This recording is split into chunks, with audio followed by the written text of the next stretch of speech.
Chapter 119, An Unexpected Rejection. Ashlock needed to take a moment to let his body recover, as trees didn't handle having their branches and roots ripped off very well. Closing his demonic eye so he could ignore the outside world, he reeled in his spirit sight and retreated into the recluse of his mind. Slowing his thoughts and entering a state of deep meditation, he cycled his cultivation technique transpiration of heaven and chaos and relished in the pleasant feeling.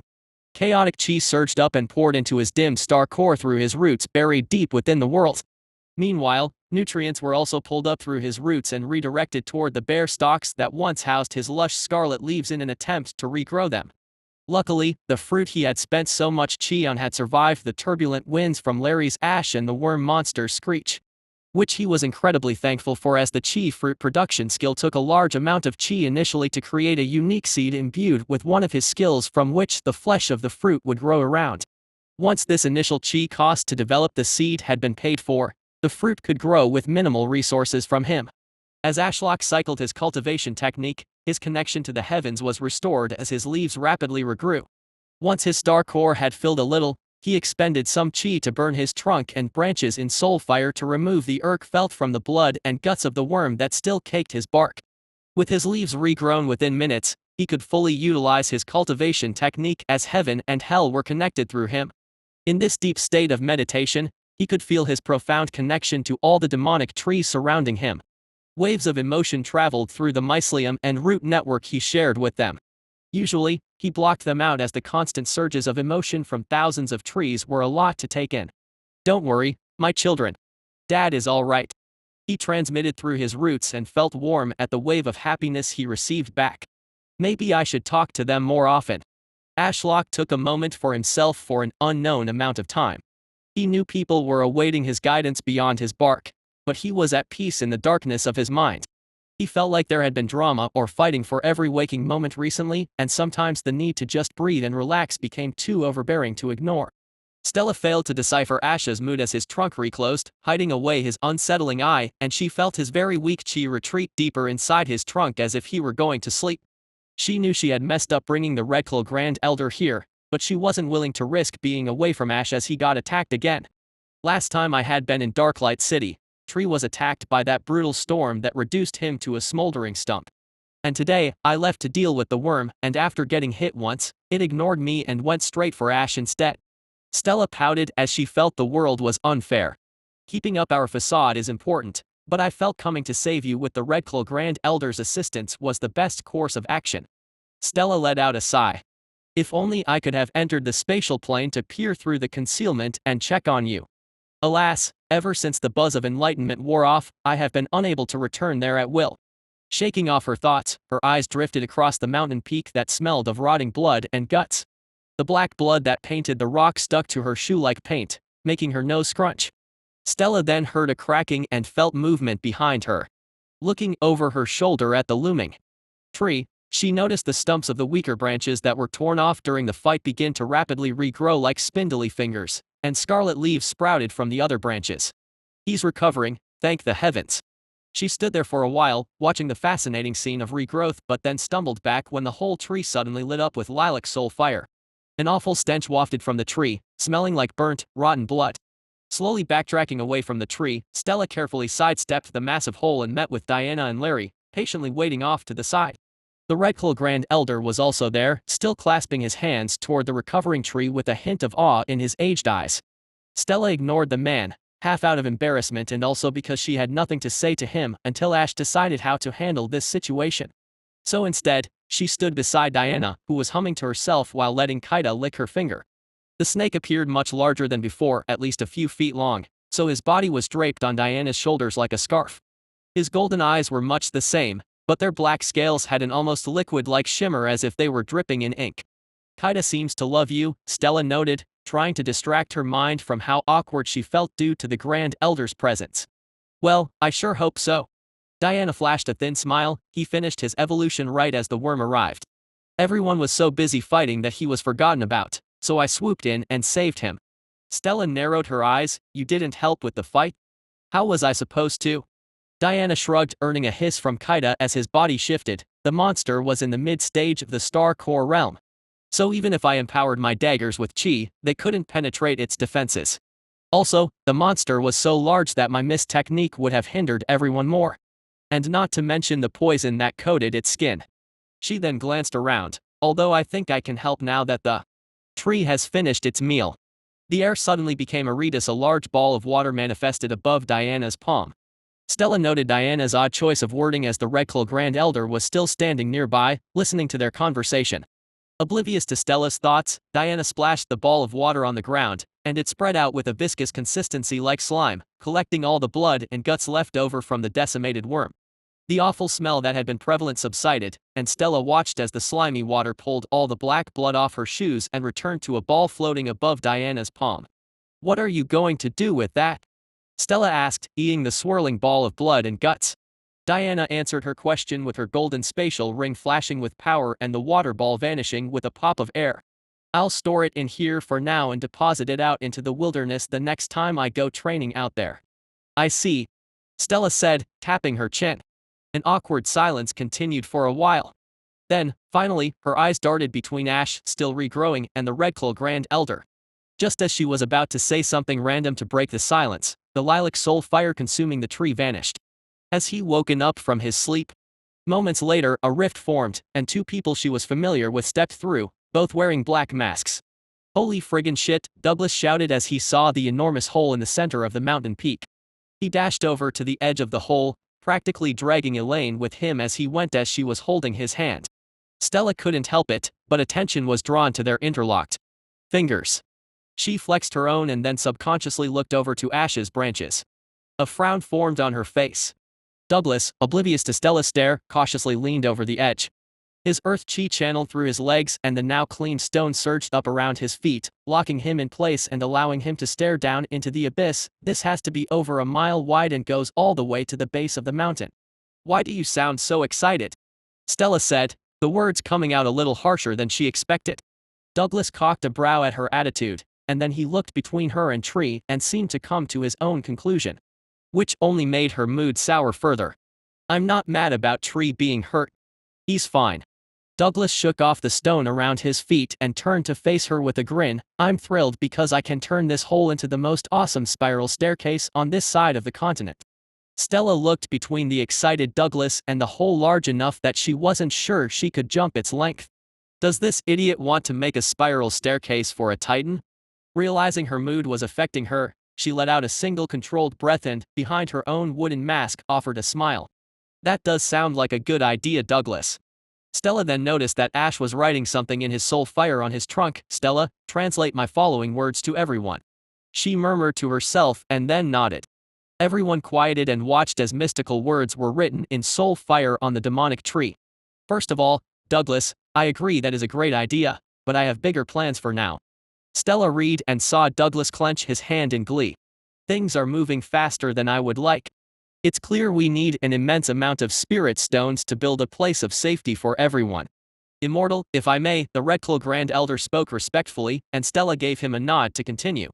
"Darklight City is a frontier region that borders the most active part of the wilderness.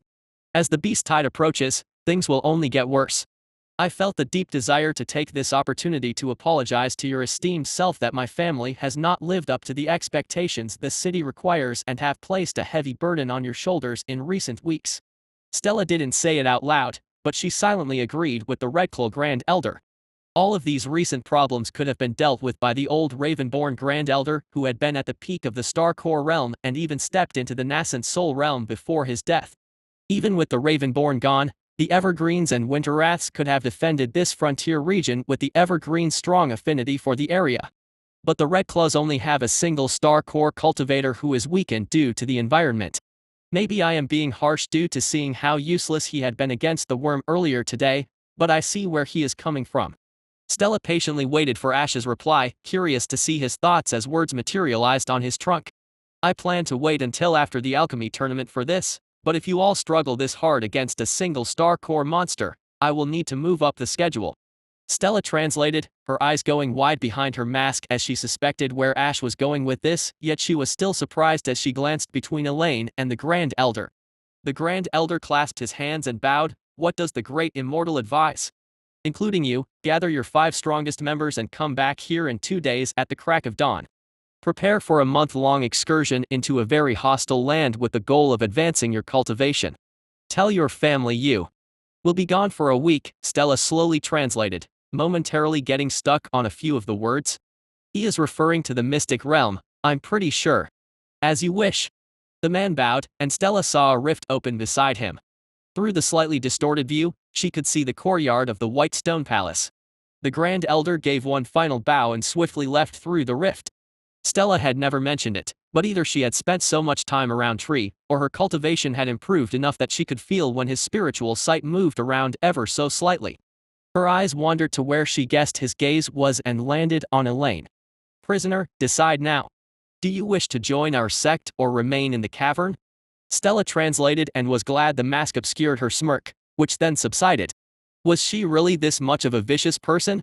She quite liked Diana and tolerated Douglas for the most part, but something about Elaine just irked her on a primal level. Elaine and Douglas had removed their masks once the Grand Elder had left, and the girl stared at her with wide eyes as if she had just handed her a death sentence. Hey, don't look at me. I'm just the messenger. What does joining your sect involve? Elaine stammered out while quaking like a leaf. There was a long pause before Ash wrote an oath of loyalty. In return, you will be provided freedom, unimaginable cultivation resources, and status.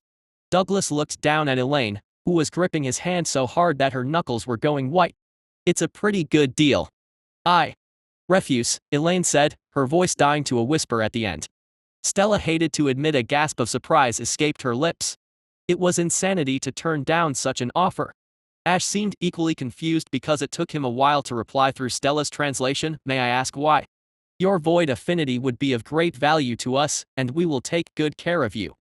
An oath made out of fear or greed is not an oath made from the heart, Elaine said, in my opinion. Why your need for an oath of loyalty from me is a shallow attempt for sea control. If everything you say about this Ash fallen sect is true, then IW would have no reason for betrayal. By the end of her passionate speech that she had clearly practiced many times over in her head, the mountain peak was dead silent. Only the sound of the wind rustling Ash's leaves accompanied Elaine's ragged breaths, likely from nerves. Anger brewed in Stella's heart as Elaine had directly insulted Ash, calling him a shallow manipulator. If only she could cut open that empty head of hers and shove all of Tree's greatness in there so she could see. Before she knew it, she had taken a few subconscious steps closer, and Douglas glared her down, making her pause. Her words were harsh, but they carried some truth. Douglas shrugged. I understand the need for secrecy, I really do. But forcing oaths onto people isn't the way forward. Oh really? Stella crossed her arms. Have you not benefited a lot since joining and taking the oath? Was my kindness on you wasted? Why are you taking the side of a prisoner rather than ours? Whoa. Douglas raised a hand, showing her his palm. Stella, whenever something involves the tree, you get a little too confrontational. I do not. Relax, Stella. Diana said flatly while patting her shoulder, at least hear the girl out. Elaine gave an appreciative nod toward Diana, which made Stella curse quietly under her breath. The terrified girl seemed to gain some confidence with Douglas offering her support, so she continued with less stammering, Great Immortal, I truly appreciate your invitation to join your sect. But you did kill my uncle, that has taken care of me for the last decade, and although my family doesn't treat me as well as I would like to my I am pure root, I do not despise them enough to swear an oath to someone who killed one from my bloodline. To do so would be an insult, and I would be ashamed to call myself a void mind. Douglas patted her shoulder and smiled warmly, making Stella's skin crawl. I still don't understand why he treats her so much better than me unless something deeper is happening here. Stella squinted her eyes, trying to make sense of their body language but still couldn't put her finger on it. Her wandering thoughts were interrupted by Ashlock writing with his soul fire. Reading the words, she relayed them to the others. The potential for diplomacy between myself and the Void Mind family is likely impossible with your knowledge of the head librarian's death. Without an oath of loyalty, you are too risky to waste resources on. Elaine bowed and said to the floor, Immortal. I am not opposed to working together in the future. But, if you wish to go to war against my family, I cannot, in good faith, work with you. Despite her strong message, she was a stammering mess which dulled her message somewhat. Stella crossed her arms. Well then, we have no need for you. We should have just killed her from the start, then we could have avoided all this nonsense. Ugh, I hate dealing with people. Can't we return to when it was just me, Tree, and maybe Diana? Douglas shot her a glare. But Stella didn't care. Why was so much care and consideration given to this random woman who was a significant risk to their existence? Dead people tell no tales. Stella, Diana said flatly from the side, you know deep down that the Ashfallen sect needs to expand. Maybe in the future, we can delegate all of this work to others and hang around here in peace. That does sound rather nice. Now, I don't know what the immortal thinks, but I see a lot of value in Elaine. Diana continued, void affinity alone will help us tremendously, and she has much more knowledge than us on many topics. Exactly, Douglas pipped up. There has to be a solution here. There was a long pause. Everyone remained quiet as the wind rustled the decision-maker's scarlet leaves. Eventually, Ash began to write Elaine's fate in his lilac soul fire. Everyone turned to Stella, eager for her to translate the words. Instead, she glared at the ancient text that did not provide a solution she liked at all. Chapter 120, Revealing the Truth. Ashlock knew there was a slim chance of getting denied by Elaine. Hence he had offered her two options, but it was a little unexpected that she had openly stated her support for her bloodline while standing before her uncle's killer. I obviously know almost nothing about Elaine, but I had been under the assumption that most cultivators in the demonic sects were willing to backstab family in favor of power. Ashlock mused as he glanced over everyone standing before his trunk, awaiting his decision. Perhaps she is this against saying an oath because she hasn't actually seen my cultivation resources yet. Either way, she was stupidly stubborn, overconfident in her value, or incredibly naive. To speak in such a way to someone so much more powerful than her while surrounded by foes truly baffled Ashlock. Unless. His gaze shifted to Douglas and Elaine's hands. Is Douglas giving her the confidence to defy me? If so, wasn't Douglas technically defying his oath of loyalty indirectly? Shouldn't the heavens be striking him down? Or were oaths more subjective to the individual than he had first thought? If Douglas believed in his heart and soul that he was not betraying him by trying to win Elaine over to the sect, then what was he to do? Ashlock honestly found this whole situation a massive headache and a great annoyance. He had just survived a near-death attack by a star core worm, and he needed strong, reliable people around him to prevent more incidents like this from occurring in the future. Yet, sect politics were getting in the way, and he couldn't have Stella fully manage the sect as some of her worldviews and ideas were still immature due to her unique upbringing and young age. And to put Diana in charge would infuriate Stella and strain their relationship. I'm getting off topic. Ashlock sighed, alright, let's take this one step at a time. Elaine is valuable as a sect member. She has a lot of knowledge I greatly lack, and void affinity is one of the most fearsome things I have ever encountered. If I wasn't immune to it due to my divinity, I would have had my eye ripped out and been chopped up into logs by that void-mind elder. With Elaine established as valuable, Ashlock needed to figure out a way to bring her over to his side without excessive force, as that would strain his relationship with Douglas, who had been a relatively loyal and hard worker thus far. Although she is only valuable to me if she is loyal and doesn't speak about me to her family. Eventually, I will become strong enough to have no fear of the Voidmind family, but until then, I must sadly rely on oaths as disloyalty is far too risky. Ashlock knew he acted rather paranoid, but as a tree that could not move, he already had enough things trying to kill him without having his existence known to anyone outside his tight circle. He would eradicate loose ends until the end of time. Arrogance was the greatest killer in a world like this. Since oaths are not as secure as I had first thought, it's best to try and win her over through rewards and kindness, although I will still request for an oath of secrecy. Ashlock mulled. Unlike Douglas and the Redclaw Grand Elder, which have rather replaceable skill sets, Elaine has both useful knowledge and a super strong affinity, so it's worth going the extra mile to reel her in. Ashlock sighed once again as he came to a decision. He would need to figure out a better chain of command and a way to bring new talent to the sect. There was no way he would interact personally and try to win over hundreds or thousands of people like this. He glanced at Stella and ruled her out as someone who could handle that task. Diana also wasn't fit for the job, nor was Douglas, Elaine, or any of his guardians. Oh. I should get the Redclaws to manage this in the future. The answer had been so obvious. Elaine was a special case, but he would definitely make the Redclaws handle sect recruitment in the future. Anyway, time to give my decision. Let's hope she agrees. Elaine felt sick. She put on the strongest facade she could, but this was the most stressful situation she had ever faced in her entire life. Her father had warned her about oaths. They were basically slave contracts usually used by cultists or shady individuals who didn't want information leaked, as those with a true purpose or the strength to back up their words did not require heaven's interference. Although she didn't say it out loud, she was beyond skeptical about this whole thing, especially once this supposed immortal that wasn't even showing himself brought up an oath. Yes, she may die here due to her arrogance, but in her opinion, that was far better than betraying her family and being a slave to the person who had murdered her uncle. They said my uncle paid for his life because he tried to fight this supposed immortal. If he really is dead, there's a good chance there is someone inside or below that weird tree more powerful than my uncle, but there's also a chance my uncle is still alive, trapped somewhere, or was caught by surprise. So all I have is their word that he is dead and deserved it. What Elaine needed was time. She needed to find a way to somehow delay being forced into saying an oath of absolute loyalty. With time she could uncover the truth behind this ash-fallen sect to deem whether it's worth betraying her family for and pledging her eternal loyalty. And if the whole thing turned out to be fake as she suspected, there was the upcoming tournament where she could get her brother to save her. She just needed time. Only fools signed a one-sided deal. They said you were valuable. Otherwise, they would have just killed you earlier. Elaine squeezed Douglas's warm hand. His looming presence gave her a thin strand of hope. A moment passed and a wave of anxiety washed over her as she saw that stupidly pure spatial chi write words she couldn't understand. The immortal wishes to avoid a war with your family. Stella slowly read out.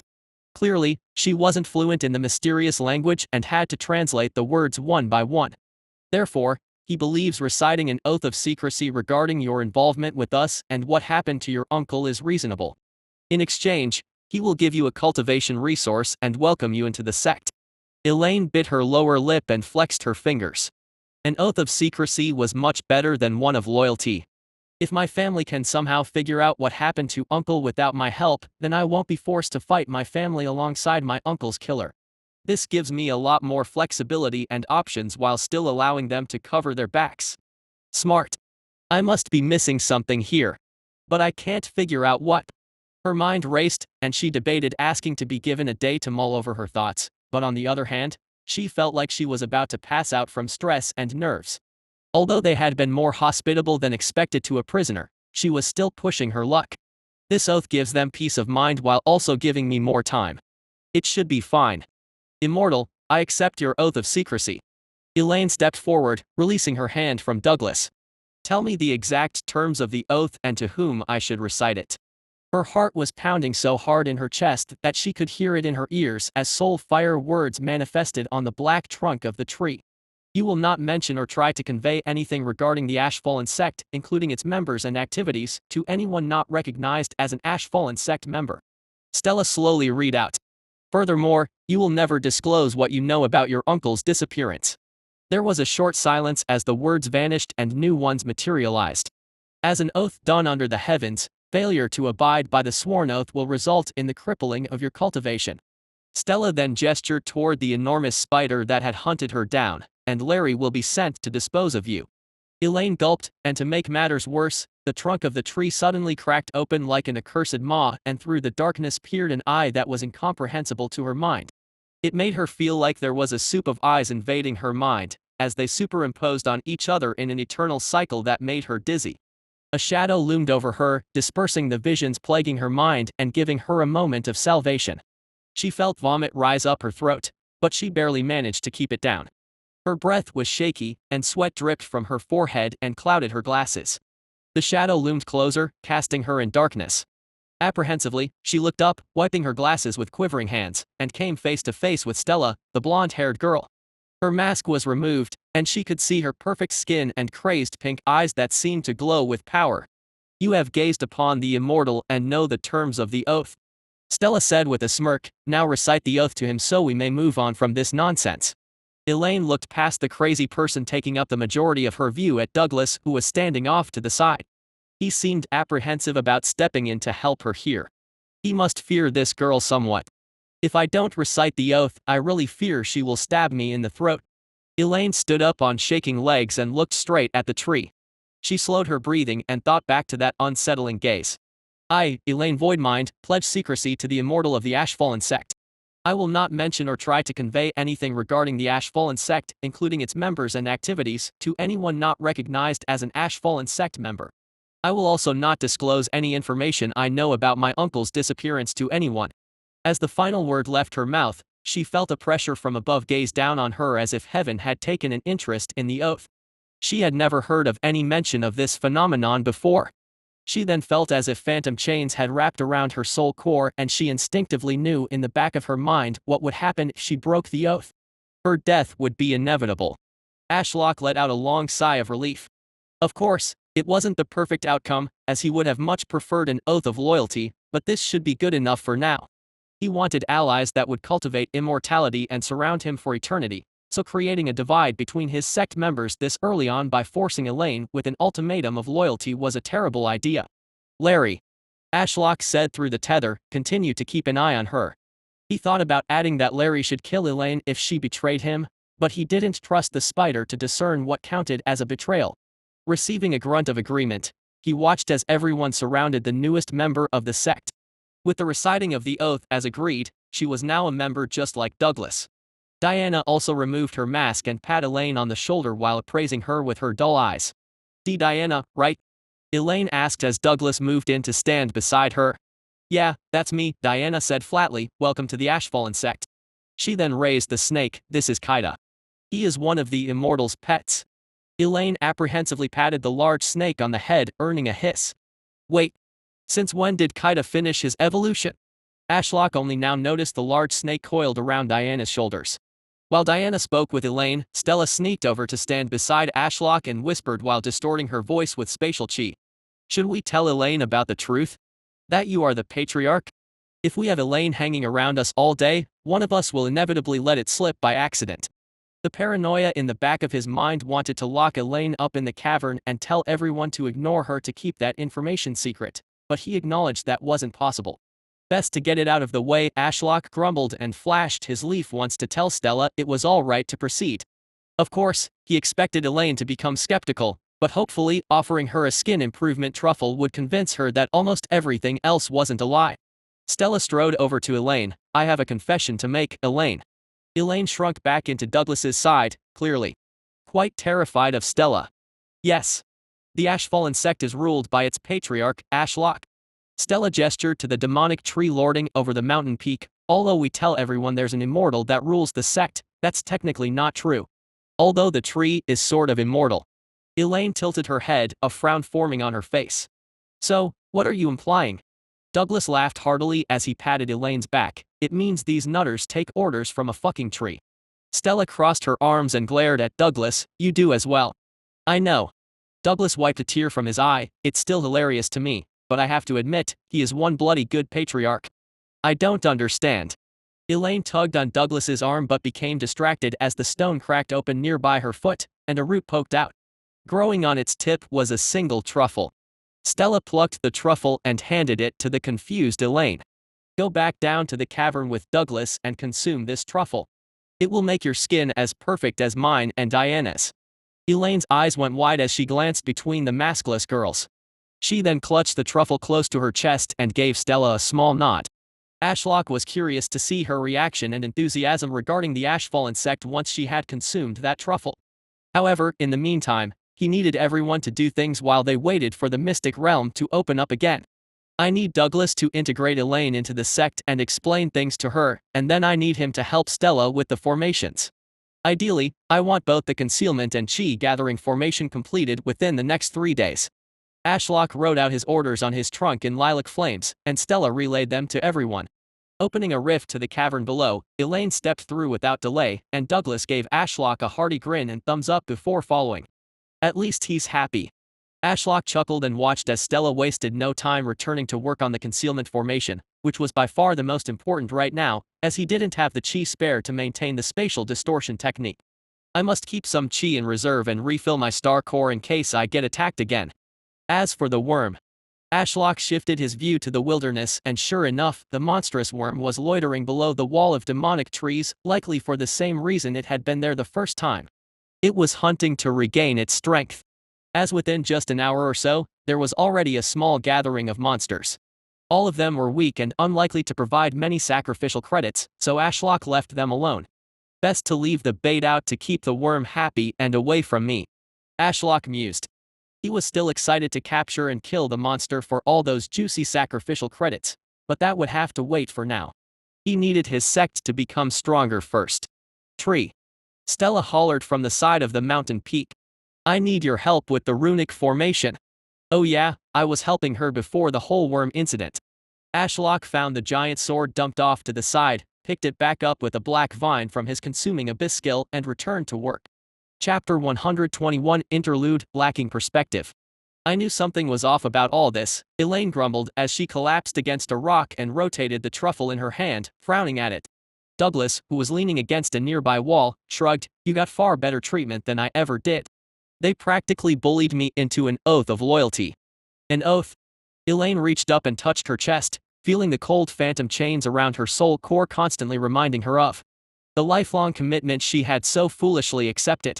I knew I should have rejected them and asked to remain a prisoner in the cavern.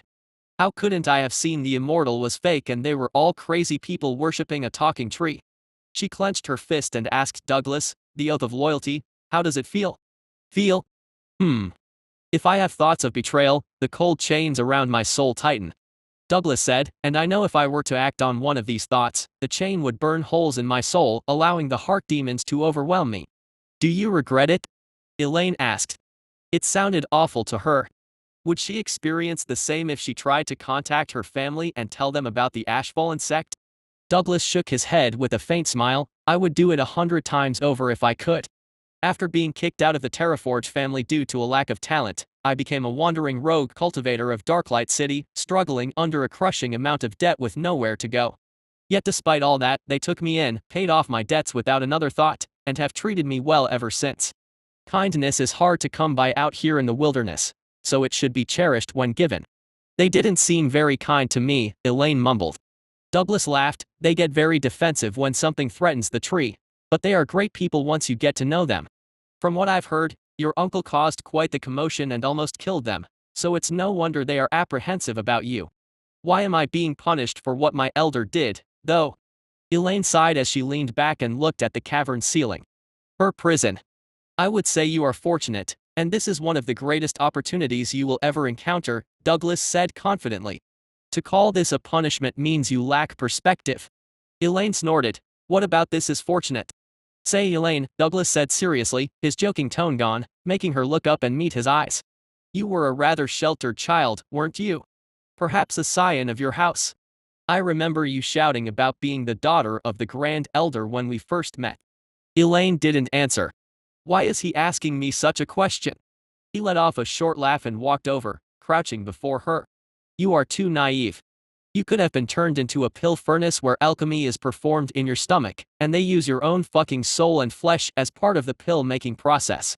Or how about feeding you to a caged monster so it could further its cultivation?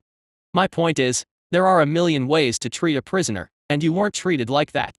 Douglas leaned over and tapped the truffle in her hand. You think your family care that fucking much about you? What cultivation resources have they dedicated to you, a supposed daughter of the Grand Elder? Even I have a better spirit root and cultivation stage than you, and I was kicked out of my family due to a lack of talent. It's pathetic. Elaine was taken aback by Douglas's shift in tone. They do care about me. She whispered, trying to retreat up against the rock. Let me guess, they discovered you lacked talent in cultivation and told you some bullshit about it being too expensive. Douglas snorted. But then they discovered you weren't totally useless and sent you to live out your near-mortal life while being a glorified slave to your now-dead uncle. Right. Elaine felt her heart sink in her chest. She didn't want to believe his words, but she started seeing through her family's lies when he framed it like that. Douglas let out a long sigh. Sorry, Elaine. But to hear you badmouth the Ashfallen sect after you took an oath nauseates me, and that's straight from my fucking heart, not the oath talking. They are a bit insane but otherwise generous people and have offered you an opportunity many like me would kill for. The fact you put your family, that would have abandoned you over them is crazy to me. You simply lack perspective. Eat that truffle, and then we can talk. Without another word, Douglas stood up and strode off to somewhere within the alchemy lab, and a while later, she heard the familiar rumbling of rock as Douglas got to work, likely on that staircase he was talking about. Elaine looked down at the black thing they called a truffle. At first, she had been against eating it, but Douglas's passionate speech had filled her with curiosity. Did she really lack perspective? I cultivated at home with my family, and once they discovered I had no talent, they sent me to study under my uncle. I suppose you could consider me sheltered. Am I really missing something here? Elaine rotated the truffle in her hand one last time, feeling the rough surface between her fingers. She'd always wanted to be a cultivator over a researcher. The first time I met Stella, she mentioned they have cultivation resources that could improve spirit roots, remove heart demons, and even improve a person's skin. So if this truffle makes my skin look as good as theirs, then there may be a chance for me to pursue the long journey of cultivation here with the one that improves my spirit root. Lacking perspective, huh? Elaine sighed before opening her mouth and chucking the truffle in. It had an earthy, almost nutty taste, and she chewed for a while and eventually swallowed. Almost immediately, she felt ecstasy flow through her body, her skin became warm, and she suddenly felt refreshed. The experience was so overwhelming she barely managed to force herself into a lotus position and begin to cultivate, trying to cycle the truffle's power that felt like liquid honey throughout her body. Elaine's eyes fluttered open, and she let out a pleasurable groan. Her body felt 10 years younger as the stiffness in her lower back was gone. Looking around the sunlit cavern, she realized she still needed her glasses, which was a shame. Her nose then scrunched up when a foul stench overwhelmed her. She looked down at her body and saw her clothes drenched with yellow and black sludge. Is this gunk impurities expelled from my body? Elaine gagged as tears filled her eyes. The smell was truly vile. She went to rip off her clothes but paused. Searching around, she couldn't see Douglas anywhere, but the distant rumbling of earth suggested he was still hard at work. Peeking around one of the large earthen bowls that housed an alchemy fruit, Elaine noted that sunlight poured down the enormous hole in the side of the cavern. It was late afternoon when I ate the truffle, but the sunlight's intensity suggests it's midday now. Did a day pass since I went into meditation? Elaine glanced back at the rock she had been leaning against and saw a white towel, a black cloak, and a spatial ring in a neat, folded pile. Who left this here for me? Was it Douglas? While trying to hold her breath to resist the vile stench, she rubbed the gunk from her hands on her clothes and then slid on the spatial ring, eagerly searching through its contents. This is my spatial ring. Almost everything is still in here. Except the communication jades. Unable to bear the smell, Elaine waved her hand while her ring flashed with power and the towel and cloak disappeared into the spatial ring. She then made a beeline for the sound of rushing water. Within minutes she had made it to the entrance of the tunnel that led outside, blocked off by that slime door. Next to the tunnel was a hollow black root poking out of the wall with crystal clear water gushing out. Doing one last check to see if anyone was around, she ripped off her clothes and tossed them to the riverbank as if they were cursed. Ugh, this is so disgusting. Elaine cursed as her arms were glued to her sides from the gunk. Without wasting any more time, she dashed into the freezing cold water and tried to wash the gunk off. The sunlight was dim and the glowing mushrooms overhead didn't offer the best lighting. However, Elaine's eyes still went wide as the gunk was washed away, revealing skin so smooth and unfamiliar that she felt like she was inhabiting someone else's body. How is this even possible? She muttered as her hands moved faster, eager to see the results. By the end of her cleaning session, she was shivering from the freezing water, but a smile bloomed. Exiting the water and walking barefoot on the rough stone, she summoned the towel from her spatial ring. Quickly dried herself and then wrapped the towel around her waist. I should have a mirror somewhere in here. Digging through the heap of unchecked belongings in her spatial ring, she soon discovered a mirror that had not been used in a long time. Ever since her path in cultivation stalled, she hated how her face clearly aged faster than her peers, so she had ignored it. Gosh, I don't look 25 at all, Elaine murmured as she stared at the beauty looking back at her in the mirror. The bags that had always been under her eyes due to foregoing sleep in favor of meditation or research were long gone. Wait. I haven't looked at my reflection in a long time, but did my bone structure change? Elaine squinted as she traced her jawline and general facial structure. She wasn't certain, but had the truffle also altered her bones? If so, this wasn't the work of a mere cultivation treasure but a gift from the heavens themselves. This is freaky. It's like I am a different person. Elaine reached up and felt the strands of her rose gold hair between her fingertips. It was silky smooth and the ends weren't frayed anymore. You done checking yourself out? Elaine almost dropped the mirror as she yelped at the sudden voice. Spinning round, she crossed her chest with her arms, but they failed to obscure her bust from the newcomer. There was a blonde-haired girl she was familiar with standing there. Stella appraised her for a moment and then pouted. I see you took the truffle the patriarch gave you. Why yes. Elaine replied, unsure of what to make of this situation. Why is she here? I almost couldn't recognize you for a second. It didn't have this profound of an effect on me. Stella stopped, appraising her body, and laughed awkwardly. Sorry, I am staring a bit too much. I came here to hand you this. I think someone from your family is trying to contact you. Stella opened her palm, revealing a communication jade with a subtle green glow. I can take the call. Elaine felt puzzled. Why would they return her spatial ring without the communication jade and then allow her to take a call anyway? Sure. Stella replied, although I will stay here to listen in. Can I get dressed first? Elaine said hushedly as she felt the breeze against her bare skin. Stella nodded, turning her back and looking in the other direction. Which for a cultivator was basically pointless with spiritual sight.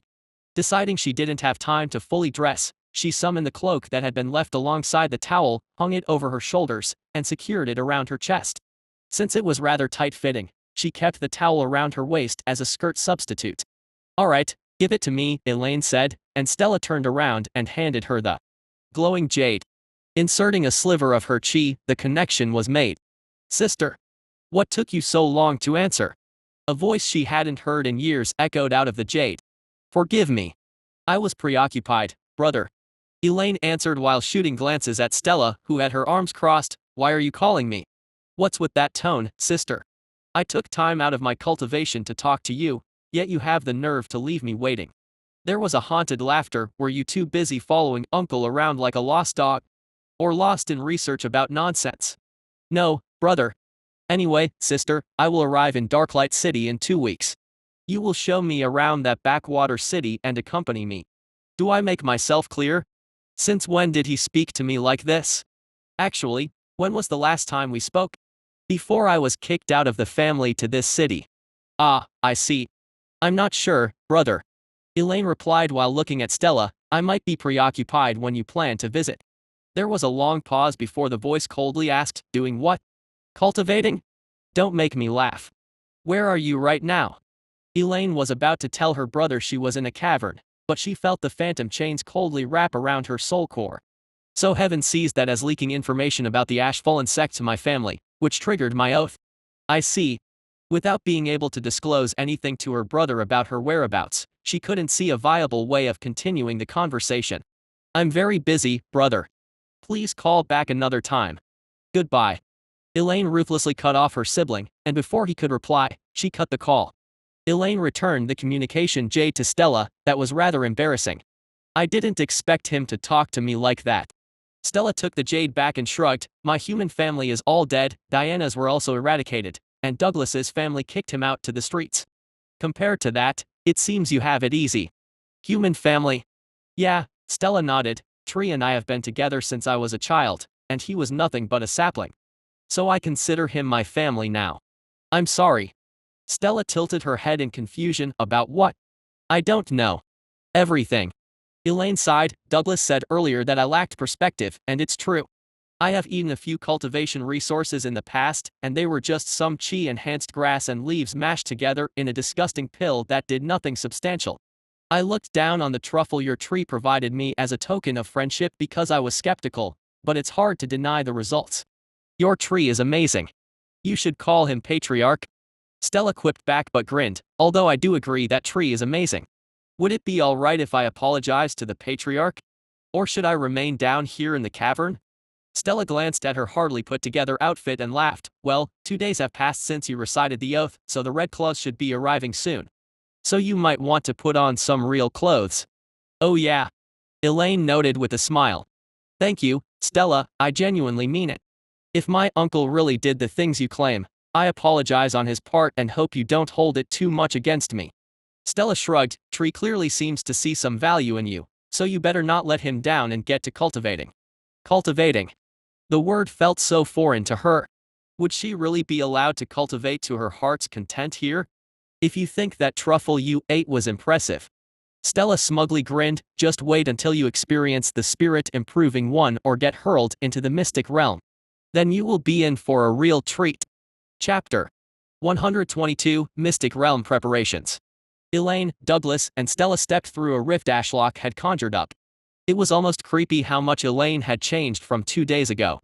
Before, she had been a perfect example of an overworked researcher with a hunched back, reserved presence and the plague of sleep at the edge of her eyes. However, now she looked full of life while laughing with Douglas. She had a slightly more mature demeanor than Stella and Diana, but it made sense as she was almost a decade older than Stella. Elaine stopped chatting and glanced around in confusion, likely at the distorted view that enshrouded the mountain peak. Stella had successfully created the concealment array over the last 2 days, but it was nowhere near as good as his personal technique. Neither Stella nor Douglas was an array master, so the concealment array was an amateur's work at best. But it got the job done by attempting to mimic his previous technique. Ashlock actually had to divert some of his attention and chi into the array to make it function, but it was far less than before.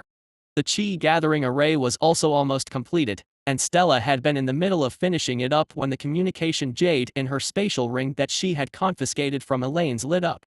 Deciding this was a perfect opportunity to test how her oath functioned, Ashlock had sent Stella to meet Elaine down in the cavern.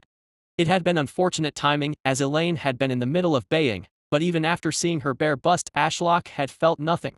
Even with his slightly human mind, his tree biology made seeing naked humans feel the exact same as seeing a naked animal. However, even he had been just as surprised as Stella at Elaine's drastic change. For Stella and Diana, the truffle had made their skin smooth and their hair more silky, and that was about it. Whereas for Elaine, it had made her a different person. Maybe Ashlock hadn't noticed how different cultivators and mortals looked in this world, as he never really paid much attention to mortals, but after witnessing Elaine, he realized the drastic difference in appearance between the two.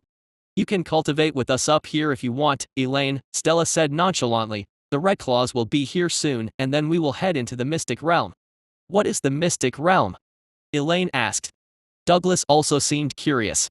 "Tree will create a weird mist, and when you walk through it, you will find yourself in a pocket realm full of chi that matches our soul cores. Although we have only gone there once, so that may change." "A pocket realm?" They both said simultaneously, and Stella grinned, seeing Douglas and Elaine gobsmacked. "That's right." Stella pointed her nose to the sky. "Isn't Tree awesome?" Ashlock wished she would stop flattering him over a system-given skill.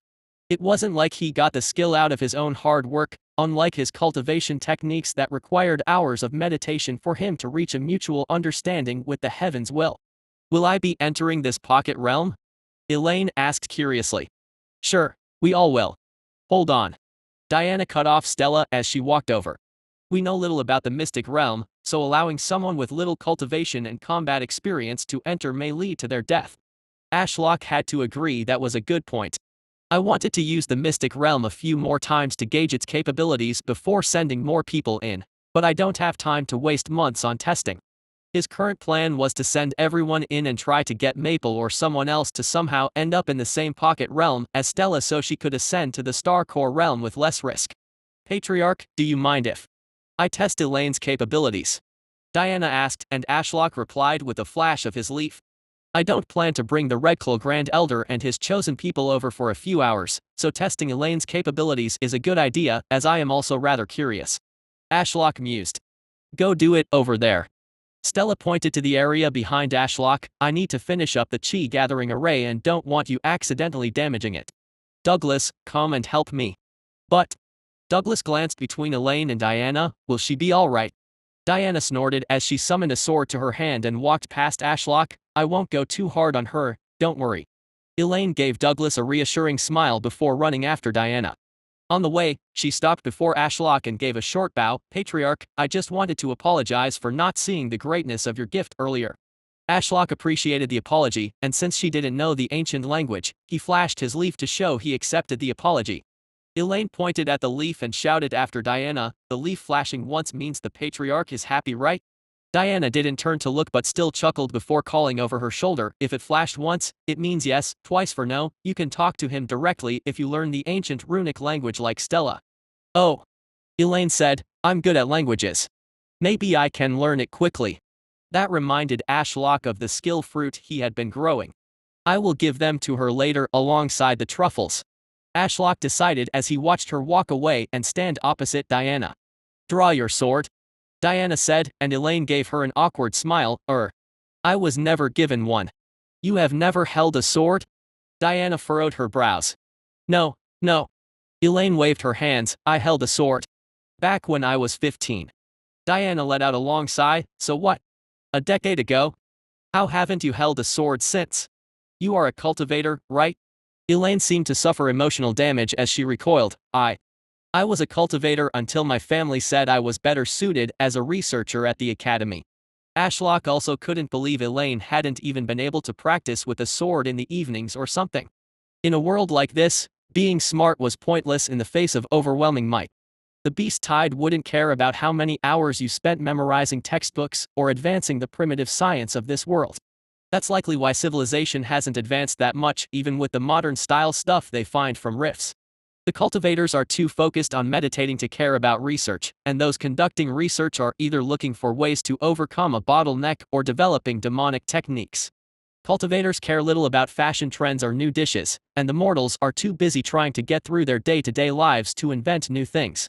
That aside, Elaine needed a sword. Would it be too morbid of me to give her one of her dead uncle's swords? Or would that prove to her I did kill him and increase her respect for me? Ashlock delved into his collection and picked out one of the Voidmind Elder's swords with a flowery pattern embroidered on the hilt. It also looked the lightest of the swords and was made from a weird black metal that he was curious about, so he decided to give it to her. Oh, looks like you are in luck, Diana said as Ashlock took the sword out of his inventory and floated it over to Elaine with telekinesis. That's... Elaine frowned as she gripped the sword from the hilt and inspected it. One of my uncle's swords. Diana remained mute as Elaine traced the hilt with her finger, a mixture of emotions flickering across her face. So you really did kill him, huh? It would seem she still harbors some doubts about Stella's words. Ashlock mused, which makes sense as a lot of what comes out of that sly girl's mouth is bullshit. Can I keep this? Elaine asked Ashlock, and he flashed his leaf. He still had 7 other swords. Oh wait, I never gave Diana her sword. I only ever gave one to Stella. Digging through his inventory, he fished out that dark blue blade in a blue leather sheath he had reserved for Diana and floated it over to her. Diana gripped the sword out of the air and whistled. Wow, this is an expensive-looking sword. She then traced her finger along its blade and exclaimed, it's made from water chi-infused metal. Dark blue flames with a hint of demonic chi shot out of her hand, curled around the sword hilt and down the blade. The metal seemed to ripple as if it had turned into a liquid substance like mercury. Diana then slashed it at the other sword she was holding, and Ashlock marveled at how the blade harmlessly passed through as if it were made from water. Diana then sliced through again, but this time solidified the blade halfway through, which caused the other sword to crack in half. So this was one of the Voidmind Elder's swords? He had quite expensive tastes. This could cost hundreds of thousands of spirit stones. She then eyed Elaine's black metal sword. That one must be made out of a metal that harmonizes with void chi. Elaine eyed her own blade and frowned. I don't know how I feel about all this. Diana shrugged. He deserved it. He tried to turn the patriarch into firewood and also kill Stella. The words came out so monotone and cold that even Ashlock was surprised. I see. Elaine shook her head as if trying to stop her spiraling thoughts. Okay, enough with sentiments. How can I use this thing? What followed was Diana explaining at length to Elaine how to insert her chi into an object, as Elaine had only recently made it into the soul fire realm, which was the first realm where a cultivator could manipulate their chi outside of their own bodies, and Elaine had never had any practice imbuing objects with her chi before. Whoa! Elaine exclaimed as the black metal sword looked like it was made from a starless night sky. Don't wave it around. Diana scolded. Even at the first stage of the soul fire realm, your void chi is dangerous for the rest of us.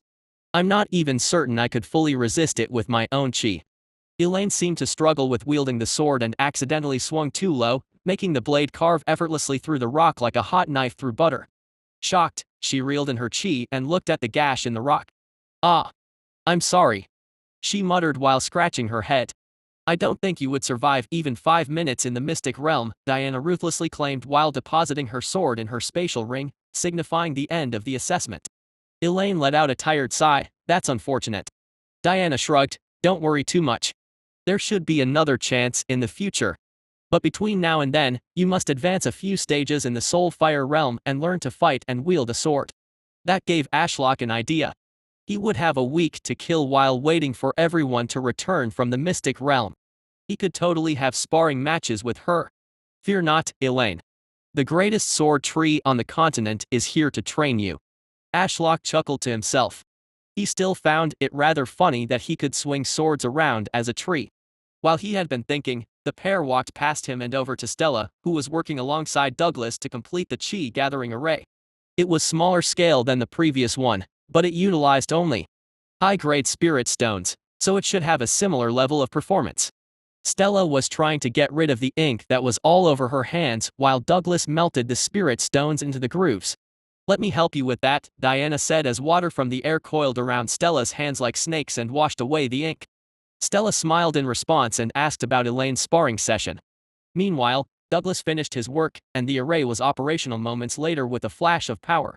Everyone breathed in a chi-filled breath, and Ashlock felt like he had dipped his roots into warm water as chi surged through the transfer arrays and into his roots. With the extra chi and Elaine having completed her assessment, Ashlock decided it was time to bring over the Red Claws. The Mystic Realm wasn't opening for 2 more days, but all of them would need time to prepare and consume the truffles. Relaying that information to Stella, she turned to everyone. All right, everyone put on masks. The Red Claws are arriving soon. Is everyone here? The Red Claw Grand Elder asked the ever-scowling Elder Mo. Amber will be here any second now, Grand Elder. Elder Mo replied. Good. The Grand Elder surveyed the mostly empty courtyard of the White Stone Palace. He had made sure the place was cleared out to avoid any chance of angering the Ash-Fallen sect's immortal. He then suddenly felt a surge of spatial chi as a rift opened. Through the wobbling view of the rift's destination, he saw 4 people wearing black masks standing in a row with Stella in the center. I'm here, Grand Elder. Amber called out and stumbled across the courtyard to stand beside Elder Margaret. Sorry, I'm late. The Grand Elder gave a disapproving glance before turning toward the portal and gesturing for everyone to follow him. There was a pop of air and a sudden temperature drop as he emerged on the higher mountain peak. The wind rustled his robes and hair as he waited for his family to follow. Welcome, Red Claws, Stella announced once the Grand Elder felt the rift collapse behind him. The Grand Elder managed to resist looking around and gawking at everything. But the elders to his side, especially Amber, could not hide their curiosity as this was the first time they had seen the infamous Red Vine Peak in person. Without missing a beat, the Grand Elder bowed as per the Immortal's request. I have brought the 4 strongest of my family. He then straightened up and eyed the 4 people in front of him and was surprised to see a woman with rose gold hair that he hadn't seen before standing beside the Underlord, the hulking man that wore the black cloak. Douglas, if you will, Stella spoke to the man he knew as Underlord, and the Earth Affinity cultivator cycled his chi, causing the mountain to rumble and an earthen table to rise from the stone. Stella then walked up to the newly formed table. Her spatial ring flashed with power, and a variety of freshly picked fruit appeared, none of which the Grand Elder recognized. Alright, in 2 days, the Immortal will allow us to enter the Mystic Realm, which allows cultivators to travel to chi-rich pocket realms that match their affinity, allowing their cultivation to increase quickly. Stella waved off their questions. I will answer your questions later, but first, let me tell you about these fruits and truffles that I am going to give you. Who cares about some fruit? The Grand Elder shouted in his mind while keeping a stoic expression. What do you mean the Immortal can send us to a pocket dimension? Only Monarch Realm cultivators can create a single pocket dimension, yet you say he can send us to multiple. Just how powerful is this Ash-Fallen sect? Clearly oblivious or uncaring for the elders. Please, for more information. Stella pointed at each fruit individually. Deep meditation, enlightenment, neural root, language comprehension, vampiric touch, lightning chi barrier, clairvoyance, mind fortress, and finally, florist touch. What? The Grand Elder didn't understand what he was hearing. He was still stuck on the Mystic Realm part. Are these fruits special as well? Stella cocked her head to the side. What's wrong? I am just listing the temporary effects these fruits give when you eat them. Temporary effects. The Grand Elder pointed to a random one and asked, what does the language comprehension fruit do?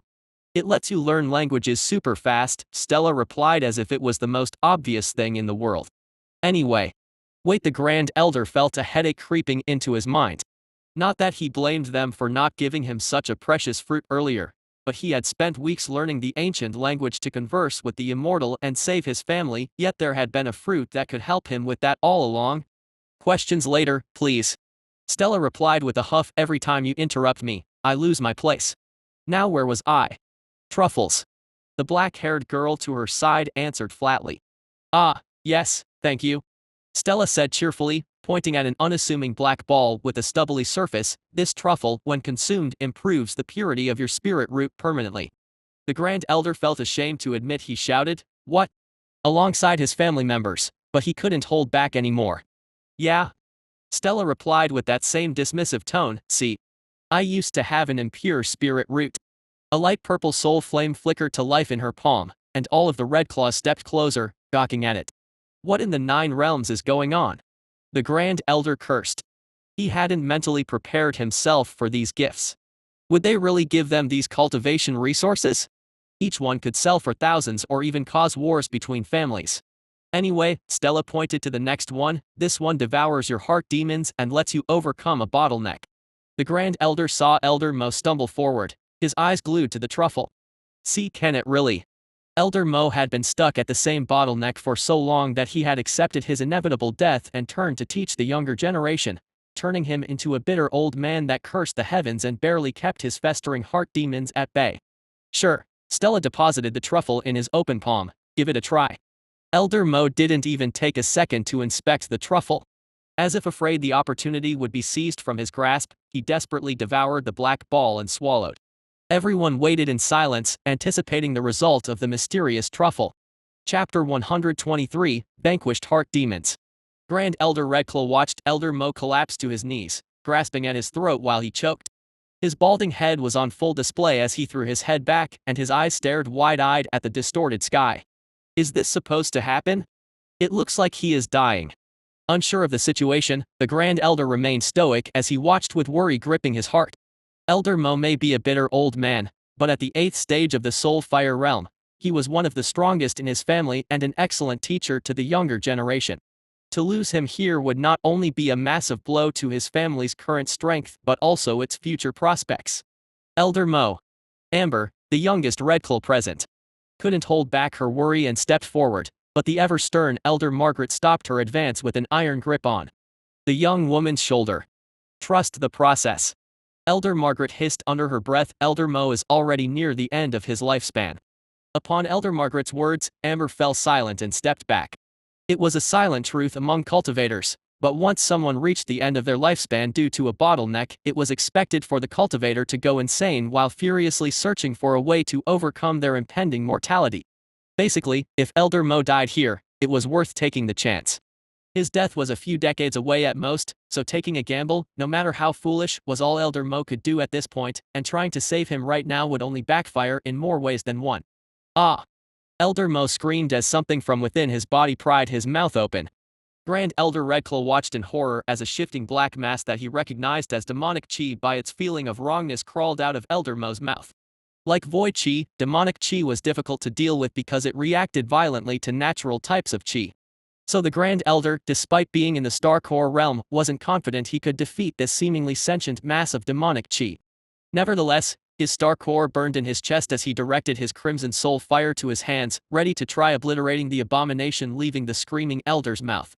Elder Brent, Margaret, and Amber followed suit, stepping forward with various degrees of crimson flames enshrouding their hands. Don't worry. I'll handle it. The Grand Elder didn't need to look toward the masked individuals of the Ashfallen sect to know who was speaking. With about as much enthusiasm as a chi-less sloth, Diana stepped forward with blue soul flames with a hint of darkness flowing from her fingers. She reached toward the demonic chi phantom and blasted it with her soul fire. It screeched as it was burned alive, and everyone stood watching as the blue soul fire traveled down the length of the demonic chi phantom body and into Elder Mo's throat. The phantom was slowly corrupted, turning into a black drool that leaked down the sides of the Elder's face. Elder Mo violently coughed and staggered to his feet. A while passed and eventually, he managed to get himself together. He began to howl with laughter, making the Grand Elder concerned about his sanity. I can feel it. Haha. Elder Mo shouted to the heavens more joyfully than he had seen out of the old bastard for centuries. Elder Mo, the Grand Elder questioned, concern dripping from his tone, are you all right? Did the truffle work? What can you feel? His voice had a hint of urgency. But curiosity was getting the better of him. It's gone. It's really gone. Haha. Elder Mo half ignored his words as he shouted nonsense. Walking over with embarrassment, the Grand Elder gripped the shorter man's shoulder. Elder Mo, get a hold of yourself. We are in the presence of an immortal. Elder Mo froze, fear flashing across his aged face. Forgive me. I was overwhelmed with emotion and lost my composure. It's fine, Elder Mo, now tell me, what happened? The Grand Elder pressured. If that truffle really worked, it would be one of the most valuable things a demonic cultivator could ever lay their hands on. In pursuit of rapid power. Most demonic cultivators cultivated with the demonic chi from beast cores. So long as they did it in moderation, it was possible to resist the heart demons that would fester. But if a truffle emerged that could purge heart demons from a cultivator, then the cultivators of demonic sects could rapidly rise in power from overconsumption of beast cores and mitigate its downsides. It worked. Elder Mo said with a hint of awe, it really worked. My body is free of heart demons. I believe overcoming my bottleneck is now just a matter of time. The Grand Elder recoiled a little when he saw tears at the edge of the centuries-old man's eyes. Grand Elder. I'm not fated for death anymore. My life is worth living again. Right. The Grand Elder released his grip and stepped back. Best not to associate with this nutcase too much until I see the Ashfallen sect's reaction. Glancing over, he mentally groaned. It wasn't fair they got to hide their expressions with masks. For all he knew, they were just as surprised as him that the truffle actually worked, or maybe they were all bored as they had seen this scene before. He sadly had no way of knowing. Ashfallen sect, Elder Mo said as he gave them a deep bow. As the generous people that have given this old man hope, I would once again like to express my deep loyalty toward you. That was actually going to be my next point. Stella's voice drew everyone's attention. The Ashfallen sect will not be leaving with the Blood Lotus sect and escaping the beast tide. That truffle you just ate, and these special fruits can only be grown by the spirit tree behind me on this mountaintop. To move the tree is impossible. But the merchants that have seen the gathering of beasts up north claim this will be the largest one yet. The Grand Elder countered, it could be to the point where even the immortal may struggle to keep all of us alive. Cultivators can only operate as long as they have chi. Even an immortal may struggle to fight against the largest beast tide to date alone. Especially since he hasn't shown himself to us, he might be injured or half dead.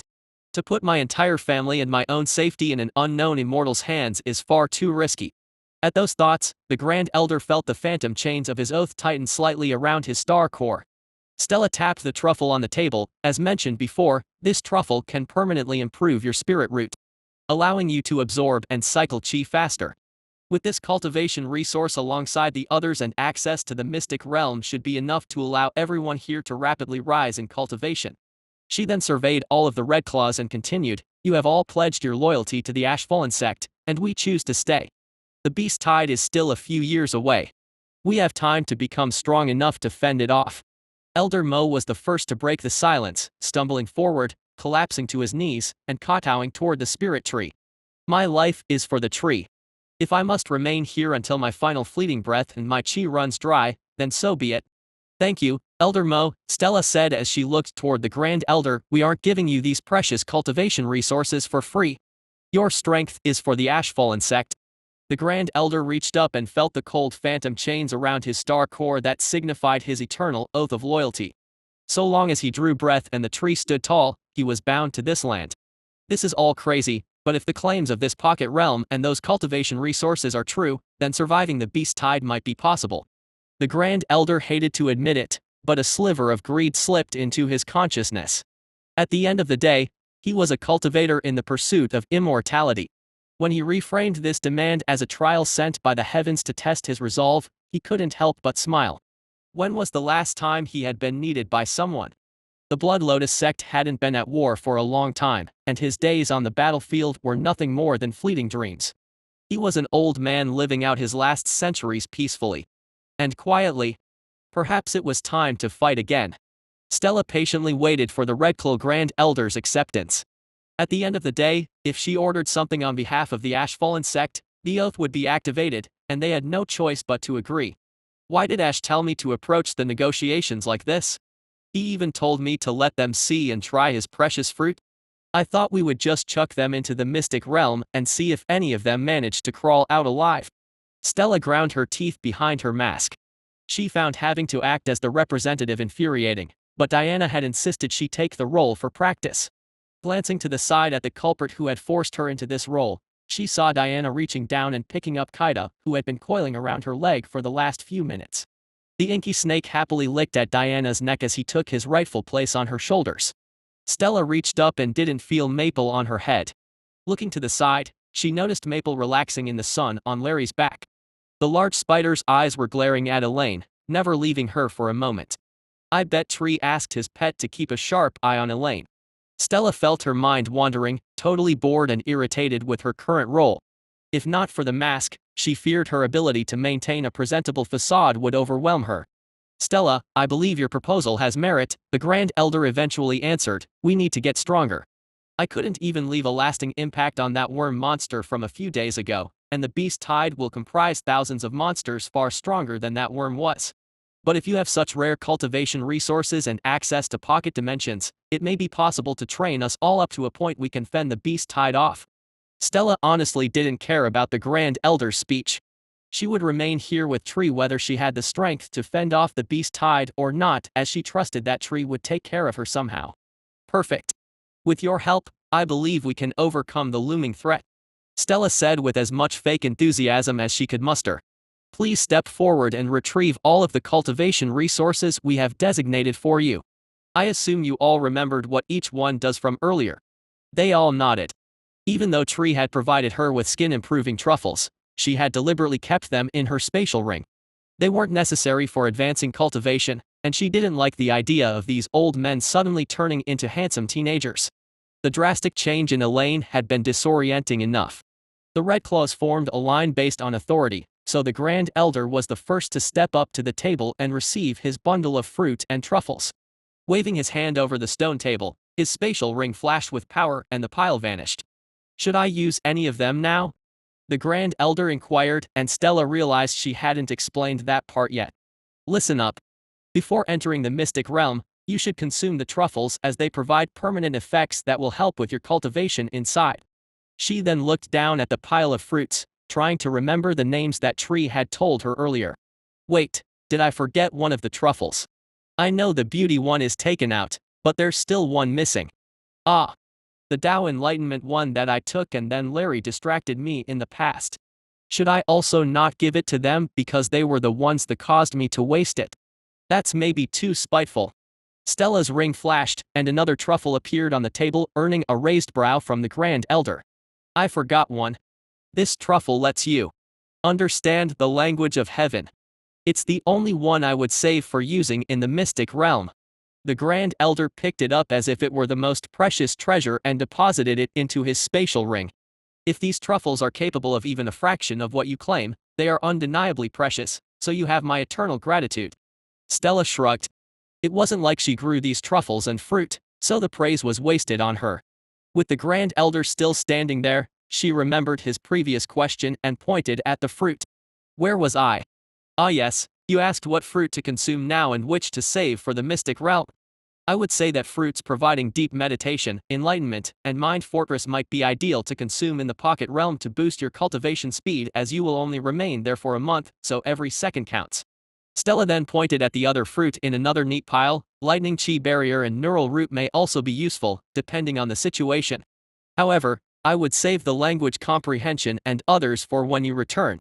The Grand Elder slowly nodded, walked off to the side, and found a nice spot within the chi-gathering formation to sit cross-legged.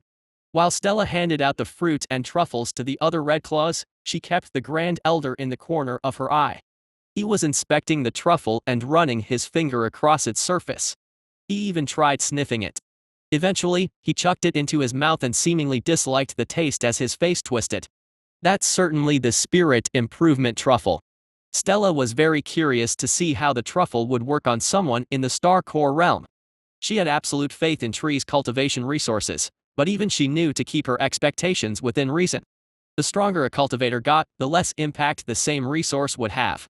It's likely why the skin improvement truffle did little for her but altered Elaine so much, as she was many stages in the Soul Fire realm weaker than her. The rest of the Red Claws sat down one by one in a circle. Elder Mo, still giddy after ridding himself of his heart demons, sat down a few meters from his Grand Elder and gingerly consumed the Spirit Root Improvement truffle alongside Amber. Meanwhile, the other two elders chose to start with the truffle that removed heart demons, so Diana had to step in and vanquish the demonic chief phantoms that tried crawling out. Surprisingly, Elder Margaret had an even more vicious heart demon crawl its way out of her throat than Elder Mo's. "Alright, Douglas, you should join them as well," Stella said to the large man, handing him a handful of fruits and truffles. "You will be entering the mystic realm alongside all of us." Douglas excitedly took the provided cultivation resources and scurried off to sit in the circle. "What about me?" Elaine asked quietly, her head slightly drooping. "Well, since your skills are lacking too much to enter the mystic realm, you will stay here with Tree," Stella said as her spatial ring flashed and a bundle of parchments appeared in her hands. "Take these and learn the ancient runic language so you can converse with Tree, as it will just be you two for the next week." "What about was his name Larry?" Elaine gestured to the giant spider that was still glaring at her. Stella nodded. "Yeah, he will be staying here to watch over you and protect Tree while we are gone." "Right. Okay." Elaine took the parchments and was surprised when Stella also put a heap of fruit and truffles on top. "Don't forget to eat the language comprehension fruit while studying." Stella left with those departing words as she turned her attention to the circle of people cultivating. She also planned to join them and push every bit of chi she could into her soul core before entering the mystic realm that would open in 2 days. "I'm going to reach the star core realm no matter what. Nothing can stop me from being the most useful for Tree." A cold smile bloomed on her face behind the mask as she eyed her competition. Chapter 124, Making Father Proud. As the warm sunlight cascaded over the horizon and shone onto Ashlock's scarlet leaves, his mind slowly kicked into gear. As always, his system appeared in his mind, reminding him that yet another day had passed in this new world he now called home. Idolatry Daily Sign in System. Day 3515. Daily Credit 11. Sacrifice Credit 103. Sign in. Upon seeing the day, Ashlock became excited as today was a special day. The timer for the Mystic Realm skill, his one and only S-rank skill, was gone. Meaning an entire month had passed since he had last used it, and this time was different. The last time it had been activated, his sect members had gone in unprepared and thankfully made it out alive. However, this time, they were going in fully prepared to make the most of the pocket realms. On the mountain peak sat the strongest of the Ashlock sect. On one side were 3 masked women and a large man. Various chi, including earth, water, and spatial, swirled around them like a dense fog. Meanwhile, on the circle's opposite side were 5 red claws. Their star core grand elder sat proudly in the middle, crimson flames spiraling around him and being siphoned off by the others to further their cultivation. Over the last day or so, Ashlock had watched their flames take on a lighter shade as their spirit roots improved due to the truffle. He also noticed the sheer intake of the surrounding fire chi had drastically increased, another boon of pure spirit roots. All was calm as the cultivators meditated in complete silence. However, that was broken by a sudden explosion of crimson flame. As if a rocket engine was facing upward, a pillar of roaring fire rose to the heavens as all the fire chi for miles poured toward a single man. Elder Mo gritted his teeth as he went through a stage advancement. The Grand Elder's eyes snapped open and a wide grin formed on his aged face. Raising his hands, pure fire chi poured out from his star core toward Elder Mo, taking the pillar of fire to new heights. An immense pressure briefly blanketed the mountain peak as the pillar of fire collapsed on top of Elder Mo and was absorbed into his soul core. Elder Mo, the Grand Elder smiled. "Congratulations on your advancement to the 9th stage." Letting out a deep breath of flames like a burping dragon, Elder Mo grinned. "Thank you, Grand Elder. I feel like the clutch of death on my weary soul has been slapped away, and I may live for many more years." "That's good news. The Red Claws would struggle without your exceptional guidance and strength, Elder Mo." Elder Mo laughed heartily, his permanent scowl and foul mood long gone. "What's with the formal speech, old friend? Too comfortable up there in the Star Core realm to sec me as an equal?" The Grand Elder rolled his eyes. "Hard to see you as a friend when you have been nothing but a grumpy old fart for the last century." Elder Mo burst out laughing. "Alright, that is fair enough. I have been a bit of a grumpy bastard. Now be quiet. The others are still meditating," the Grand Elder said in a forced whisper as he gestured to the masked Ashfallen sect members. Ashlock felt like informing them that the mystic realm was ready, so he rode on his trunk and was surprised when the Grand Elder translated his words and relayed them to the group. "The Immortal has spoken. The mystic realm awaits us." Everyone awoke from their meditation and got to their feet. Stella seemed to glance at the Grand Elder, who had made the announcement for a while, but with her mask obscuring her face, it was impossible to tell her mood. Is she jealous someone else translated my words? Ashlock mused as he saw her hand clench at her side. She then let out a long sigh through the mask and addressed the group. Assuming the mystic realm acts the same way as last time, a sudden white fog will appear. Shards will be within the fog, each showing a glimpse into a pocket realm. Reach out and touch the one you feel the strongest connection to. Any questions? Amber was the first to speak up. How long will we be in the mystic realm? Well, last time we were in there for a month, but only a week passed in real time. Stella replied, so prepare to survive there for a month. Elder Mo then piped up, can we travel into the same pocket realm? Stella shrugged, we have only used the mystic realm once, and 2 of the immortals' pets ended up in the same realm. So I would say it's possible. Maybe try holding hands or something when you enter the fog, as all of you would benefit for a fire chi realm, so traveling together would be ideal. The Grand Elder chuckled as he left a hand out to Elder Mo, consider this gesture a rekindling of our century-old friendship. Elder Mo snorted and took the hand, yeah, right. Soon enough, the Redclaw family stood side by side, holding hands and ready for the mystic realm. Ashlock was very curious to see if Stella's theory of them holding hands was correct. If true, they could take turns meditating and guarding, making the whole experience safer and more beneficial. Maple, come sit on my head, Stella called to the lazy squirrel. Maple didn't even open his eyes as his body vanished from Larry's back and reappeared through a hole in reality onto Stella's head, still asleep. Alright, Ash. We are ready. Stella called out. Ashlock took a deep breath. After hearing the horrors they had endured last time, it felt like he was sending his family and friends into a war zone where the chance of death wasn't low. Come back safely, you hear me? Ashlock whispered in his mind as he activated his only S-rank skill, Mystic Realm. Especially you, Stella. From the very moment he activated the skill, everything changed. A dense white fog filled with bizarre celestial flakes swirled around the mountain peak, swallowing his sect members, and before Ashlock knew it, everyone was gone once again, except for him, Larry, and Elaine, who stood beside his trunk. A moment passed, and he sighed once he confirmed that nobody was stumbling back out. The sudden silence was unsettling, so he turned his attention to Elaine. She had removed her black wooden mask and looked at the fog with a longing expression. Eventually, she shook her head and looked up at his canopy. Patriarch, is it all right if I sit here on the bench? Flashing his leaf to say yes, Elaine smiled and relaxed on the wooden bench. She then brought out the stack of parchments Stella had provided, detailing how to translate the ancient runic language. Her spatial ring flashed a second time as a fruit similar to a small apple appeared in her hand. She took a hearty bite of the fruit, and her eyes went wide as they began to glow with a blue hue. Quickly picking up the parchments with the enthusiasm of a kid on Christmas Day, Elaine scanned Stella's notes, and a gasp escaped her lips. This is incredible. I can feel the information burning into my brain. That was a rather worrying description, but Ashlock assumed she meant the information was being permanently burned into her memory. Interesting. The language comprehension buff seems to give the user perfect memory retention for languages. Ashlock hummed to himself as he watched for a little longer. Her eyes seemed to take in the information incredibly quickly as she replaced the parchment she read every few seconds. Ashlock was beginning to feel worse and worse for not having thought of his chi fruit production skill earlier and giving one of these to the Redclaw Grand Elder. Oh well, I'm sure he will be appreciative once he leaves the Mystic Realm a stage or two stronger. Ashlock began to grow bored. What should he do for the next week? Stella reached up and made sure to keep one hand stroking Maple's furry head. The little rascal was her ticket to successfully reaching the Star Core realm, so she wanted to make sure he traveled with her to whatever pocket realm she ended up in. Her eyes darted around the shard-filled white fog like a huntress searching for prey. Brief glimpses of inhospitable worlds, filled with fire and ice, floated past her vision. Panic began to set in as she had been wandering for a while and hadn't encountered a pocket realm with spatial chi.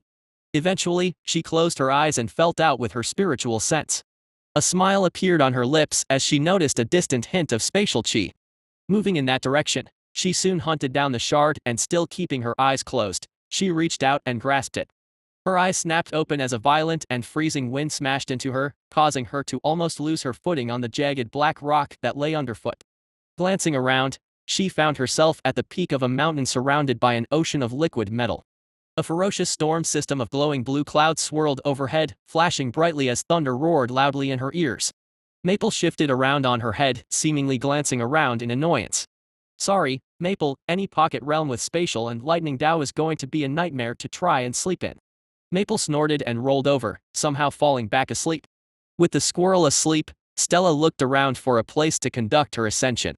There's spatial chi all around this place, so maybe a cave or something. A frown appeared. Other than sharp black rocks pointing out the metal ocean like abyssal spikes reaching for the heavens, there was nowhere else to stay. Her heart almost lunged out of her chest when the world suddenly lit up, and as if she was a lightning rod, the glowing clouds overhead deemed her a target. Lightning lashed out at her. Stella enshrouded her fist in lightning Dao and managed to punch one of the bolts away, but the other was a little off the mark and hit the rock below her feet, exploding the thin shard of rock she had been balancing on and sending her tumbling down the sheer rock face toward the liquid metal ocean below. Snapping her fingers, a wobbling rift manifested below her, and she fell through, reappearing back on the mountain peak. Alright, this is going to be more challenging than I thought.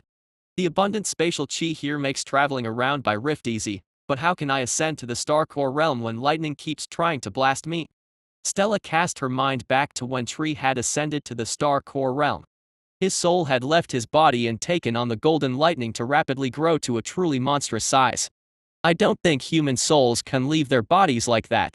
I may have lightning Dao, but that doesn't mean I will survive being struck by lightning repeatedly while trying to form my star core. Stella still found Dao comprehension a weird concept.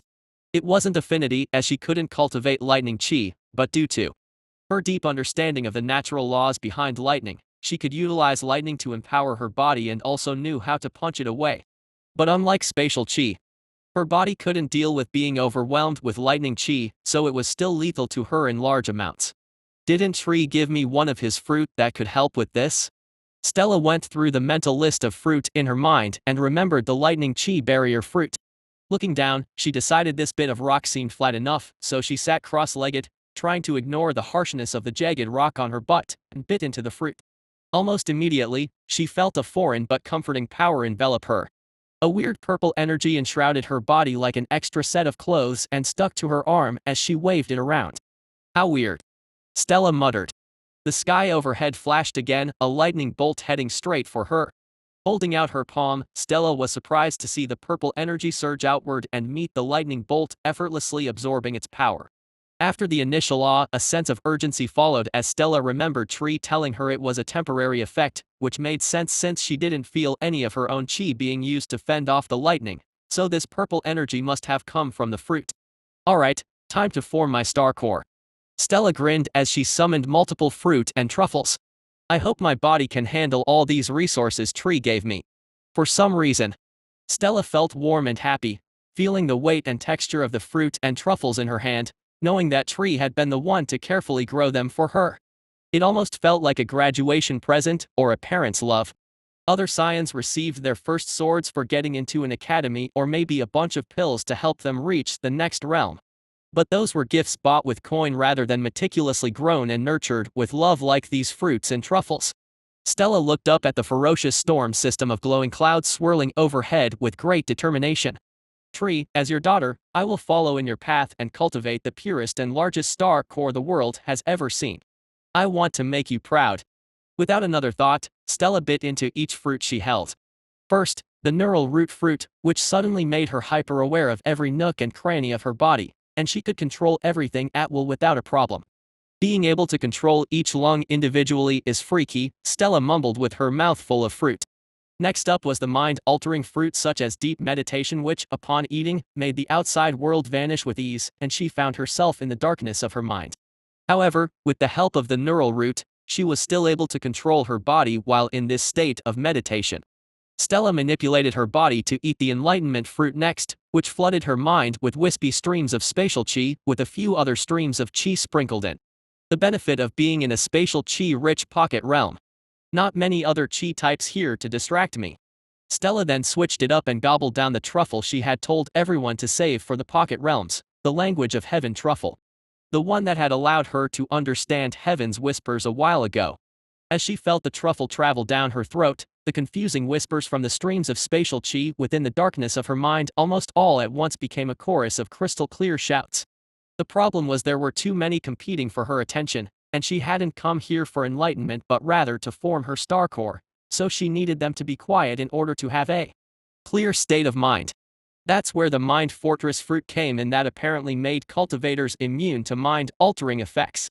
After biting into it, Stella felt her mind grow numb, and the insistent shouts that plagued her mind became distant whispers unless she wanted to focus on them.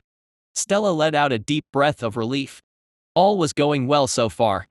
With her mind tranquil and her body a fortress of purple energy from the outside world.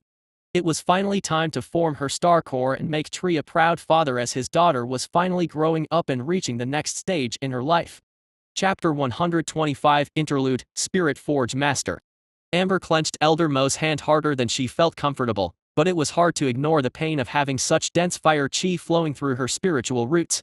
Other than holding hands, they had mutually agreed to exchange chi to try and guarantee they ended up in the same pocket realm, and there was no way Amber planned to end up lost and alone in an alternate world filled with danger. She hadn't even left the sect all that much except for the occasional excursion into the wilderness near the volcanic region she used to call home. Everyone hold tight.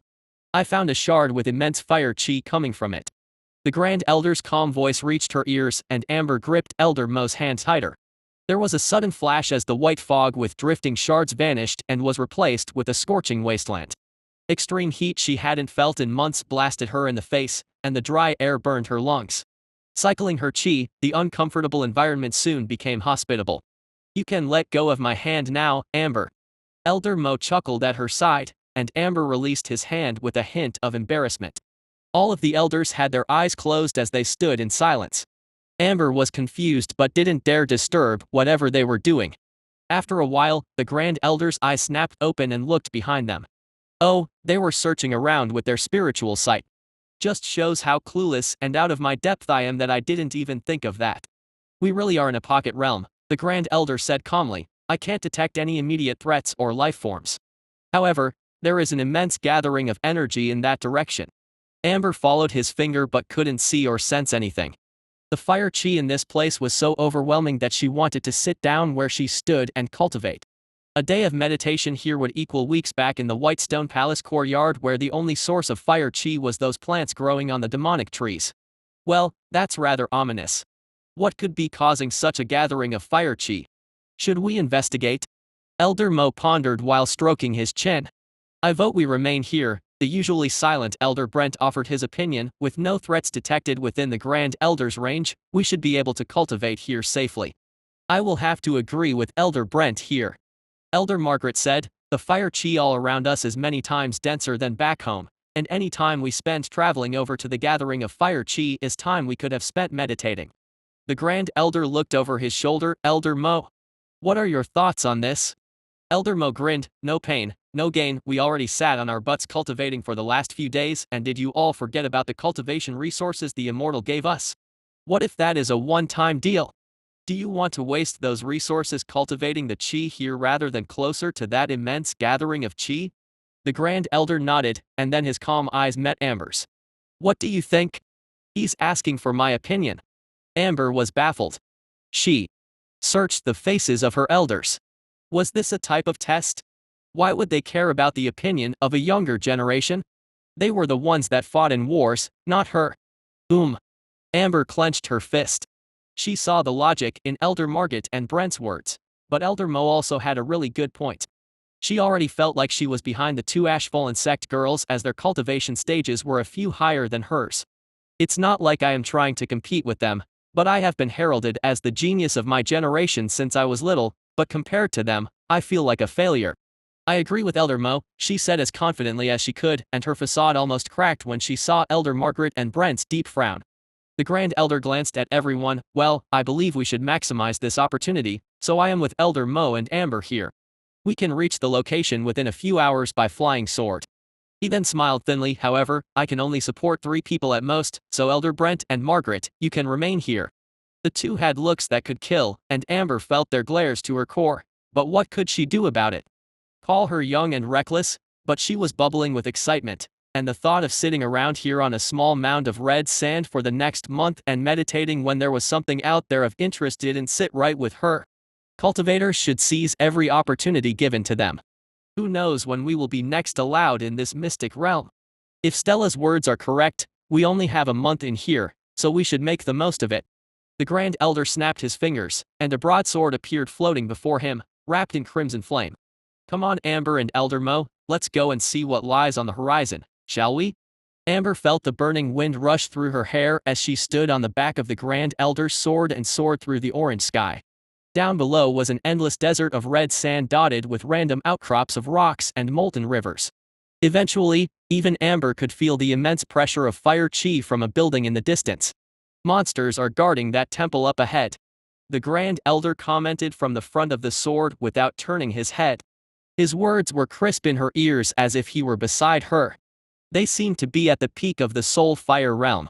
Elder Mo and I will handle them. Amber, you stay back and observe.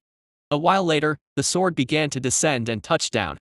Amber hopped off the sword and felt her feet sink slightly into the scorching red sand. Amber didn't even have time to take in the colossal sight of a black stone temple that reached for the orange sky before them, as prowling around the pillared entrance were three-headed dogs the size of buildings with a ghostly blue flame as fur. Spirit fire. Elder Mo commented as he shrouded himself in his own crimson flames. Best to cut through it with soul fire-coated swords. Indeed, I'm surprised he remembered. The Grand Elder smirked. Let's go. Whoever kills the most wins. What followed was a slaughter as Elder Mo and the Grand Elder displayed the remarkable teamwork fostered through centuries of standing side by side on the battlefield. Amber had heard stories of their feats against other demonic sects, but seeing it in action was fascinating. Fire chi flowed into her eyes in a vain attempt to follow their swift movements. Flashes of flame followed blurred swords coated in crimson fire, easily beheading the seemingly helpless dogs. Before long, the final groan left the head of the last standing monster, and Amber hesitantly went to join her elders at the entrance to the temple, carefully sidestepping the pools of blood, decapitated heads, and swamps of organs. Enjoy the show? Elder Mo grinned. Not every day I get to stretch myself that much. You could say that again, the Grand Elder said, shaking his blade once to remove the blood. And I believe I won. Elder Mo went to retort, but Amber cut in to hurry things along. It was awe-inspiring, she admitted, still finding it weird that she was invited alongside these old monsters to join them on this expedition. Elder Mo's spatial ring flashed, and one of the corpses disappeared. Secured us some food, and it should have a beast core that will be rather valuable. He surveyed the rest of the carnage and shook his head. Will take too long to dig out the beast cores from these monsters. Their meat is fire resistant, so burning the corpses to reveal the beast cores won't work. The Grand Elder strode past Elder Mo. Don't worry about those corpses for now. The fact they wielded spirit fire makes me eager for what we may find within these stone walls. So that weird ghostly flame is called spirit fire. What makes it so unique compared to the soul fire I can control? Amber kept her thoughts to herself as she followed her elders deeper into the temple. It took many more hours, but eventually, the trio had slaughtered their way into an expansive room. Although a trail of death lay behind them, her elders appeared relaxed as they looked around. That was until the entire temple began to shake, and the tunnel they had used to enter the room collapsed. Amber desperately looked around and then noticed an altar rising in the center of the room. Grand Elder, look, she said, and the two men followed her gaze. A hammer? Elder Mo asked, and sure enough, a metal hammer coated in that same ghostly spirit fire sat proudly on the altar, dominating the room with its presence. The trio walked up and looked at it from all angles. Looks like a blacksmith's hammer. The Grand Elder broke the silence. Could this be a hammer that once belonged to a spirit forge master? What's a spirit forge master? Amber couldn't hold back her curiosity any longer. Elder Mo did his signature humming while rubbing his chin as he contemplated how to answer her question. I haven't seen a spirit forge master in a long time, but if my memory serves me correctly, they are people able to use a special type of fire to imbue intent into objects. Amber nodded in understanding, and her gaze landed back on the hammer. So the person who left this here was some type of ancient blacksmith. Alright, my spirit sense cannot penetrate the black stone of this building, nor can I detect a way out. The Grand Elder said seriously, there is also not much fire chi in here, surprisingly, so if we want to make the best of this situation, we need to get out of here and soon. Elder Mo grunted in agreement. Are you thinking what I'm thinking, old friend? I sure am. The Grand Elder replied, and the two engaged in a contest of spirit stone, two swords and palm strike. Glaring at one another, they raised their hands and shouted, draw. At the same time, Elder Mo went for the classic opening of spirit rock with his hand in a fist, whereas the Grand Elder went with a riskier two-sword opening with his two fingers out. Spirit stone beats two swords. Elder Mo grinned and patted the Grand Elder on the shoulder. Unlucky old fool. Sighing, the Grand Elder lowered his hand and looked long and hard at the blacksmith's hammer. What were they fighting over? Oh. Amber's question was answered by the Grand Elder reaching out and grabbing the hammer handle. Clearly, they had deemed the hammer the answer to escaping here and had been competing on who had to try grabbing it first. Elder Mo and Amber tensed as the Grand Elder's fingers wrapped around the handle coated in spirit fire. Everything seemed fine briefly until the Grand Elder's eyes suddenly exploded with ghostly flames. He released his grip on the hammer and stumbled back into Elder Mo's arms. Are you alive? Elder Mo asked, and the Grand Elder nodded, clearly shaken by the experience. What happened, Grand Elder? Amber asked as respectfully as she could without her deep curiosity and fear becoming too obvious. A wide grin formed on the Grand Elder's aged lips as if he had gone insane. It's a technique. An inheritance. What? Elder Mo roared, dropping the Grand Elder to the floor and dashing over to the hammer. Without a second thought, he grabbed the handle and suffered the same fate as the Grand Elder with spirit fire roaring from his eyes. He managed to stay standing by catching himself on the altar edge and began to laugh manically. It's true. An inheritance from a Monarch Realm expert is really here. Amber knew it might be foolish, but she didn't dare hesitate and dashed past the Elder, grasping at the cold handle of the hammer.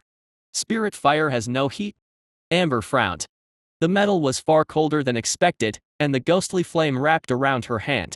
As that thought drifted through her worried mind, a sudden force slammed into her body as the spirit fire from the hammer surged up her arm and into her brain. The spirit fire carried the knowledge and life experience of someone that had lived thousands of times longer than her.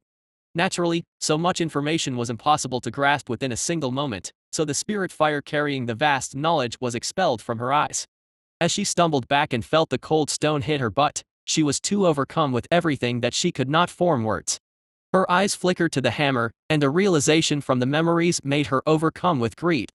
Whoever can comprehend the technique to wield the hammer first can claim the inheritance to become a Spirit Forge master and wield the hammer freely.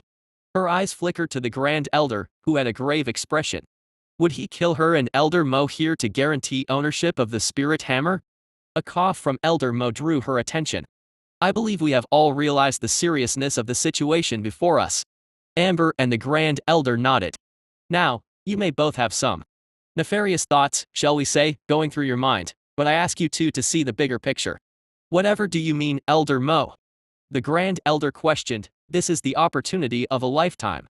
In all my life, I have never even heard of someone encountering a Monarch Realm inheritance, let alone being given the chance to actually obtain it. Elder Mo snorted, and who gave you this opportunity? An immortal. Do you think you can escape here with our blood on your hand without facing repercussions from an immortal? Stella said that they needed us all to get stronger for the Ashfallen sect. That is why they gave us such precious cultivation resources and allowed us access to this mystic realm. Amber nodded in agreement, mainly because she wasn't the one with any power here. The Grand Elder could defeat her with the gravity of his star core alone. The Grand Elder frowned and didn't seem convinced, so Elder Mo pressed on. There were thousands of pocket realms within that mist. Who is to say this is the only one with an inheritance? What if every time we get to venture into this mystic realm, we stumble upon an inheritance? Do you plan to seize every single one for yourself by killing everyone around you? The Grand Elder looked at both of them briefly. And the hostility in his eyes lessened. So what do you suggest then, Elder Mo? We all compete against each other for the inheritance. Elder Mo said without missing a beat. From my understanding, it's not an inheritance that's based on your affinity or talent, but rather sheer determination and concentration to learn the ways of Spirit Fire and the Forge. Amber saw the Grand Elder's thoughts wander. Grand Elder, don't forget that there's still a pocket realm of rich fire chi out there that Elder Brent and Margaret are enjoying. The Grand Elder snorted. Fine. We will compete for the inheritance. Don't get angry when you lose. His spatial ring flashed, and a bundle of fruit and a truffle appeared. Without hesitation, he ate them all in one gulp and quickly dropped into a lotus position with his eyes closed. Elder Mo gave Amber a thumbs up and a cheeky grin before following in the Grand Elder's steps, consuming all his fruit and truffles before focusing on the inheritance. Amber took one last look at the forge hammer shrouded in a ghostly flame with a grim determination. If she could obtain the inheritance of a Monarch Realm cultivator, her life would be set. She could become the realm's only Spirit Forge master. A cultivator capable of granting intent to their creations. Chapter 126, Qualities of a Smith. What were the qualities of a forge master? Amber raised her arm and struck down on the piece of metal, making sure to strike the spot of ghostly flame that danced along its surface. The cold handle in her fingers vibrated in the process, making her hand numb, and upon striking the spot, a sliver of information entered her mind. Reappearing, the spot of ghostly flame on the metal shifted position again, and Amber tried to strike it but missed slightly and felt that sliver of information she had previously gained expelled from her mind. She gritted her teeth and tried again, but in her impatience, she missed again as the ghostly spot changed location last second and lost another sliver of information. Ah! This is so frustrating. Amber cursed. While the buffs from the fruit had been in effect, it had felt like cheating. For a day straight, Amber's mind had been tranquil and focused, her body had been in complete control, and her patience was manageable. But slowly, the effects of the fruit and truffles wore off, and as the days rolled by with her stuck striking this same piece of metal with a hammer, her resolve began to waver. I need to hurry up. I'm sure the elders are ahead of me by now. Amber knew it was a toxic cycle. The more she felt behind, the more she rushed the process and messed up, which then caused her to lose more and more information regarding the inheritance. What were the qualities of a forge master? Amber had realized the answer to this question during this grueling task. It was a test of patience and willpower. She had to keep her hands steady, her pace perfect, and her mind calm. If anything was out of balance, she fell back a step. Who knew being a forge master was so grueling? She had assumed it would be easy from the first few days. Just hit the piece of metal repeatedly on the correct spot until she gained all the knowledge. Amber let out a long sigh and looked around. There was nothing but darkness beside the anvil with a single piece of unchanging metal and the hammer in her mental hand. Some streams of fire chi flowed near the edge of her consciousness, and the hushed whispers of knowledge tempted her to throw the hammer down and concede to her elders. She hated herself, such a seemingly simple task lay between her and glory, yet she couldn't do it. It was frustrating beyond measure. Come on, Amber, you can do this. She muttered to herself as her mental grip around the hammer within her mind tightened. Just calm yourself and take it one step at a time. She raised her arm and struck down, hitting the ghostly spot perfectly. It fizzled out and granted her a sliver of knowledge regarding the ways of becoming a forge master. The problem was not all of the tidbits of information were helpful. This was an inheritance of a person's life, meaning they pass down all their life knowledge, no matter how mundane or ridiculous. It's part of what made this seemingly tedious task so frustrating. Strike a few times successfully, gain a portion of the technique, and then acquire a recipe for fried rice and the vulgar memories of a one-night stand. It was distracting and sometimes downright gross. How was Amber supposed to keep a clear mind and try to impart her will through the hammer when she had this monarch realm's sex life playing in her head? These weren't memories suitable for someone like herself, leading her to question many things. The sound of metal on metal struck her ears. She missed the ghostly spot. A force seemed to rip that tiny part of the inheritance she had just comprehended from her consciousness as if it had never been there, but the silence was deafening, impossible to ignore. The Grand Elder was unperturbed by the memories as he slaved away at the anvil in his mind. The steady beat of the hammer calmed his soul and fed his brain with information. Slowly he grew closer to his goal. But he was still a little impatient, causing him to miss every now and then, much to his subdued frustration. He had never been a man known for patience, always rushing into battle head first, so to keep completely still and repeat the same repetitive task over and over was driving him insane. He just had to press on. A year within his mind had seemingly passed, and Elder Mo felt at peace. The hammer beat down with a consistent rhythm, never missing its mark. Years of patiently teaching the younger generation the ways of cultivation and meditation allowed him to put up with a lot of nonsense. To him, the intrusive memories containing aspects of this monarch realm's life were of unimportance, simply noise in the background like the constant chatter of his students. If he could teach, he could learn. Years of frustration at trying to chip away at the bottleneck had strengthened his resolve, and resisting the heart demons that ate away at his sanity had steeled his mind into an impenetrable fortress. Facing this trial a week ago would have been impossible. Back then, only a grim determination had kept him going, whereas now he was lifted by a second wind, and his hopes for his life were reignited. In all honesty, Elder Mo didn't even care for the inheritance. He felt at peace just being able to live for a few more centuries, nurture the Redclaw family's younglings, and perhaps reach the Star Core realm. The battlefield had been his home, a place of chaos where a quick-thinking mind was key. But he had left that life of slaughter behind long ago for days of peace and quiet, away from the screams of the dying. With a faint smile, he kept hammering away, enjoying the peaceful rhythm and hints of knowledge that gave him some perspective on a longer life. Perhaps similar to one he may get to live due to the tree's truffles. Amber sat in the silence of the black stone room. Her eyes were open and longingly looking at the hammer shrouded in ghostly spirit fire perched upon the altar. Perhaps it was rather immature of her, but she had given up and put the hammer down within her mind in frustration. Deep down, she knew she wasn't worthy of wielding the hammer. Either it was due to a lack of life experience, or she lacked the quality needed in a master forge master. Stop being a brat. The world doesn't owe you the inheritance. Amber huffed the strands of red hair out of her face and curled up into a ball, clutching her knees to her chest. Resting her chin on her knees, she continued glaring at the hammer. What was I thinking? I'm no forge master. Happy to sit inside by an anvil all day making weapons. I want to explore the world, see new things and get stronger. Maybe she was just trying to make herself feel better, but her thoughts held some profound truth that was hard to ignore. She was not worthy, nor was she suited for the hammer. Perhaps her talents lay elsewhere. I never gave alchemy a go. I heard the Redclaws are naturally good at alchemy due to our fire affinity, but I always skipped the lessons to advance my cultivation. Amber was startled from her thoughts when Elder Mo let out a satisfied sigh and his eyes opened. He turned to look at her with an uncharacteristically warm smile.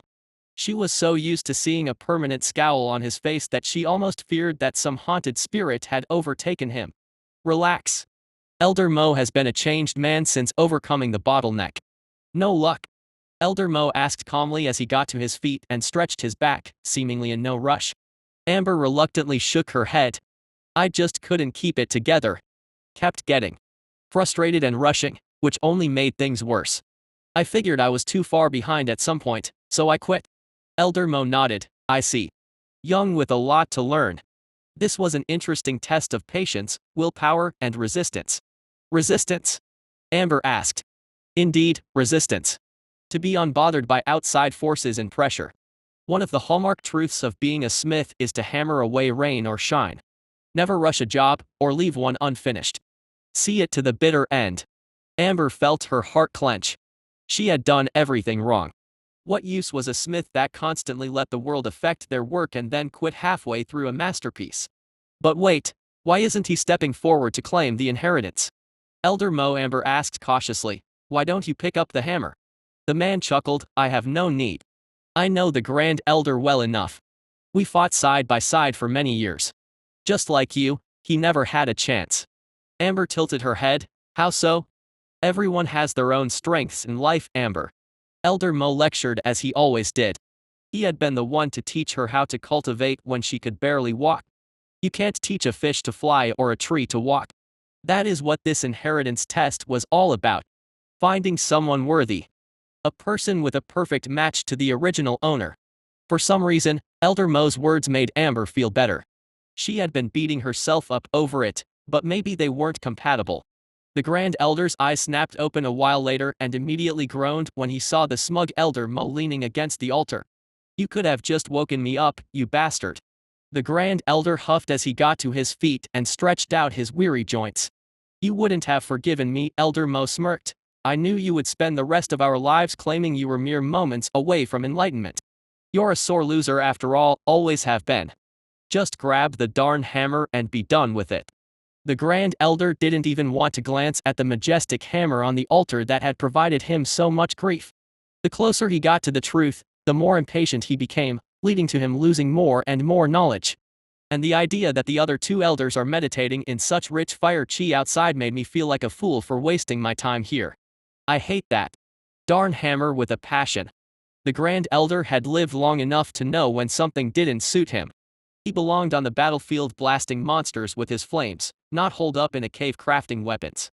He was a wielder of swords, not a creator. As I said before, Elder Mo said as he reached out to touch the hammer, I'm sure this is the first of many such opportunities under the gracious Ashfallen sect. So long as we stay loyal, I'm sure future opportunities will arise. Stop trying to sound wise and claim your prize, you smug bastard. The Grand Elder said while tapping his foot impatiently. He didn't want to be consoled by his old friend right now. He wanted out of here to meditate and advance a stage in the Star Core realm so he could blast that worm in the face. Elder Mo laughed as his fingers wrapped around the handle, and he easily picked the hammer up. An explosion of spirit flame from his body sent a plume of dust and rustled the Grand Elder's clothes. Turning to face them, Elder Mo's eyes glowed a ghostly blue, and the hammer seemed almost fused to his hand as it was hard to tell where his hand ended and the handle began. It was just a blur. Elder Mo then raised the hammer above his head, a miniature sun of ghostly fire formed on the hammer's head, and he then struck down on the anvil, sending a sonic boom throughout the temple that made the entire building crumble around them as if it were a glorified sand castle. Idolatry Daily Sign in System. Day 3520. Daily Credit 16. Sacrifice Credit 103. Sign in. Ashlock dismissed the system notification and welcomed a brand new day. 5 days have passed since the Mystic Realm was deployed. Ashlock sighed as he did his morning check. His vision blurred as he activated Eye of the Tree God to appear out in the wilderness. As usual, the grotesque worm had emerged from underground, feasting on the weak monsters gathered around the wall of trees overnight and munching happily on his sweet-smelling mushrooms. It was tragic to watch so many monsters being taken away from him, but as long as it kept the darn worm that should be worth over 1,000 sacrificial credits around, he felt it was worth it.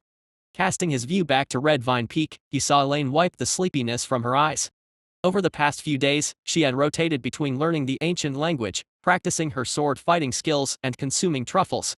The root improvement truffle had been uneventful as her void chi looked much the same, and the expelling of her heart demons had gone much the same with her own void chi obliterating them.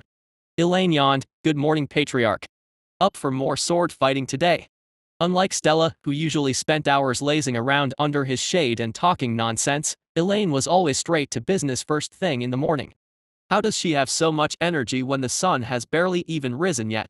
Ashlock grumbled. Back when he had been a human, he was a self-diagnosed night owl that would regularly stay up till 5 a.m. even if he had work the next day. I wonder if some of my degeneracy has carried over to my life as a tree. Or maybe my body is slow in the morning since it's cooler and there's no sun. Alas, Elaine's enthusiasm to improve her sword skills was infectious, and Ashlock greatly enjoyed flexing his new limbs and being the teacher rather than the student for once. It had felt unwinnable when he tried fighting Stella, but Elaine was so garbage at combat that he had to hold himself back. Within his inventory, Ashlock had arranged the swords he had looted from the dead Voidmind Elder into a neat pile so he could grab the one he wanted at any time. I will use these 3. Today. Ashlock mused as the swords vanished and appeared outside. Carefully placed holes in the stone that avoided any of the chi gathering arrays let his black vines emerge, and soon enough, he had equipped them with the beautiful swords. What do you want to practice today? Ashlock rode on his trunk, and Elaine effortlessly translated his words. The language comprehension fruit and multiple days and nights of studying had done wonders for her ancient runic language capabilities. Ashlock had to admit it felt freeing to not rely on Stella to translate everything. Soon enough, he expected all of the Redclaws to understand him alongside Douglas and Diana. Let's do parry practice today, Elaine said as she raised her sword. Ashlock complied as he sent 3 of his black sword-wielding vines to strike at her with non-threatening speed. The sound of Elaine's sword parrying his to the side filled the courtyard. Since the speed was so slow, he could let his mind wander. For some reason, seeing Elaine so earnestly learning the sword reminded him of when he had spent hours watching Stella and Diana spar in the training courtyard that no longer existed. Man, I miss them. I hope they come back all smiles and stronger. Ashlock lamented as he looked at the mystical white fog encompassing most of the mountain peak. I wonder how the Redclaws are doing. If they didn't make it into the same realm, then I think Amber might struggle to survive. Actually, on that point, how the hell is Douglas going to make it through? Sadly, all Ashlock could do was sit here and pray that his sect members made it back safely. Before he knew it, dusk had arrived and Elaine collapsed where she stood. Her rose-gold hair was drenched with sweat, and she gasped for breath. I probably shouldn't have become such an unfit potato. Elaine sadly laughed to herself as she lay on her back. Ashlock chuckled at her statement, and before he fell asleep, he watched Elaine stagger to her feet and collapse again in a hunched-over sitting position on the chi-gathering array.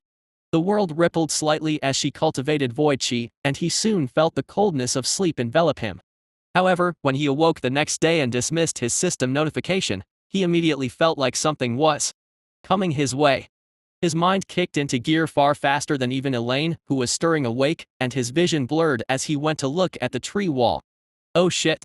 Ashlock panicked. The worm was heading toward him, but there was more than one.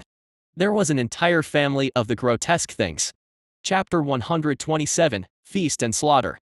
Red Vine Peak trembled as many enormous worms circled its base below the surface. After a week of doing nothing but meditating and training with Elaine, Ashlock's star core had been brimming with chi. Annoyingly, this chi was now being shoved down his roots and into the mountain to stave off the worms. Why the fuck is that worm back here? Ashlock cursed, and where the hell did it get friends? Although the other worms weren't as large or powerful, there were far too many to count, and they were still in the soul fire realm, meaning they were still a threat if they attacked all at once. It's fine.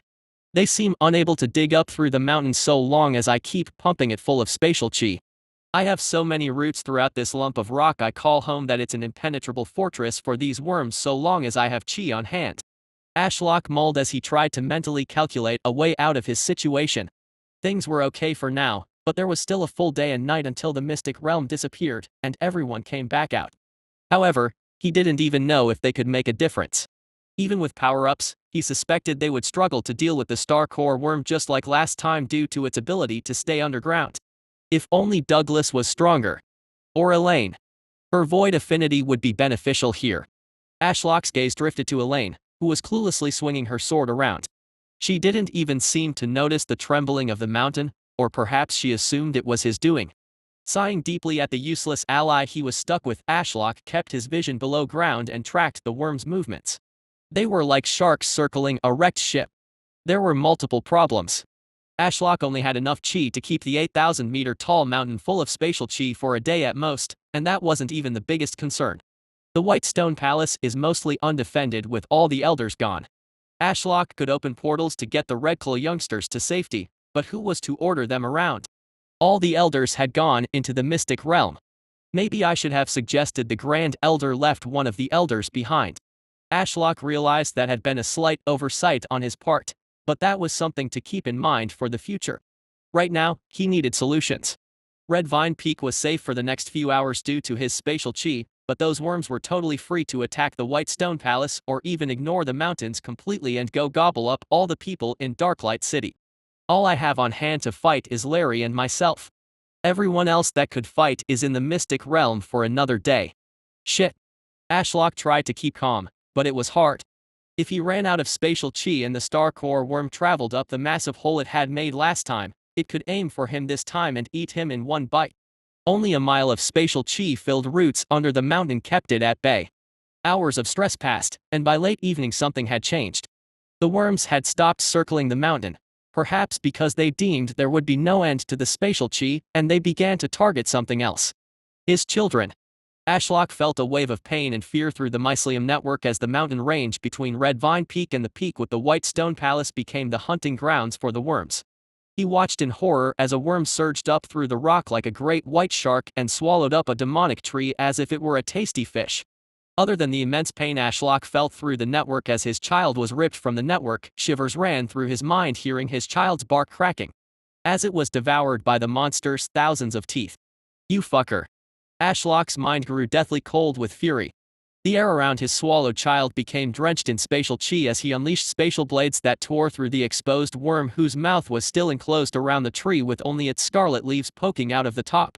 As this worm was only in the soul fire realm, its earth chi that rippled across its body did little to block the sliced space. As if attacked by 100 invisible blades, large wounds opened up on the worm's body all at once, and blood spewed out, covering the nearby demonic trees. A wave of happiness spread through the mycelium network due to the shower of blood, and seeing the worm reduced to a bloody pulp restored some emotion to Ashlock's mind. Quickly, he checked his chi reserves and cursed, seeing how much that stunt had cost him. Shaved about half an hour off my chi reserves. I can't do that for every worm that surfaces and tries to eat my children. Fuck. Ashlock hated it as he felt the mountain range tremble again, and more worms surged up through the rock and enveloped helpless demonic trees in their jaws. As the scene played out, Ashlock saw a bunch of Redclaws standing at the entrance to the White Stone Palace and watching the carnage unfold with fear in their eyes. Weak was his only thought. They were nothing but cannon fodder and an irritant for him to think about while watching his children get slaughtered.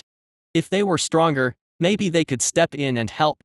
Ashlock decided, perhaps against his better judgment, to kill the worms but tried to keep it as chi efficient as possible. His idea was that if he could portal the corpses back to his main body, he could use consuming abyss to convert them into sacrificial credits and chi. Larry, he said through the black tether, and his ever-faithful spider perked up. Yes, oh gracious master. Your will is my command. Go out there and slaughter the worms that are feasting on my offspring. But make sure to stay close and keep your senses open. I may need you to return here quickly if the star core worm somehow gets through my spatial chi-filled roots and aims for my trunk. Ashlock rattled off quickly while half distracted with dragging the corpse of the first worm he had killed through a newly formed rift. As you wish, master. The worm corpse fell through as the rift materialized overhead with a thud, but so did something else he hadn't been expecting. The corpse exploded open and a smaller worm wiggled out and tried to lash at Ashlock. Elaine screamed and uselessly raised her sword. Luckily, Ashlock had been half expecting some nonsense when he opened the portal, as he had learned from the last few times that portals opened him up to counterattacks, so he had his mind ready to activate the void version of consuming abyss at the first sign of trouble. The worm didn't even make it a few meters before the stone surrounding Ashlock turned black as a lake of void spread out from his trunk, and 100 tendrils of void shot out and impaled the worm. A screech escaped its body as it deflated like a pierced balloon and died. With 2 corpses to consume for chi, Ashlock wrapped them in black vines, and within moments, he saw the familiar notification of sacrificial credits. Plus 280. That's not too shabby, Ashlock mused, noticing he had recovered all the chi he had wasted by devouring their corpses. With the immediate threat dealt with, Larry scurried through the concealment array and into the demonic tree forest growing on the mountainside to fulfill his master's orders. Almost immediately, the giant spider seemingly felt a rumbling below and managed to impressively leap to a nearby tree.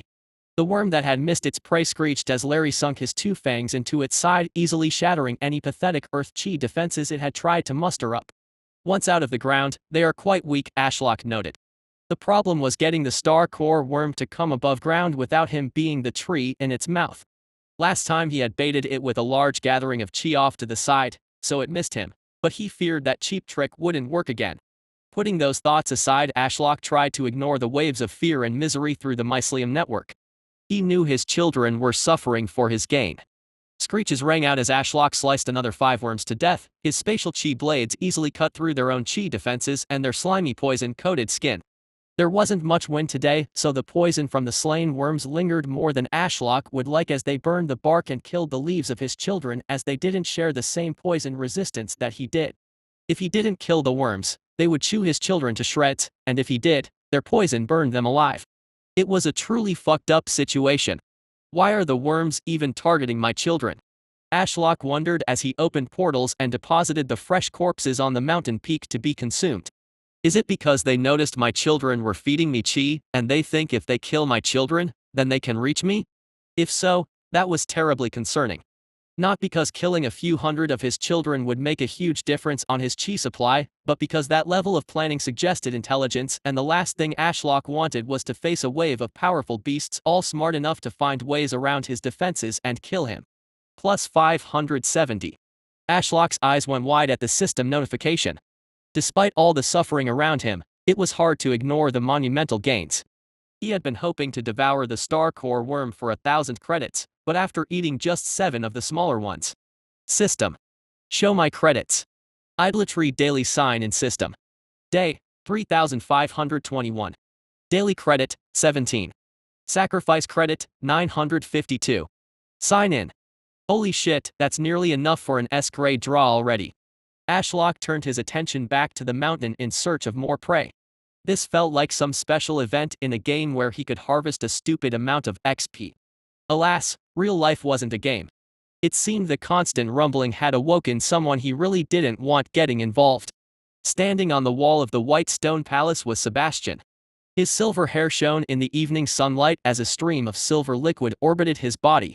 He coldly appraised the situation, and when a worm got a bit too close to the White Stone Palace's entrance and looked like it was aiming for the Red Claws, the stream of liquid shot out and skewered the worm straight through and came out bloody on the other side.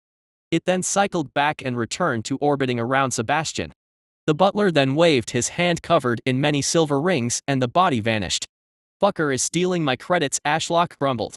On the one hand, he was glad to have another ally that could protect the Red Claws so he could focus on saving his children, but on the other, his precious credits. What followed was a hunting contest between man and tree. Their target? The hundreds of worms hellbent on eating any human they caught a whiff of, the Red Claws and Sebastian included, or committing the most heinous crime: deforestation. Being in the Starcore realm, Sebastian could whiz around on a blade of pure silver and slaughter the worms faster than Ashlock could see. There was a constant whistling noise as the stream of silver flew through the tree's canopies, skewing the vile creatures. Ashlock didn't even have a chance to try and open a portal and steal the corpse as they kept vanishing into the butler's spatial rings to stop the poison from spreading. So leaving the worms closer to the White Stone Palace to him, Ashlock focused on working with Larry to kill as many closer to Red Vine Peak as possible. Plus 170. Plus 335. Plus 237. Plus 115. Sacrificial credits were flying in faster than he had ever seen before, and he was so distracted he didn't notice until he felt a sudden pain that something was wrong. Blinded by his greed and the seemingly free lunch before him, he hadn't been keeping track of the Starcore worm as much as he should have. For hours, the worm had remained seemingly dormant below the range of his roots and uninterested in trying to eat its way through his spatial chi-coated roots. With everything going on and the worm's inactivity for the last few hours, he had ignored it until it was too late, and it was already on the move. The mountain shuddered to the point even Elaine became concerned. "Patriarch. What's happening? I can't see through the concealment array." Wait, she has been standing there this whole time feeling the mountain shake and seeing giant worms fall through a portal in the sky and only now felt the need to ask what's going on? Finding the source of the shaking wasn't hard as the titanic Starcore worm surged up the side of the mountain, its body completely exposed. Dense earth chi rippled across its body that could rival an ocean liner as it effortlessly traveled up the mountainside. Ashlock hurled blades of spatial chi in a vain attempt to slow its advance, but its earth chi easily absorbed his attacks. Obviously, he began to panic. "Larry, come back. Help," he shouted through the tether while preemptively casting Consuming Abyss. He debated signing into his system for an S-grade draw as he had over 1,800 credits, but it was too late. He didn't want to be distracted by the knowledge of a new skill entering his mind when something that could kill him would arrive in a few seconds. Right as the concealment array shattered due to the worm swallowing a large chunk of it, Ashlock cast a portal right behind Elaine that led to the cavern below.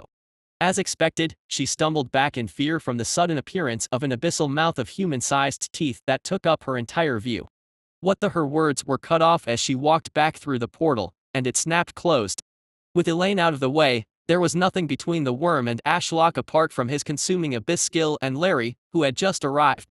The worm let out a violent screech that made Larry stumble back a few steps, and even Ashlock felt his branches creak under the force. Ashlock felt an immense shadow loom over him as the worm blocked out the sun. Even though Red Vine Peak was over 8,000 meters tall, Ashlock still couldn't see the end of the worm as it lay against the mountainside. The worm charged at him, and he sent out his hundreds of void tendrils to intercept. Larry also hurled a wave of ash at the monstrous being, but they met nothing. There was a thunderclap as air rushed to fill in the sudden vacuum. The worm had literally vanished as if deleted from the world. What the fuck? Oh no, Ashlock realized what had happened. Compared to the worm's colossal size, the mystic realm looked like a tiny fart cloud, but the worm had made contact with the fog still floating around the mountain peak when it vanished. The worm was sent to the mystic realm. But the skill will deactivate by tomorrow morning and automatically bring everyone back if they are still alive. Ashlock felt both relief and fear. What if all his allies returned injured and immediately had to face the Starcore realm worm? Shit. Should I sign in now? I don't want to rely solely on my void affinity skill to kill the worm and protect my allies. Ashlock opened his system and stared at it. Idolatry daily sign in system. Day 3521. Daily credit, 17. Sacrifice credit, 1,809. Sign in. It was enough for an S-rank draw, that was for sure. But should he wait, kill all the remaining worms and attempt an SS or SSS rank draw? He knew they existed due to the shard Lee had given him. Fuck it. I don't know if I can handle something in the SS or SSS grade bracket with my current cultivation. Ashlock gave one final moment of thought but caved in. System.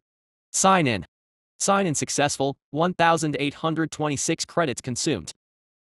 Chapter 128 Emperor of the Spirit Trees. Sebastian Silverspire flicked his wrist to guide his manifested silver core to impale yet another monster that dare threatened his peace.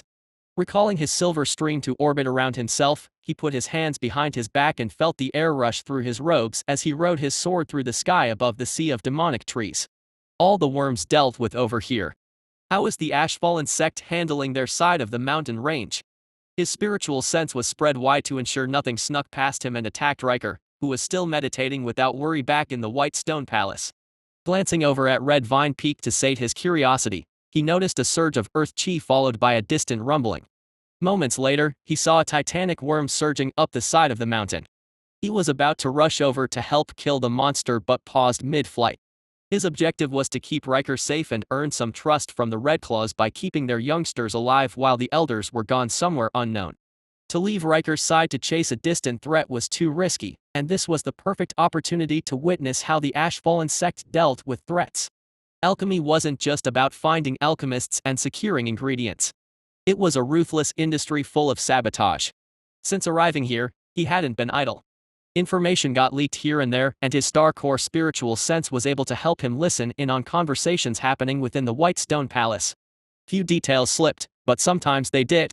That's where he had confirmed the group he had done the deal with called themselves the Ashfallen sect and apparently was run by an immortal. Whether this immortal was a different person from the nature affinity cultivator capable of growing any type of plant Diana had mentioned had yet to be discerned. I also failed to detect any defensive formations when I last visited or the lingering auras of any hidden masters. I'll let the worm test it for me. Sebastian stood silently, his sword motionless in the air as the entire mountain range trembled beneath him. His face was stoic until the distant Red Vine Peak suddenly changed.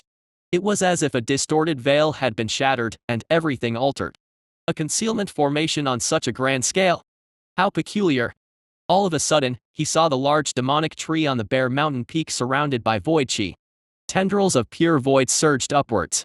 At first, he had assumed it would be that masked girl he had met earlier in the cavern as he had detected void chi within her, but she was nowhere to be seen. There was just a tree and a giant spider. Is that a spirit beast? There's also no sign of any Ashfallen sect members nor any of the Redclaw elders. So who is fighting? Squinting his eyes, the only other thing he saw was a dense white fog. Staying mysteriously motionless as if contained by an invisible force. The giant worm reeled back its head and then went to gobble up the lone tree, or perhaps the spider. It was hard to tell who its target was due to its size. It could swallow the entire mountain peak if it so wished. It vanished. Sebastian blinked his eyes and then went to rub them in confusion. Was it an illusion array? What had happened to the massive worm? He hadn't been hallucinating as the ravine carved out by the monster all the way up the side of the mountain was still there, yet its entire body was just missing. Sebastian didn't like to admit it, but his hand began to tremble. Assuming the worm had really vanished like that, the implications were horrifying. Either there was an array around that mountain capable of deleting a Star Core abyssal worm out of existence, or there really was an immortal residing in the mountain that could remove something from reality with a snap of their fingers. Without delay, Sebastian turned and flew back to the White Stone Palace. His mind was a mess of chaotic thoughts, and he didn't wish to be seen, having not offered a hand. The Ashfallen sect is far more terrifying than I thought. Sign in Ashlock confirmed and watched as his credits dropped to 0 and a new system message popped up. Sign in successful, 1,826 credits consumed. Unlocked an S-grade skill, Progeny Dominion. The entire mountain range and the surrounding lands began to tremble, and the sea of demonic trees violently rustled as if alive. Birds fled to the skies in droves, and distressed howls of animals cried out from the misty forest far down below. Ashlock felt the system's power pulling on his roots, forcing them to grow in ways and directions he couldn't control. However, it felt like all his roots had an intended destination. Content with letting the system handle whatever monument's task it was performing, he sat back and waited to witness its magic. although he didn't understand how that could cause such violent trembling. Suddenly, Ashlock felt a small surge of chi coming up through his roots. It was as if someone had gone from drip feeding him water to suddenly turning on the hosepipe. It came like a flood alongside a wave of intense happiness, and Ashlock soon realized what was causing the trembling. His thousands of roots were moving to meet the roots of all his offspring and fuse. It was that sheer amount of movement that was causing the trembling. He no longer had to exchange nutrients and chi through thin strands of mycelium with his children and instead could connect with them directly. A while passed and Ashlock watched his star core fill up faster and faster as his roots fused with more trees. Even the volume of nutrients cycling through the network between all the trees had become immense. It's like going from dial-up internet to fiber optic. Ashlock chuckled as he felt the warmth of emotions and excitement from his offspring. They were happy to be fused with their dad. I will pay all of you guys back soon enough. Just let me defeat the worm first. Ashlock reassured his children, and he felt a wave of acceptance back. He couldn't wait for all of his children to develop their egos further so he could have more in-depth conversations with them in the future. As the trembling finally stopped, Ashlock noticed his star core suddenly glow exceptionally bright and then collapse, losing most of the chi he had gathered. But that was trivial. Ashlock's trunk cracked and bulged, growing upwards as his star core forcefully expanded, and he went up a stage. Demonic Demi-Divine Tree, age, 9. Star core, 3rd stage. Soul type, Amethyst, spatial. Oh. I'm now in the 3rd stage.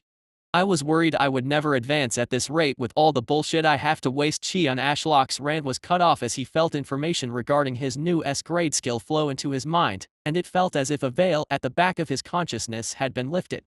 To his surprise, fusing with his offspring was simply the beginning of his new skill's capabilities.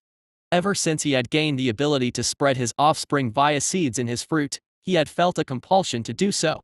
It felt as natural as breathing to want to spread his seeds around far and wide. But he had never stopped to ask why. Why did he want to spread his seeds around so badly? Was it something trees just naturally did, or was there a higher purpose? Ashlock wasn't sure, but this new skill made him glad he had made efforts to spread his seed around up until now. No way. I can control one of my offspring now. As if it were an extension of myself? Like an avatar. Holy shit. Doesn't this mean I can fight people without risking my main body? Fighting the worm would have been a piece of cake if I didn't have to waste so much chi baiting it to miss me. Ashlock ran over the skill's strengths and limitations and concluded that the skill allowed him to temporarily impart his will on any of his children with an ego and wield all his abilities and powers at full capacity through that tree. However, it came with many restrictions. First, the demonic tree he was overtaking had to be linked to him through its roots and must have a formed ego. So he couldn't plant a seed randomly and immediately overtake a tiny sapling. It was the type of ability that required pre-planning and setup. Second, his mutations, such as his demonic eye and cursed sap, weren't carried over, nor was his star core. He would have to provide the demonic tree chi to fuel his skills through his roots by using his main body as a power station, or he could utilize the soul core of the demonic tree he took over. It should be fine to use my own star core to power the skills if the tree is within a few thousand miles of my main body. Otherwise, I will probably need to use the demonic tree's own soul core. Third, although the skill didn't have a cooldown like the Mystic Realm, repeated use within a week would result in permanent soul damage. This was because the skill used a fragment of his soul to impart his will on the tree, and it needed time to recover. So it was best to use the skill sparingly rather than all the time. And finally, he could only impart his will on one tree at a time as it would take up all of his focus. However, this wouldn't be a limitation if he found a way to split his brain in two. But this is crazy. This skill gives me so many more options than I had before despite its limitations. Even with my minimal arsenal of attack skills, it's already practical as the void tendrils from consuming abyss can't go through spatial portals. Ashlock hummed to himself as he thought of all the potential of his new progeny dominion skill. Isn't this the closest I can get to walking or traveling around? Ashlock mused, wait.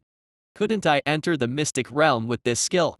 It says I have to be linked with the tree via my roots, but I was able to send my roots into the mystic realm before. I just couldn't see anything through them. So I was basically just fumbling around in the dark, but if I can use a demonic tree as my proxy, maybe I can also go in. Ashlock let out a sigh. He was bubbling with ideas, but the Mystic Realm was less than 24 hours from closing, and he didn't want to risk permanent soul damage from testing the skill for now. But I should at least check on my offspring to see if they have upgraded since I last checked on them. Casting Eye of the Tree God, Ashlock set out to search the sea of demonic trees on the mountain range for the one with the most developed ego. Some time had passed since the Dao Storm was transformed into trees due to his cursed sap. However, besides bringing his offspring nutrients in exchange for chi, he mostly ignored them in favor of other things that demanded his attention. They were trees, after all. Even with chi, they grew very slowly and were about as interesting as watching paint dry for the most part. But feeling their pain and suffering from being devoured by worms made Ashlock realize that almost every demonic tree around him had developed infant egos. Before, it had just been the demonic trees he had planted himself months ago that had egos, but now all the demonic trees for many miles were developing into spirit trees capable of emotion. It would seem the ones from the Dao Storm are developing faster than the ones I planted. They must be using the residual chi left over from their rapid growth to further their cultivation, Ashlock concluded. From what he had been told about spirit trees, they cultivated at a glacial pace and took many years to move up a single stage within a realm. So the fact his offspring were developing so fast was likely due to their abnormal upbringing. Ooh. This young lad is in the late stages of the chi realm. Ashlock had discovered a 10-meter-tall demonic tree slightly taller than all the trees surrounding it because it grew atop a boulder. You're stealing all the sunlight from your siblings. How selfish. Ashlock chuckled as he opened a portal right next to it. Now, let's take a better look at you. He then used his demonic eye to peek through the portal at his offspring. With his Eye of the Tree God, he could only get a vague sense of something's cultivation realm, but with his demonic eye, he could see everything.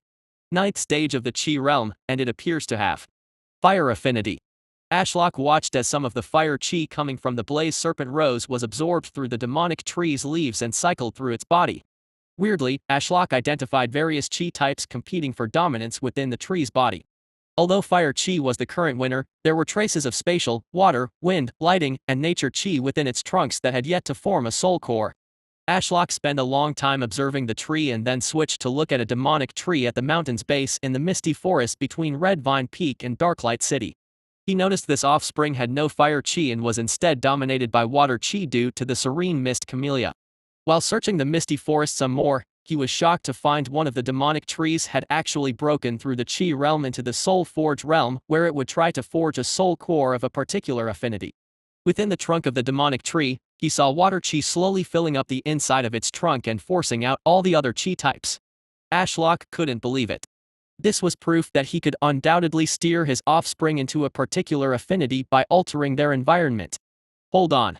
What happens if I use progeny dominion on one of my offspring with a different affinity from me? Would I be able to wield their affinity? Ashlock's inspection of his offspring sadly had to end as he felt the chill of the setting sun tearing his sights away from his tree inspection. He saw the sun was dipping below the horizon, meaning he would fall asleep within the hour. Shit. Is there anything I need before tomorrow? Ashlock looked through his system screens and noticed his sacrificial credits were empty. The void version of Consuming Abyss is unusable without sacrificial credits, and I will need that skill to kill the worm if it comes back out of the mystic realm. Should I quickly go out to the wilderness and hunt chickens, or perhaps I can get those worm corpses from Sebastian? Deciding that the latter option was a good idea as those worm corpses would be worth hundreds of credits, Ashlock created a portal to the cavern and brought Elaine back up to the mountain peak. He would have sent Larry to handle this task, but Sebastian didn't understand the ancient language. Elaine, I will send you over to the White Stone Palace. I need you to get the worm corpses off the Silver Spire butler, Sebastian. Ashlock wrote on his trunk, and Elaine took a while to translate it. Simple instructions she could handle with no problem, but even with the language comprehension fruit, some words or phrases still tripped her up. I think I understand, Patriarch, Elaine said seriously as she retrieved her wooden mask from her spatial ring. Should I just demand he hands them over? Or offer payment? Ashlock wasn't sure how Sebastian would react as he didn't know the value of those corpses. To him, they were valuable due to the sacrificial credits they were worth, but to Sebastian? There's no way the worms had much value other than their beast cores and the slime coating their skin that could be used to make potent poisons. Tell him the Red Claws will offer compensation when they return. Ashlock wrote, and Elaine nodded in agreement. Ashlock created a portal with a mere thought, and Elaine hesitantly stepped through.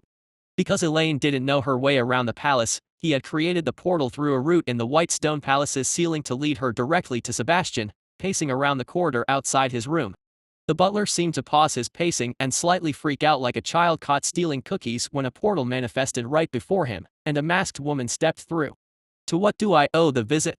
Sebastian gave a short bow toward Elaine, and his tone carried a hint of unease, which felt odd for him as he was in the Starcore realm and a member of the elusive Silver Spire family. What had given him the feeling of inferiority which caused this action? Ashlock wasn't sure. I have come. Elaine was a bundle of nerve behind the mask to collect the worm corpses. Sebastian blinked and a smile bloomed. It seemed some invisible weight or pressure had been lifted from his shoulders. Oh, the worm corpses? Absolutely, here, take this. I have broken the seal. He pulled off a silver spatial ring and skillfully threw it to Elaine, who fumbled to catch it. Thank you. Do you need some compensation? No need. Sebastian waved her off and turned to leave. Those corpses belong to your leader anyway. I was simply helping out to protect Riker. Ashlock was stunned into silence by how awkward and confusing this entire conversation had been. Meanwhile, Elaine watched Sebastian's departing back for a while until he rounded a corner and went out of sight. Only then did she gather her senses and step back through the still open portal. What a reasonable guy, Elaine said as she held out the silver spatial ring. Ashlock took the ring from her hand with telekinesis, and since the seal was broken, he could extract the corpses from inside. The silver ring flashed with power, and a small mountain of corpses materialized. Elaine stumbled back and almost vomited in her mask from the awful stench of dead worms. Ashlock teleported her back down to the cavern with a well-placed portal that she stumbled back into and then cast Consuming Abyss to devour the corpses for sacrificial credits. I won't be able to sign in for a while as I need to have sacrificial credits on hand for my void skill. Ashlock mused as he watched the credits flow in. He couldn't wait for tomorrow when everyone returned from the Mystic Realm, and he could finally delve into the mysteries of his new S-grade skill. Chapter 129, Interlude, Daemonis.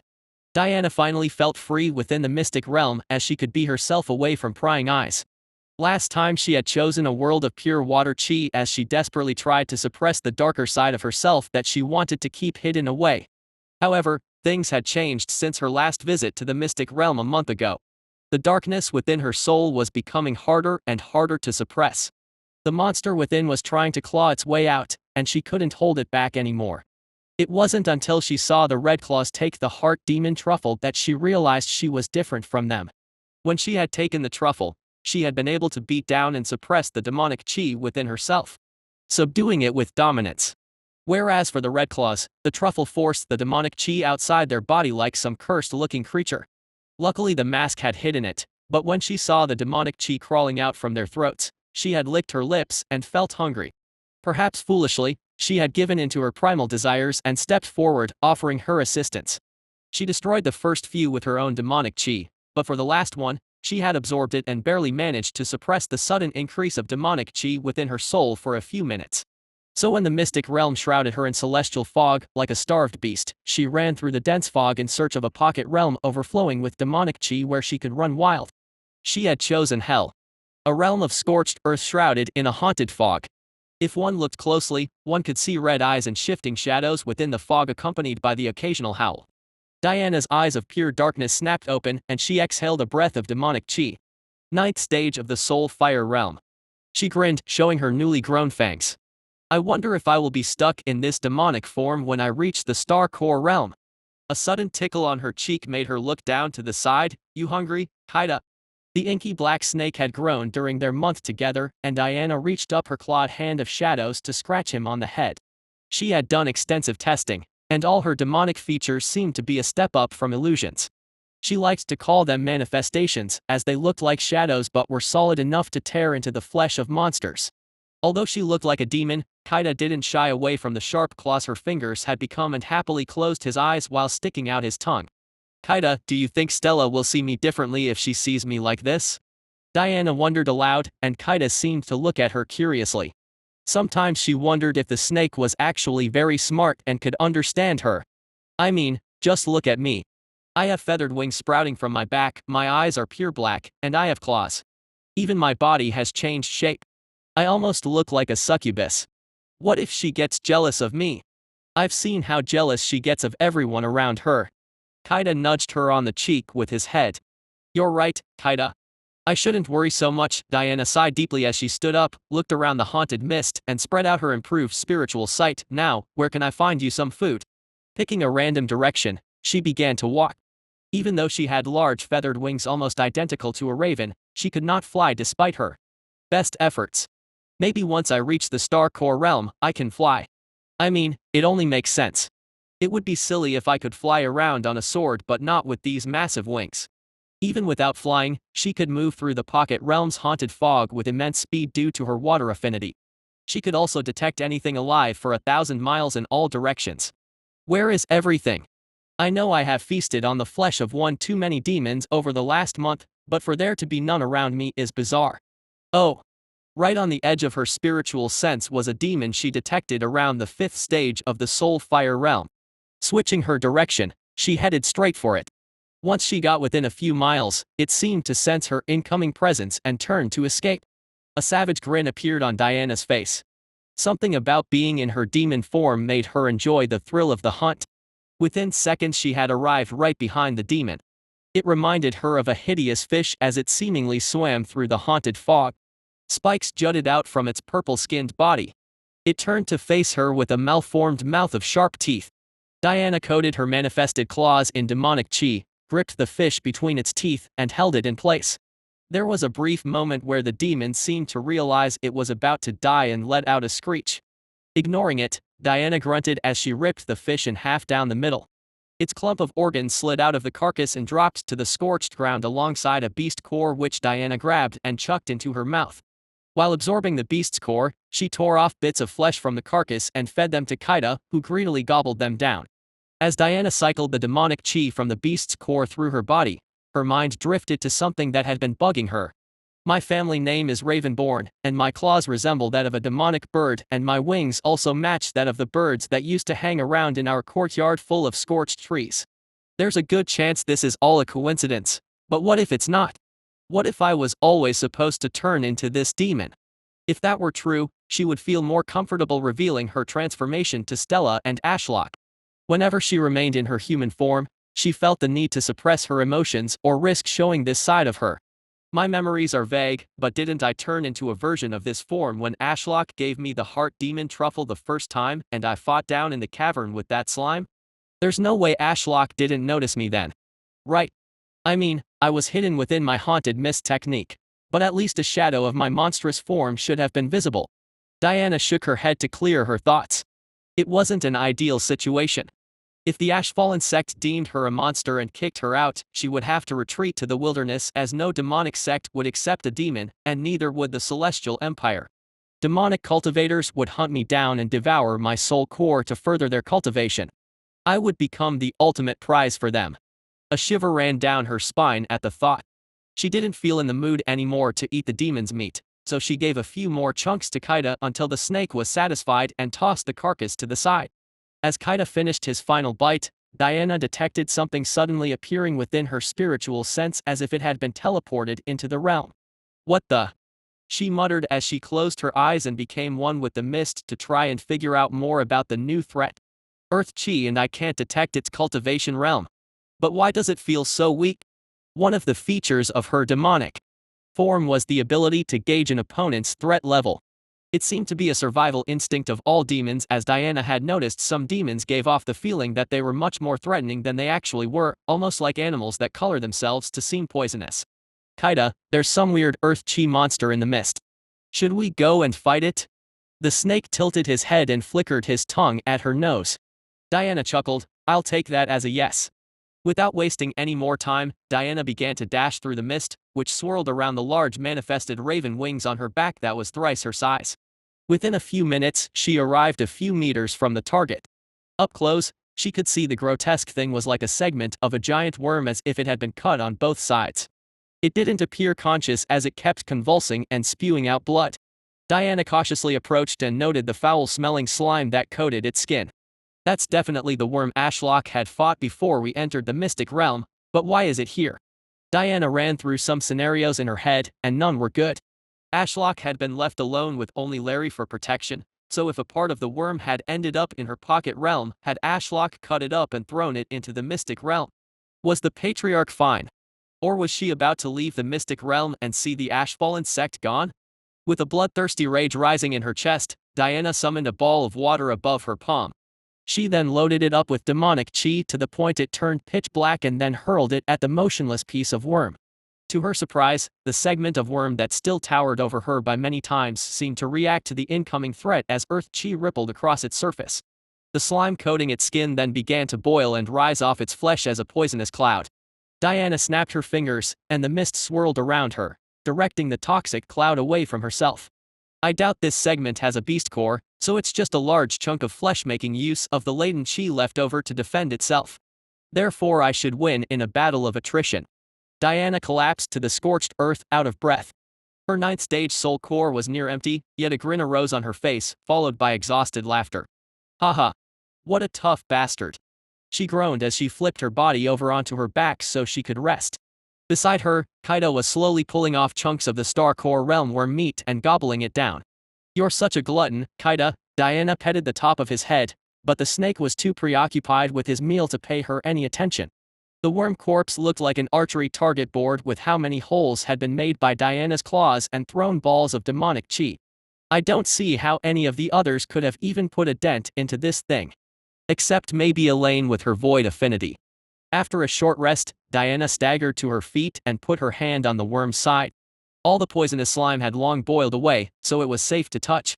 She then closed her eyes and let the demonic chi from the corpse flow into her system and cycle through her purified spirit roots, thanks to Ashlock's truffles. She breathed in and out, slowly cycling her chi, and debated whether to suppress the demonic chi within herself and try to return to normal or remain a demon. You know, Kaido, I'm feeling like the end of the mystic realm is coming, Diana said over the sound of munching. Should I emerge from the mystic realm as a demon or a human? The snake sadly didn't offer his opinion. Diana left him to his meal. She was excited to see what he evolved into after eating so much monster meat. Guess I will figure it out myself. Douglas felt incredibly lucky with his choice of pocket realm. Although he would have appreciated if it wasn't quite so hot. After finishing a round of deep meditation, he breathed out and opened his eyes. He summoned his earthy soul fire to his hand and marveled at how powerful it looked. 6th stage of the soul fire realm. I can't believe I have progressed 3 entire stages in a month. Honestly, it felt like cheating to him. A frown appeared on his lips as he surveyed the endless flat plains of gray rock that had remained the same since he arrived and wiped the sweat from his brow. It was so hot due to the 5 suns in the sky that cycled on a constant rotation. Douglas had feared that he would have lost his feet once his chi ran out when he had first arrived in this desolate realm. Luckily he had discovered the giant turtle he was perched on the shell of before that happened. The turtle was so giant it was like a moving island, and it didn't seem to care about his presence on its back as it munched on the rock as if it was tasty. Douglas was busy feeling a sense of achievement from his advancement that he almost didn't notice when the giant turtle changed direction for the first time in a month. Until now, it had continued a constant slow march toward what he expected was north. What happened, buddy? Douglas asked aloud and then felt the whole island-sized shell shudder and tilt to the side. The shell rumbled as the giant turtle roared in pain. Whoa! What the fuck is happening? Douglas stumbled across the shell for a few minutes due to its ridiculous size and eventually could look down at the ground below. The turtle's legs, which were thicker and taller than Ashlock, were trembling, and Douglas could see something emerging from the ground and tearing massive chunks of flesh from one of the turtle's legs, dyeing the ground below in crimson. No fucking way. Douglas couldn't believe what he was seeing.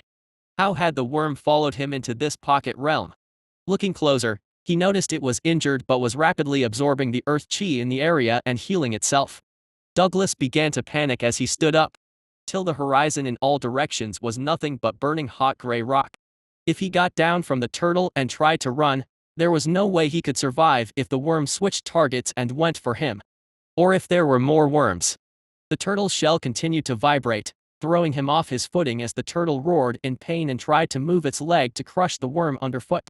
That won't work, you dull creature, Douglas shouted. The worm doesn't care about the rock. It can swim through it. There's no way you can crush the fucking thing. Looking back under the shell, Douglas watched in horror as the worm had enclosed the entire turtle's leg within its body, and its ring of freshly regrown razor-sharp teeth suddenly clamped down around the top of the turtle's leg where it met the shell. The following roar of pain was earthquake-inducing as the turtle collapsed to the side, sending a landslide of rock out for a few miles. Douglas dug his hands into the deep grooves of the turtle shell to avoid slipping down and tried to think about what to do. Should he run while the worm was busy with its meal? Would he even get very far? It had been 2 days and Douglas was facing death. The turtle was long dead. The worm had eaten its way inside its shell and devoured it from within. He could hear the poor turtle being consumed through the shell beneath him. Glancing over his shoulder, he could see more segments of the worm. For whatever reason, these had taken longer to regenerate as they still remained as lumps of worm meat, but earth chi still rippled across their surface, so he didn't want to take his chances jumping down and trying to dash past them. Suddenly a terrible crunch, like a bone snapping into pieces, drew his attention, and Douglas's face paled. The turtle's shell that was buried deep into the stone below caved in, and something emerged from the hole. Douglas didn't even need to look at the grotesque abyssal worm that came out the hole like cursed puss and blocked out the sun as it loomed over him. He slowly pushed himself up the shell, digging his feet and hands into the grooves as he went, but soon enough, his hand met the air.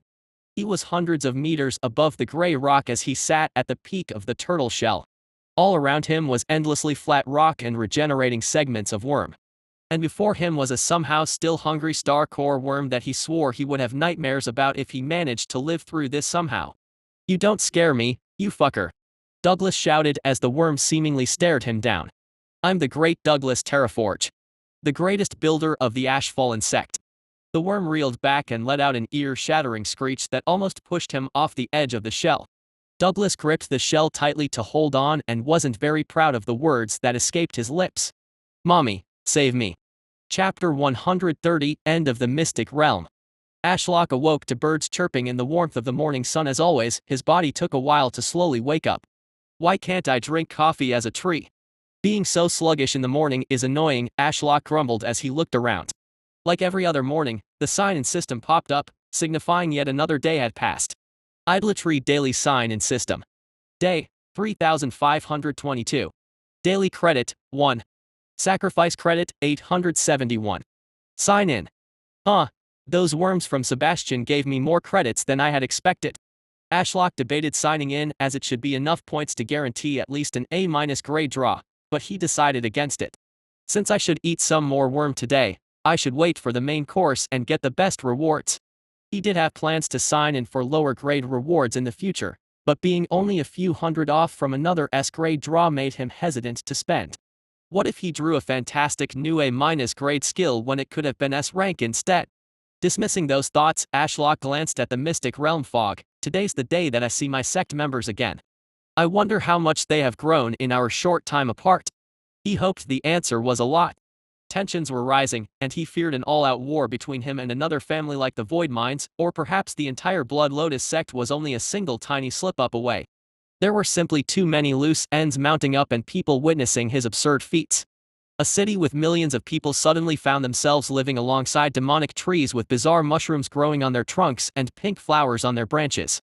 If that wasn't bad enough, they had appeared seemingly overnight. Then there's the sudden disappearance of the Void Mind Elder and his assistant, the death of 3 entire cultivator families, heaven opening up and dumping ash spiders everywhere, and even his ascension to the Star Core realm. There really has been a lot of nonsense going on, hasn't there? Ashlock chuckled. There were even floating trees through portals and a giant worm that attacked the city. The fact Darklight City hasn't revolted and demanded answers is already a miracle. Ashlock wasn't delusional. He knew all his activities were bringing him increasingly into the spotlight. But what was he supposed to do? He couldn't grow strong enough to fend off the beast tide in time if he wasn't a little daring. Opportunity came to those who sought it, and as a tree that couldn't move, he was limited in how to stumble across treasures. "I got my void skill by being obnoxious with my activities," for example. While Ashlock was thinking to himself, he briefly checked on Elaine, who he had deposited into the mine the night before. She seemed a little nervous as she paced around the cavern, seemingly aimlessly, only occasionally glancing up the large hole through the center of the mountain. Best she remains down there. I have no idea what will emerge from the mystic realm today, and her fighting and survival instincts are about as sharp as a witch is to say. I am surprised she hasn't died already. Ashlock switched sights back to the swirling fog seemingly trapped within an invisible snow globe. The last time the mystic realm had been activated, he had sent in his roots, but this time he activated Consuming Abyss and sent his black vines into the fog as they were faster and easier to control. For a brief moment, he debated activating the Void version but decided against it because he concluded it could only end badly. What if the Void tendrils destroyed any pocket realms they came into contact with? Not a risk worth taking while his sect members were still inside. The fog of the mystic realm hindered his spiritual sight, just like the mountain's rock or walls. However, he could feel things. Environments of the pocket realms flooded his mind as one vine ended up in a scorching hot climate. Meanwhile, another was up against ice. It was incredibly unsettling, and he debated whether this was even necessary. Last time he had done this out of fear for an entire week straight as he was trying to find where Stella had gone, like a crazed parent fearing the worst for their child. Ashlock numbed the varying sensations, one of the many advantages of becoming a tree. He didn't pick up sensations like pain the same way humans did. The sun slowly rose over the horizon, and the sunlight made Ashlock feel rejuvenated. Nothing truly made him happier than a beautiful day of clear blue skies and warm sunshine. An hour passed, and Ashlock suddenly felt a pair of hands grabbing the tip of one of his many black vines. Why does it feel like claws, though? Curiously, Ashlock told Larry through the tether about to bring someone back from their pocket realm. Or at least I think it's a person. The giant obedient spider crawled into position, and without further ado, Ashlock pulled on the black vine, and Diana came tumbling out. Ashlock swore he caught a glimpse of wings through the fog, but Diana emerged from the fog looking like usual. Strange. Ashlock usually felt proud of his vision capabilities despite not having eyes, yet this time he started questioning things. Diana picked herself up and brushed off the dust and dirt. Kaida hissed with annoyance around her neck as she looked around, patting his head. "Am I the first one back?" she said with even less emotion than usual. Ashlock flashed his leaf once to confirm her thoughts, which earned a shrug from Diana as she walked over and perched herself on the bench below his canopy. As she ascended to the 9th stage, she almost seems ready to form her star core with how much chi is swirling within her. Ashlock then mentally frowned. There's also a lot of demonic chi being suppressed in her soul core. Kaida slithered off from around her neck and curled around a low-hanging branch. Kaida has accumulated enough chi to evolve to see great. Infant Ink Serpent Kaida wishes to evolve. Yes/no. Ashlock obviously selected yes. Infant Ink Serpent Kaida has begun to evolve. Please select Kaida Evolution Path. The system flickered and soon displayed all of the evolution options at once. Shadow Call Scriptor Serpent. This evolution emphasizes the serpent's ink and stealth attributes, allowing Kaida to blend seamlessly into shadows and manipulate darkness to his advantage. His golden eyes glow ominously in the dark, unnerving any potential enemies. Golden-Eyed Ink Mystic. In this evolution, Kaida's golden eyes become even more striking, enabling him to see through illusions and perceive the truth of the world around him. His ink affinity deepens, allowing him to cast complex ink-based techniques and illusions, confusing his opponents and giving him an edge in battles. Ebb and Flow Serpent Sovereign. As an Ebb and Flow Serpent Sovereign, Kaida's ink affinity merges with water and darkness, giving him fluid control over his surroundings. His scales become jet black, and his golden eyes gleam with newfound authority. This evolution boosts his offensive capabilities, allowing him to attack with torrents of ink and water. Ink-born Nether Viper. This evolution allows Kaida to tap into nether or death-related energies, adding a deadly edge to his ink-based abilities. The golden eyes take on an otherworldly glow, and his presence becomes even more fearsome. This evolution makes Kaida an intimidating opponent, especially against those who fear darkness and death. Ashlock read through the options. They seemed more interesting than the ones he had been given for Larry. This also meant he had to think harder about which to pick, as the best option wasn't as obvious. Shadow Call Scriptor Serpent can be ignored as it focuses on stealth abilities. Although I don't have someone specializing in stealth in my group, I have Eye of the Tree God to spy on people and can always evacuate Diana or someone else if they get caught with a portal. An evolution in stealth feels pointless compared to the other better options. Crossing out the first option, he contemplated the second. Golden-Eyed Ink Mystic sounds very fancy, but it basically boils down to looking through illusions and fighting with illusions. This would force Kaida into the support role, as illusions are great if he's alongside someone else that can provide the firepower. Ashlock hummed as he contemplated. It certainly had a lot of potential, but wouldn't Kaida's power be rather limited if he fought someone who didn't use illusions, or even worse, a cultivator that could also see through illusions? Personally, the next option, Ebb and Flow Serpent Sovereign, seems the most promising to me. For the simple fact, it gives Kaida the ability to work with water chi, making him the ideal guardian for Diana, as they will work perfectly together. Ashlock still had the idea to group his summons up with those most important to him. Maple for Stella, Kaida for Diana, and Larry for him. He could imagine it now. Kaida around Diana's shoulders as she dashed through her haunted mist and attacked foes. He gave the last option a brief look but didn't like it. Something about turning the cute snake into a death affinity-wielding monster didn't sit right with him.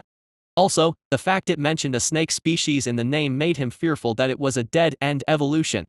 Alright, I will pick. Ashlock felt a sudden pain through his black vines as he pondered his options. Ow, what the fuck? He tried to dismiss the system notification, but it wouldn't budge. The words flashed, prompting him to make his decision. Meanwhile, the pain only got more extreme. He focused on the source and felt two large hands gripping the vine. It felt like someone was trying to climb up his vine despite its large thorns. Ah, what the hell? I will pick Ebb and Flow Serpent Sovereign. Ashlock shouted at his system. Evolution path Ebb and Flow Serpent Sovereign chosen, evolution initiating. Ashlock ignored the snake as the system message vanished, and he could focus on the strange pain through his vine. Without delay, he pulled that particular vine back and watched Douglas fly out of the mystic realm, screaming like a little girl. His clothes were shredded and bloody as he collapsed in a heap on the ground. He groaned as he tilted his head, and his eyes seemed to go wide with relief as he saw Diana staring at him weirdly while sitting on the bench. Before Douglas could even open his mouth to explain, the end of the Ashlock's vine whipped out from the mystic realm, dragging the all-too-familiar Star Core realm worm with it. Although far smaller than its full size, the enormous worm was still a few hundred meters long and gnawing on his vine. Ashlock sent a surge of spatial chi down the vine and straight into the worm's body, causing it to screech and try to reel back, but the spike on the end of the vine was deeply entrenched inside its body's inner wall like a harpoon. With the worm somewhat under control, Ashlock didn't delay as he toggled the void version of his consuming abyss skill. The usual lake of void chi spread out from his trunk and hundreds of tendrils shot out, impaling the worm gnawing on the end of his vine, causing it to let out another ear-piercing screech before falling to the ground beside a terrified Douglas, causing the mountain to tremble. Once on the ground, that sealed the worm's fate. The void lake flowed against its body and washed away any feeble defense. The worm segment released a final cry as it became blanketed in void chi. It almost ate me. Douglas shouted as he hauled his bloodied self away from the worm, turned Swiss cheese from all the holes leaking blood. Ashlock wanted to call him a drama queen, but his body did suggest a life or death battle. It's a good job that I decided to send in my vines. Otherwise, Douglas might have become worm food. Diana stood up and went to Douglas's side, offering him help. Meanwhile, Ashlock got to work on devouring the corpse for sacrificial credits. Plus 543 SC. Stella's eyes snapped open as a burst of power emanated from her chest, traveling for hundreds of miles throughout the vast pocket realm. The violent tempest of spatial chi and lightning encircling her began to die down as her ascension had concluded. She took a deep breath and the surrounding storm flowed into her mouth and cycled throughout her body and her newly formed star core, invigorating her with a level of power she had dreamed about. A massive grin manifested on her face as she stood up and stretched. Her bones cracked, and her muscles protested the stretch as she had been sitting perfectly still for the last month, but it was finally over. She had successfully formed every cultivator's dream, a star core. Something her biological father had failed to do. Perhaps if he had access to Tree's amazing cultivation resources, he wouldn't have perished and left her alone for those early years. Stella reached up and placed her hand on her chest as she sighed. It was a spatial star core, the last remnant of her biological father, as it had been passed down to her through blood. In a way, he would live on through her, and that was all she needed. Mother. Father, don't worry about your daughter. I'm in good hands. Branches. The image of Tree flashed through her mind, and a warm feeling spread throughout her. Shaking her head, she focused back on the feeling in her chest. It felt so weird for the burning star in her chest to constantly supply her body with a stream of spatial chi without any need for meditation. Although I will still have to meditate to push my star core to grow and eventually reach the nascent soul realm. Only then can I relax, as I will have escaped the shackles of a finite lifespan and become a semi-immortal. But that was a long way away. Stella surveyed the silver metal ocean surrounding the tiny spike of obsidian rock she was standing on. Over the last month, the relentless lightning had often missed her, hitting the black mountain and eroding it to almost nothing. Closing her eyes, the world was reduced to its rawest spatial form. Everything was outlined by grids. Stella spread her spiritual sense further than ever before and found a flatter piece of black rock jutting from the metal ocean. Her star core flared up in her chest as she summoned a portal at the tips of her fingers and designated that distant flat rock as the anchor for the portal's destination. As the entire pocket realm was saturated with spatial chi, she easily compressed the grids to shorten the space between her and the distant flat rock to almost nothing and stepped through. Opening her eyes as she heard the portal snap closed behind her, she grinned. It really worked. Ha ha ha ha. I finally figured out the spatial plane. Woo-woo. She giggled and glared at the metal ocean below, eager to try something else. Her star core pulsed in her chest, and she saw the metal ocean compress and flow away as if an invisible force was pressing down on it. The pressure of a star core cultivator. I always wanted to be able to crush people with my mere presence. She still remembered the feeling of when she had made Tree mad when they were being invaded by the evergreens and winter wraths, and he had unleashed his star core pressure on her. Satisfied with her new power level, she reached up and gave Maple tummy rubs while looking around. What should I do now? An entire day later, as Stella stood there throwing rocks into the metal ocean, procrastinating instead of doing any more meditation after doing it for a month straight, she suddenly felt something surfacing. Drawing her sword from her spatial ring, she watched as a half-formed abyssal worm she was all too familiar with tried to escape the molten metal ocean. Furrowing her brows in confusion at the presence of the worm, Stella aimed the sword at the worm.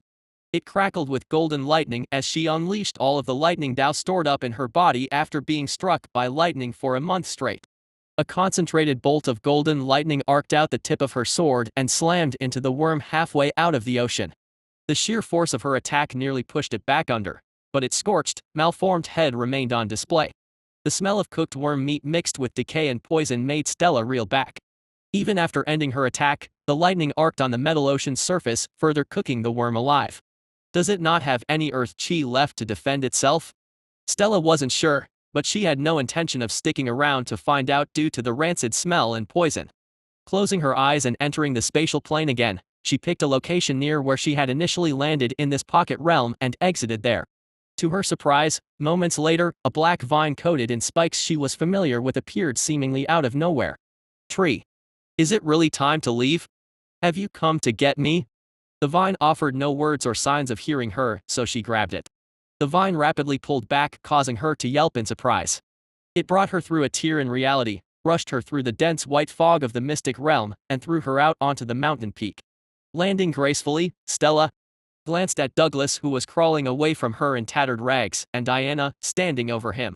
The black-haired girl offered her a genuine smile, which made Stella pause. Since when did Diana have fangs?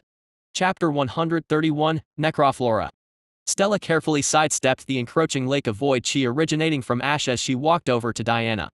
The black-haired girl appraised her with her usual dull gray eyes devoid of emotion. She seemed to stare straight into her soul. You got stronger, she said with her usual dry tone. So did you, Stella replied, her attention still fixated on Diana's lips, trying to peer past them to see the fangs. Eventually, she just decided to ask straight up to break the awkward silence caused by her staring. Since when did you have fangs? Diana's eyes widened a little, and she sealed her lips shut. Stella squinted her eyes at the girl's odd behavior. What's up with her? Why is she acting like this? Stella then noticed Diana running her tongue along her teeth behind her sealed lips. Once she had finished, she grinned, showing a distinct lack of fangs. What fangs? Is there something on my face? Stella rolled her eyes. Diana, I'm not delusional. I saw your fangs. Diana pouted. Just tell me, okay? Stella sighed. When have I ever left you in the dark before? Diana seemed to think for a while and then awkwardly scratched the back of her neck. I'll show you later. Her eyes seemed to dart between Douglas, looking up at them from the ground while taking deep breaths, and the mystic realm. Stella genuinely smiled at Diana. If it's uncomfortable, you don't need to tell me. Just let me know whenever you are ready. But I really want to know right now. Look at me being considerate. I hope Diana doesn't shy away from me now. Please say yes, please, please. Sure, Diana nodded. Thank you, Stella. I have a lot on my mind right now, but you will be the first to know. Yes. Stella gave herself a mental pat on the back. Ashlock listened in on the conversation between Stella and Diana and felt a sense of relief. So I hadn't gone crazy. She really did have fangs. Since nothing drastic had occurred since Diana last fought her heart demons, it had gone to the back of his mind, but there was a lot of mystery surrounding Diana. First, she manifested a demonic form obscured by her haunted mist when she fought with Bob to expel the demonic chi from her system. Secondly, Larry had said there was something ancient smelling about Diana and Stella. But if she doesn't want to share, that's fine too. Ashlock wasn't worried. Even if Diana turned out to be a crazed demon unable to resist slaughter, he would just transport her to the wilderness and keep an eye on her occasionally. Diana was very important to him and was also one of Stella's only friends. So he wished the best for her. Ashlock was broken from this trail of thought by feeling multiple pairs of hands gripping one of his many vines. Are these the Red Claws? He sure hoped so. Otherwise, he was about to bring out some undiscovered alien species. Pulling back that particular vine that felt very dry, as if all moisture had been sucked out, 3 Red Claws came flying out.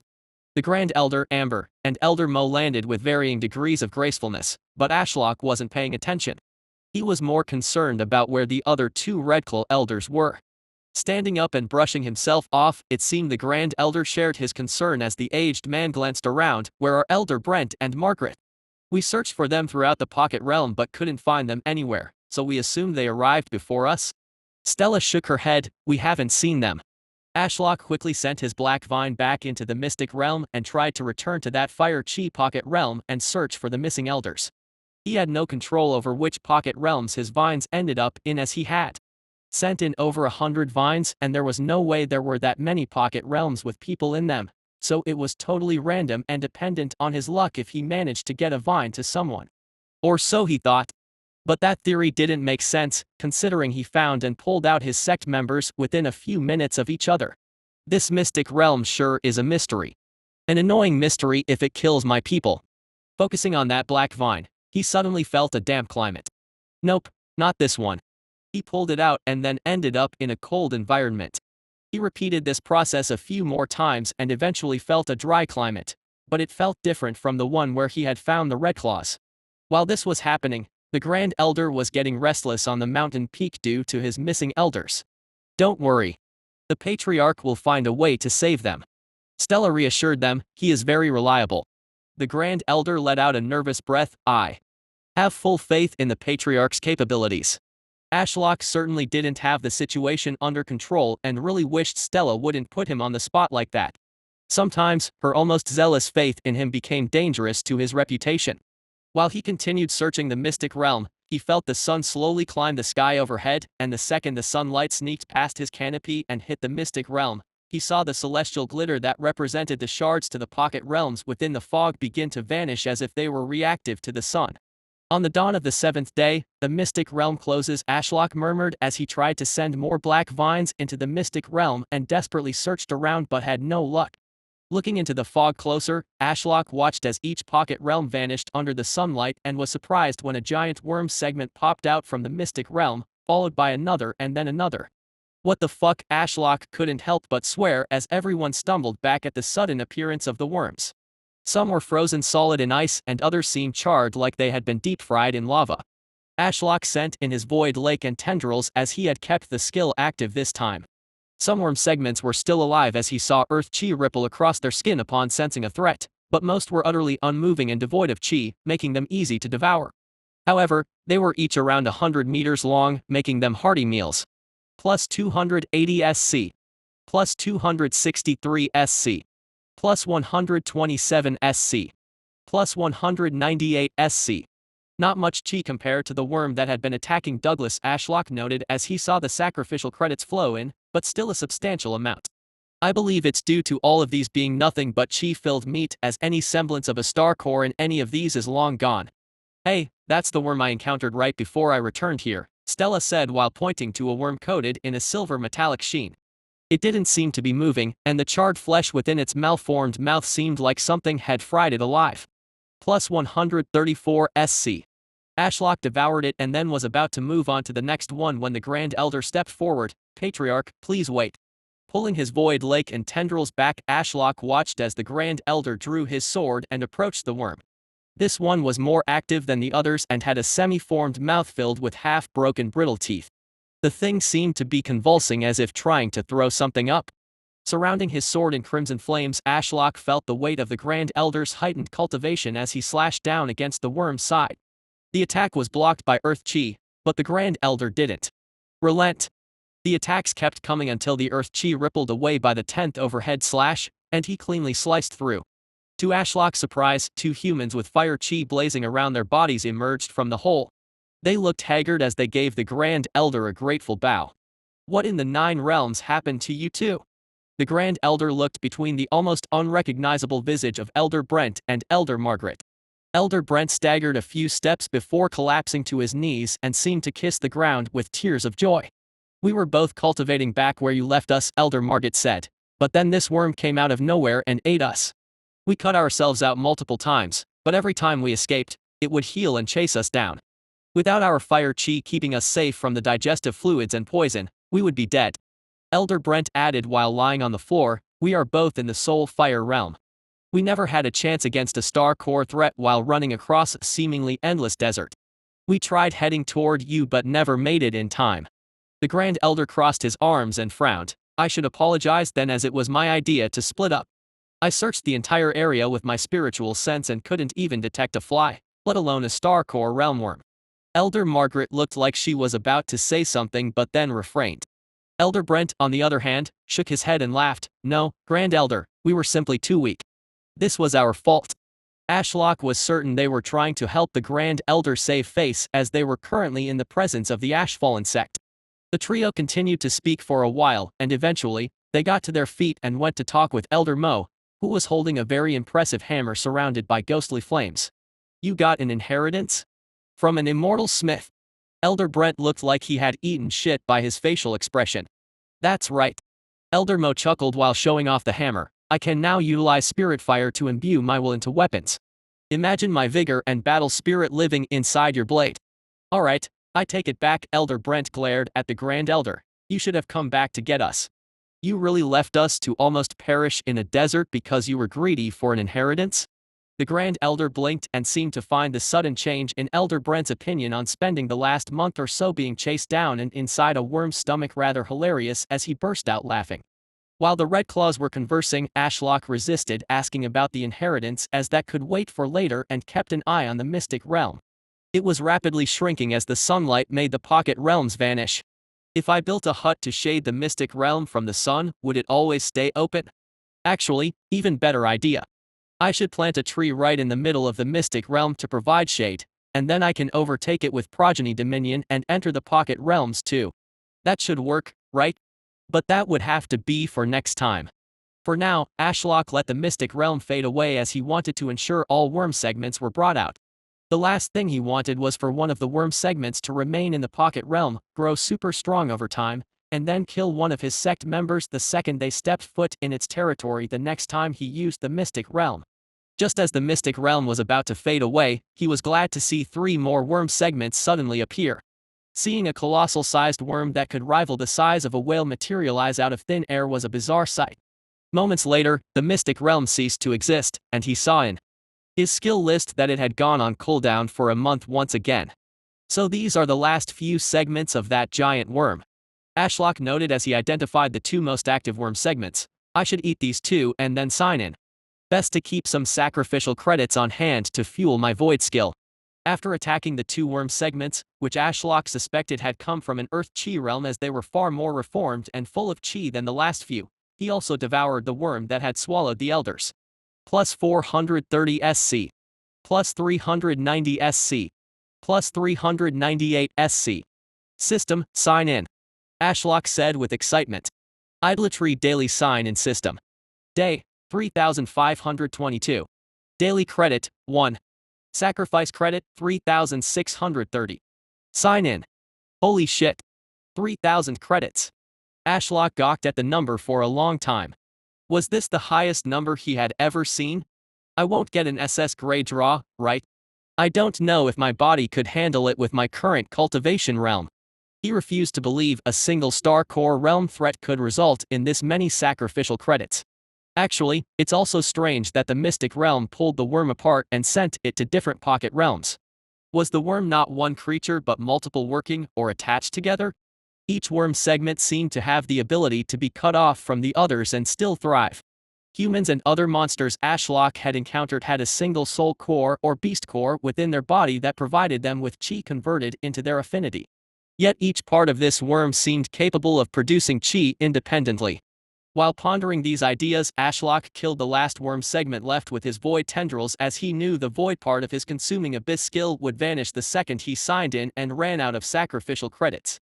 Wrapping his black vines around the corpse just to make sure it didn't suddenly come back to life somehow and kill him while he was briefly distracted, Ashlock finally said the words. Sign in. Sign in successful, 3,630 credits consumed. Upgraded Root Puppet B- Necroflora Sovereign SS. Ashlock read the system notification and was at first glad to see that one of his more outdated skills was getting an upgrade, as he couldn't even remember the last time he had a use for Root Puppet, but then his brain froze when he saw the SS beside the upgrade. Within moments, knowledge of the Necroflora Sovereign SS skill flooded his mind. Wow. This sure is quite the upgrade. Ashlock whistled in his mind as he reviewed the knowledge. Rather than spend all day thinking about his newest skill, he decided to try it since there was a corpse right before him. Activating Necroflora Sovereign caused a black root to emerge from the ground, much to the interest of everyone watching. The root then entered the worm's mouth just like with Root Puppet, but this time it was different. There were no hair-thin roots to take control of every inch of the body. Instead, the root tip opened up and deposited a single pitch-black seed.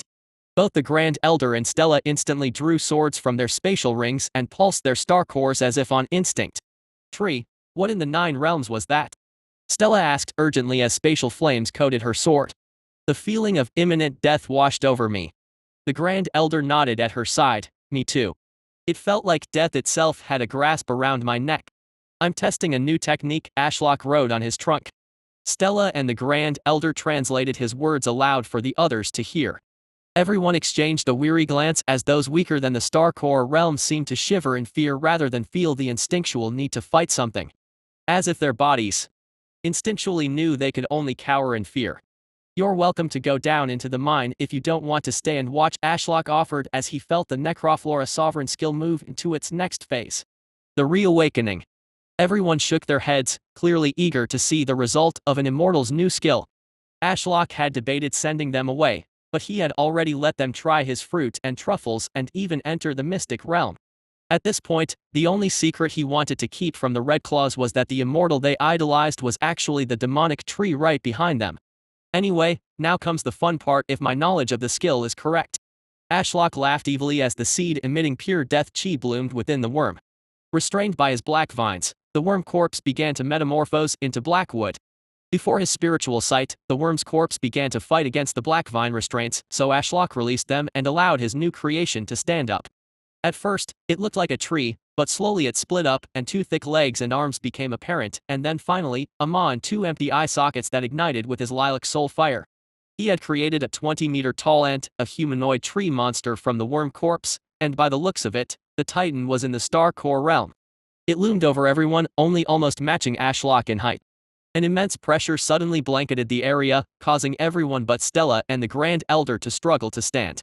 The ant lit up with spatial flames roaring from every gap between the twisted roots that made up its body, making it look like an aflame demon lord about to take its throne. Ashlock noted that his root remained connected to the monster but knew he could disconnect it and let the ant roam free. However, its body would decay slowly over time depending on the realm of the corpse used to make the ant. But for a Star Core ant, it should be able to roam around for a month at least without my chi. That aside, the ant could always return to him or one of his offspring under this progeny dominion skill to reverse the decay.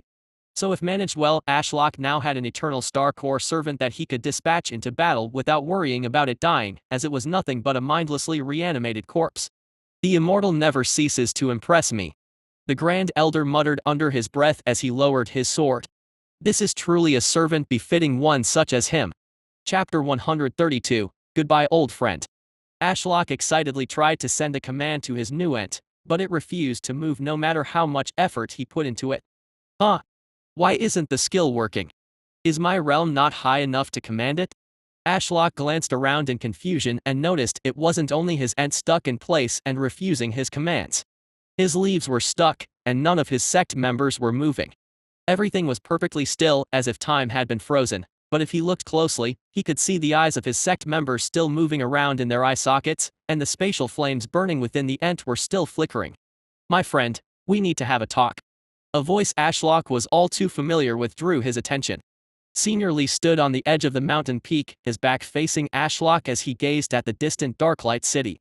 His long white hair flowed down his back like a cape, and his simple white robes rustled in an invisible breeze. Senior Lee, why are you back so soon?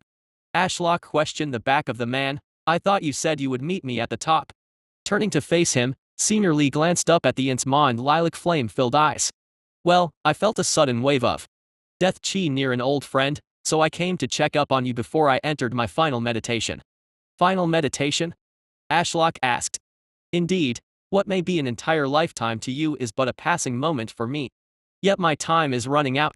I have but one last eon of meditation left in this fleeting spirit of mine. Senior Lee's eyes flickered, and Ashlock swore he saw galaxies within his pupils. Now tell me, friend, what is this creature of death you have manifested? Ah, this thing. Ashlock relaxed a little. Whenever Senior Lee arrived, he feared he was about to dump some bad news on his plate. This is an ent I made with a new technique. It's completely under my control. Impressive. I knew my gift wasn't wasted on you. The man circled it once, his eyes closed as if appraising it with his spiritual sense. What a bizarre and fascinating mixture of death's decay, the nature of life, and absolute control. It's as if you have compressed all that governs the life and death of this universe into a single abomination. Senior Lee then opened his eyes and began to walk over to Ashlock's sect members. Hello Stella and Diana, long time no see. You both have grown so much in our little time apart. Star Core realm already. He offered them a warm, grandfatherly smile as their eyes followed his movement. I just need to have a little private chat with my friend here, so you will all need to go for now. Stella's eyes widened as Senior Lee snapped his fingers, and everyone vanished as if they were never there. Ashlock was about to panic, but he felt their presence reappear in the mine alongside Elaine. Time wasn't frozen down there, so they all burst into chatter, and Douglas ran over to Elaine, and the two hugged. Ashlock wanted to listen in on what they had to say, especially regarding Elder Mo's inheritance and ghostly spirit flames, but he had a more important person to pay attention to. Senior Lee perched himself on the vacant bench. His visage was that of a friendly elderly man, the facade he had employed the first time they met. The old monster in human skin had taught Ashlock to never rely on appearances when discerning the true nature of someone in a cultivation world where at the peak stages, the body was nothing but a vessel that could be warped and changed into a person's will.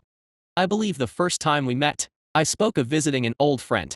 Senior Lee's voice took on a stern tone, and his warmth was replaced with a cold and unreadable face, a sworn brother of mine, in fact. One from the Void Mind family. Ashlock felt his mind freeze as he took in Senior Lee's words. So Spirit Tree, care to explain why I feel the lingering soul of my sworn brother trapped within your trunk and detect his niece in the mine below our feet? Well, Ashlock didn't even know where to begin. He felt like every word could be his last as an aura of pure rage lurked below Senior Lee's unreadable face. After the Dow storm got turned into demonic trees, the people of Darklight City demanded the trees blocking roads and crushing houses be removed. I took it upon myself to move these trees through rifts. That's when I seemingly caught the attention of the Void Mind Elder as he entered through the rift and ended up here. Senior Lee clicked his tongue. I told that old bastard to remain within his library and ignore what happened around him no matter how interesting it seemed. Ashlock let Senior Lee finish his mumblings before he added, he then spotted my eye and tried to pull it out. All the while claiming he needed it to finally ascend his cultivation. I've told him time and time again that his bloodline is cursed to never step into the nascent soul realm. Senior Lee sighed. The man summoned a teacup to his hand and leaned back on the bench, taking a long sip of the steaming tea. Spirit Tree, tell me more. Well, the Void Mind Elder threatened to kill Stella and my other sect members, so Maple compressed him in the void and trapped him within my body. Senior Lee shook his head. he pulled that nonsense in the presence of a worldwalker? What a fool. Worldwalker? Ashlock asked. Worldwalkers are powerful creatures that guard the void to stop those unworthy from crossing the space between realms, and I believe that Squirrel is one, Senior Lee replied, not sure why, but there's a worldwalker trapped in that tiny form. I'm surprised it hasn't exploded. So Maple really was the worldwalker, yet in a tiny form? So his S-grade summon all those years ago hadn't exactly failed but hadn't succeeded either.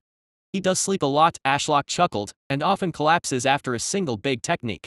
Senior Lee hummed in agreement while taking another sip. Also, if you don't mind me asking, what is a bloodline and why is the Voidmind family cursed? Ashlock couldn't contain his curiosity. Senior Lee shook his head. Bloodlines belong to those of the higher realms. To speak about them down here would earn heaven's wrath. You will learn more about them when you initiate the era of ascension and escape this place. Standing up from the bench, he added, however, I can tell you that only those worthy can cross the void, and having void affinity does not give you that right. He reached over and tapped his trunk. You should know that well as a demi-divine being that's immune to the void. There was a long pause. Despite the man answering his questions, Ashlock felt Senior Lee was still suppressing some rage over his sworn brother's death. I'm sorry for killing your sworn brother. I didn't really have another option. Have I taught you nothing, young spirit tree? Senior Lee stepped forward and placed his palm on his trunk. A body is nothing but a vessel for the soul, and a fragment of my sworn brother's soul still lingers within you. Ashlock felt a foreign presence, as if a ghostly hand was within his trunk, grasping at a wisp of something invisible to him. Death is merely a state of being that can be ignored, reversed, or inflicted by those that stand at the top of creation. Senior Lee drew his hand back, a visible black wisp following his fingers like a translucent black tar. It squirmed as Senior Lee trapped it within his closed fist. A green crystal appeared in his other hand, and he then merged the two, seemingly trapping the black tar wisp inside the green crystal. Don't worry, I will punish this foolish man for his sins against you, Senior Lee said as the green crystal vanished. However, now I must leave. His soul is already too weak, so I must find a vessel.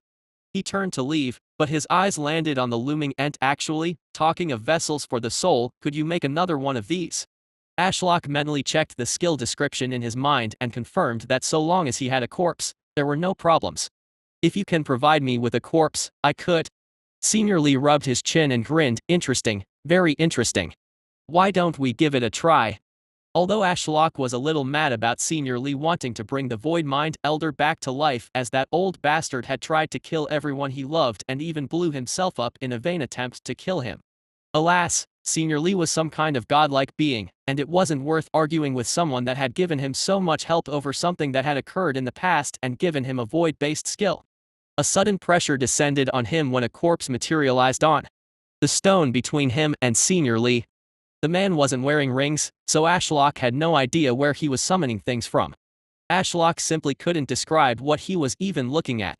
It was as if his mind wasn't supposed to comprehend this corpse, even in death.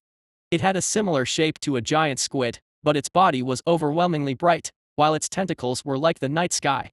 This is a celestial void leviathan corpse, something you can find in the upper realms of creation. Senior Lee helpfully explained, use this to make a vessel for the Voidmind Elder. I care not for what shape it takes on nor how it looks. Ashlock resisted the urge to devour the corpse with consuming abyss, just the thought of how many sacrificial credits he could gain. Don't eat it. You will die. Senior Lee said as if he had read his thoughts. Any corpse I bring out from the higher realms will overwhelm your pitiful star core like trying to shove an ocean into a teacup. As if to demonstrate, Senior Lee made the tea in his teacup suddenly boil and then explode outwards. None of the tea ever reached his spotless white robes, as it vanished someplace else with a wave of his hand. Anyway, I digress. He seemed excited. Now show me what you can do. Ashlock was starting to wonder if displaying his new SS grade skill in front of Senior Lee was a good idea. He really should have told him that he could not create another vessel for some arbitrary reason. Alas, he had no plans to let the crazed demigod in human form down now. So with a mental thought, he activated Necroflora Sovereign once again. A thick black root emerged from the ground and approached the celestial void leviathan. Luckily the skill handled everything for him, as he could not even see where the mouth was due to the blinding light. The sudden wave of death chi suggested the seed had been successfully planted within the celestial void leviathan's stomach. Senior Lee was stood off to the side with his eyes closed and his hands behind his back, but the thin smile on his lips suggested he was enjoying the show. The corpse began to convulse as its celestial flesh was twisted into wood. Very quickly, a tree sprouted between them, shooting up toward heaven. Its bark looked like someone had condensed the star-filled night sky into paint and smeared it on a tree. Ashlock looked up and saw its celestial leaves glowing like street lamps. Within seconds the tree was taller than him, and a minute later Ashlock swore it was touching the clouds. A loud crack resounded as the tree began to split into a more humanoid form, with 2 legs and arms breaking away. At the top, a maw opened wide, and Ashlock swore he saw a galaxy within. Its eyes also ignited with 2 small blue stars that looked down at him from above. What the? Ashlock was speechless. He had thought his star core end was impressive, but it looked so small and pathetic next to this 100-meter-tall titan that seemed to lord over all creation. Magnificent! Senior Lee exclaimed, in all my years, I have never seen a star core realm cultivator perform such a tremendous feat. Even those on the first layer of creation would struggle to make something like this so quickly. Ashlock was certain if he could get an ent anywhere near as powerful as this one under his control, he could easily fend off the beast tide. Even the Patriarch and World Tree couldn't stand up against this. He was about to ask Senior Lee if he could spare him another one of these celestial void leviathans, but then he saw a crack in the sky. We need to move quickly. Heaven has taken notice. Senior Lee stopped looking relaxed. Alright, first of all, this form is far too big. The white-haired man clapped his hands, and an immense crushing force descended on the titan. Ashlock heard the wood cracking as the towering giant was compressed and shrunk. Within a minute, the titan had been reduced to the equivalent of a tall human of about 2 meters tall. Ashlock knew Senior Lee was powerful, but this was just unnecessary flexing at this point. How could he reduce his ent, made from the corpse of some mighty creature, into such a pathetic form with just a clap of his hands? The world trembled as the sky opened, and Ashlock saw thousands of eyes glaring down at Senior Lee. They seemed to push against each other as if they wanted to be the first to squeeze through the gap in the sky. The man met their glare with a frown. This was not a good use of my energy. Let's wrap this up. He summoned the green crystal from an unknown space to his hand and reached up to shove the crystal into the heart area of the ent. Senior Lee then said some words Ashlock couldn't understand, and the black tar wisp spread out from the green crystal wedged between the night sky wood. Like corruption, the Void Mind Elder's remnant soul spread out, and Ashlock suddenly felt his connection and control over the ent cease, and it began to move without his command. Old Lee. The ent questioned. His voice sounded like 10 people speaking at once. It was disorienting yet understandable at the same time. Brother Void, Lee replied with a light smile. The ent acknowledged him with a weird nod and then looked at Ashlock. It's you. I remember you. You killed me. It was clear the Void Mind Elder was still adjusting to his new form, as his speech was sluggish and confused. The ent's 2 glowing blue suns for eyes slowly turned black as if the void was corrupting them. The ent then raised his arm and tried to reach up to tear one of Ashlock's branches off. Senior Lee lightly slapped the ent's arm, and with a loud crack, it was obliterated in a shower of splinters. The ent slowly looked at where his arm should be, and Ashlock was amazed at how fast the roots of liquid night sprung forth to form a new arm. Why? Stop. Me. Brother Void, we must leave this place before heaven traps us here for eternity. I will explain everything to you later. Senior Lee snapped his fingers, and the ent vanished. Spirit Tree, I will have to leave you to fend for yourself for the next eon or so. If you survive and meet me once again at the peak of creation, then fate smiled upon you. By now, the sky had become a sea of golden eyes with perfectly white pupils that spread to the horizon. See you at the top, old man, Ashlock replied, and Senior Lee grinned before he took a step forward and also vanished. The sky returned to normal at once as if it had all been a nightmare, and the world resumed as everything became unfrozen. Ashlock felt the warm wind rustle through his leaves and enjoyed the chirps of birds. How does Senior Lee freeze time in an area around him like that? Maybe I could learn how to. On the topic of unanswered questions, Ashlock looked up at his ent and came to a realization. Why didn't my ent take on the properties of the worm corpse like the poison coating its skin? Humming to himself, he went through a mental checklist of the differences.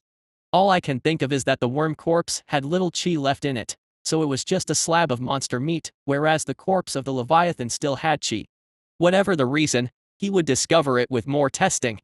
Senior Lee had given him a glimpse of his SS-grade skills potential. All he needed was to ascend in his cultivation and go out and seek strong monsters to turn into ints. Excitedly, Ashlock gave his ent a command to sit, and the lumbering titan collapsed onto its wooden butt before him, causing the entire mountain to rumble under its immense weight. A sudden portal appeared on the mountain peak, and Stella ran through. Tree. Are you okay? She glanced around as if trying to find Senior Lee. Ashlock was about to reply but paused. Wait, since when could Stella create portals by herself like that? Chapter 133, Recharging Ints. While Ashlock questioned Stella about her newfound ability to make portals via writing in soul fire, everyone else stepped through the still open portal behind Stella. She ignored them as if they weren't even there as she walked over, sat on the bench, and patiently explained, because of your enlightenment truffle, I was able to grasp the basics of the spatial plane before entering the mystic realm, but it wasn't until I ascended to the star core realm that I was able to fully comprehend its secrets.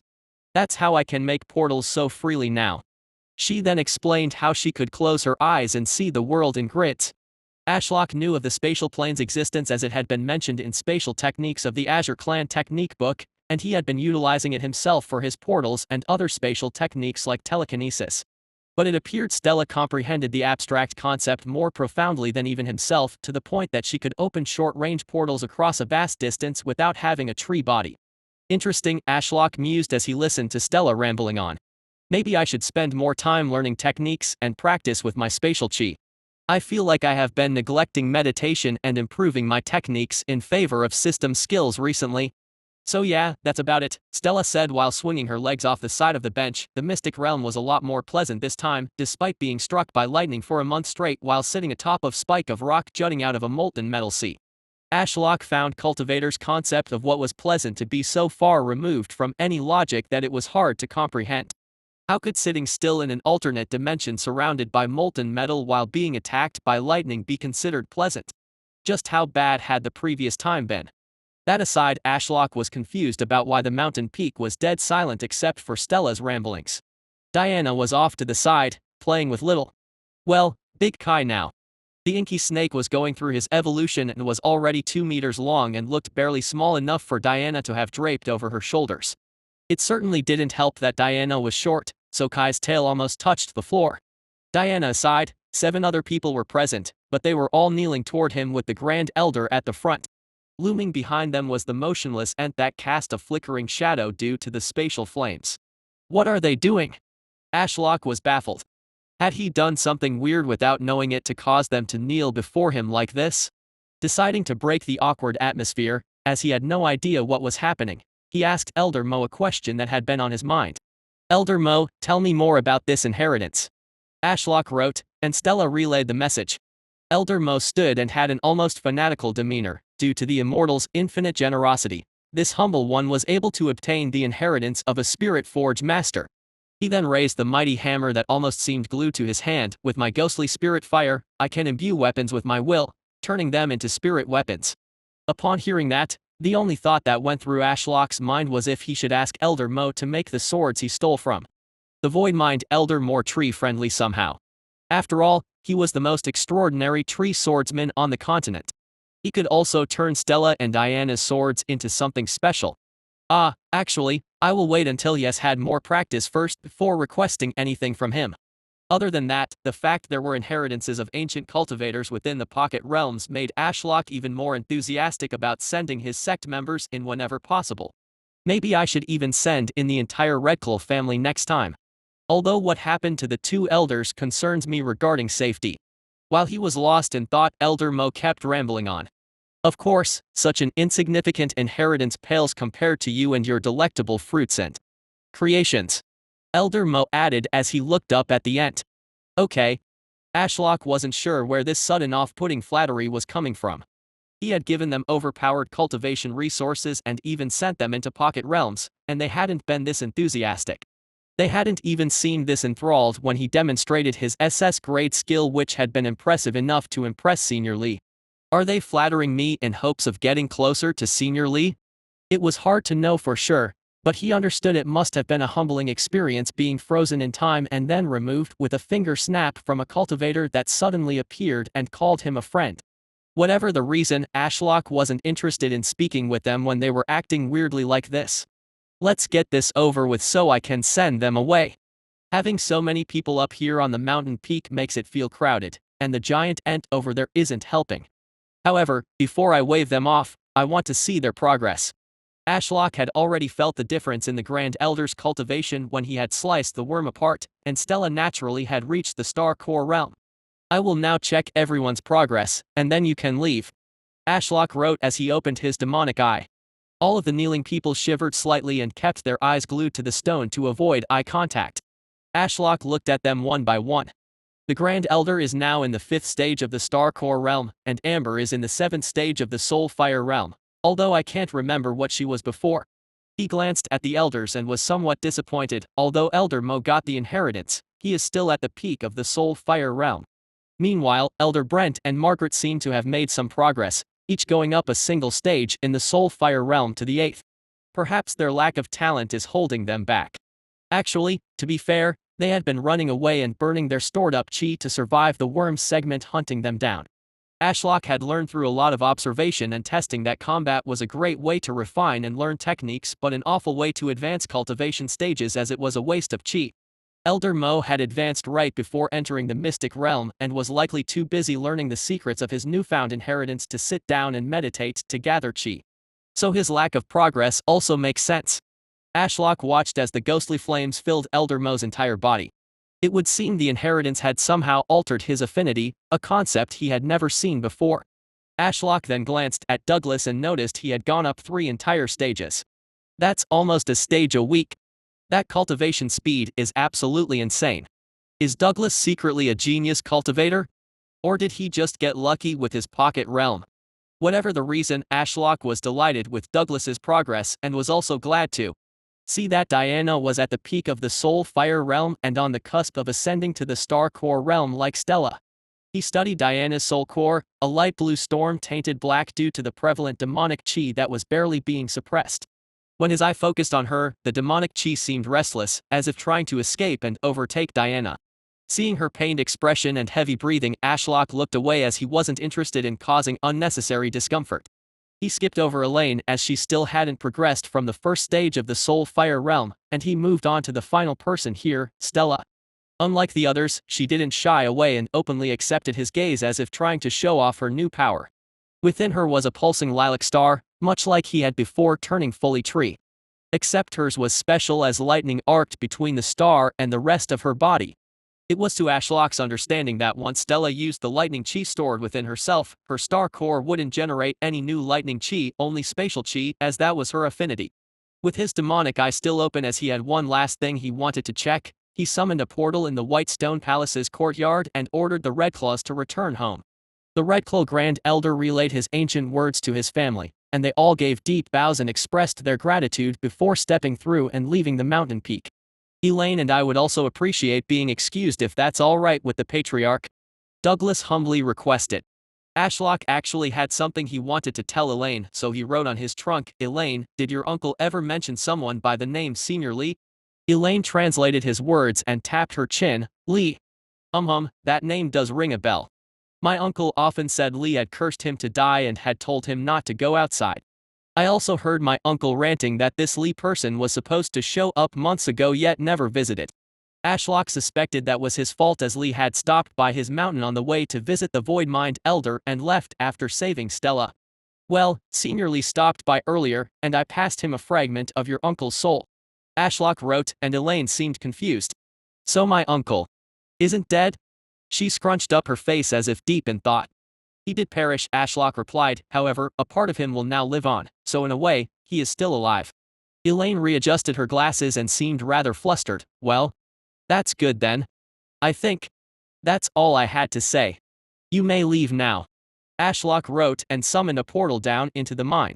Douglas led the bewildered Elaine through the portal, which snapped closed behind them. Ashlock breathed a sigh of relief. With everyone except Stella and Diana gone, it was much quieter.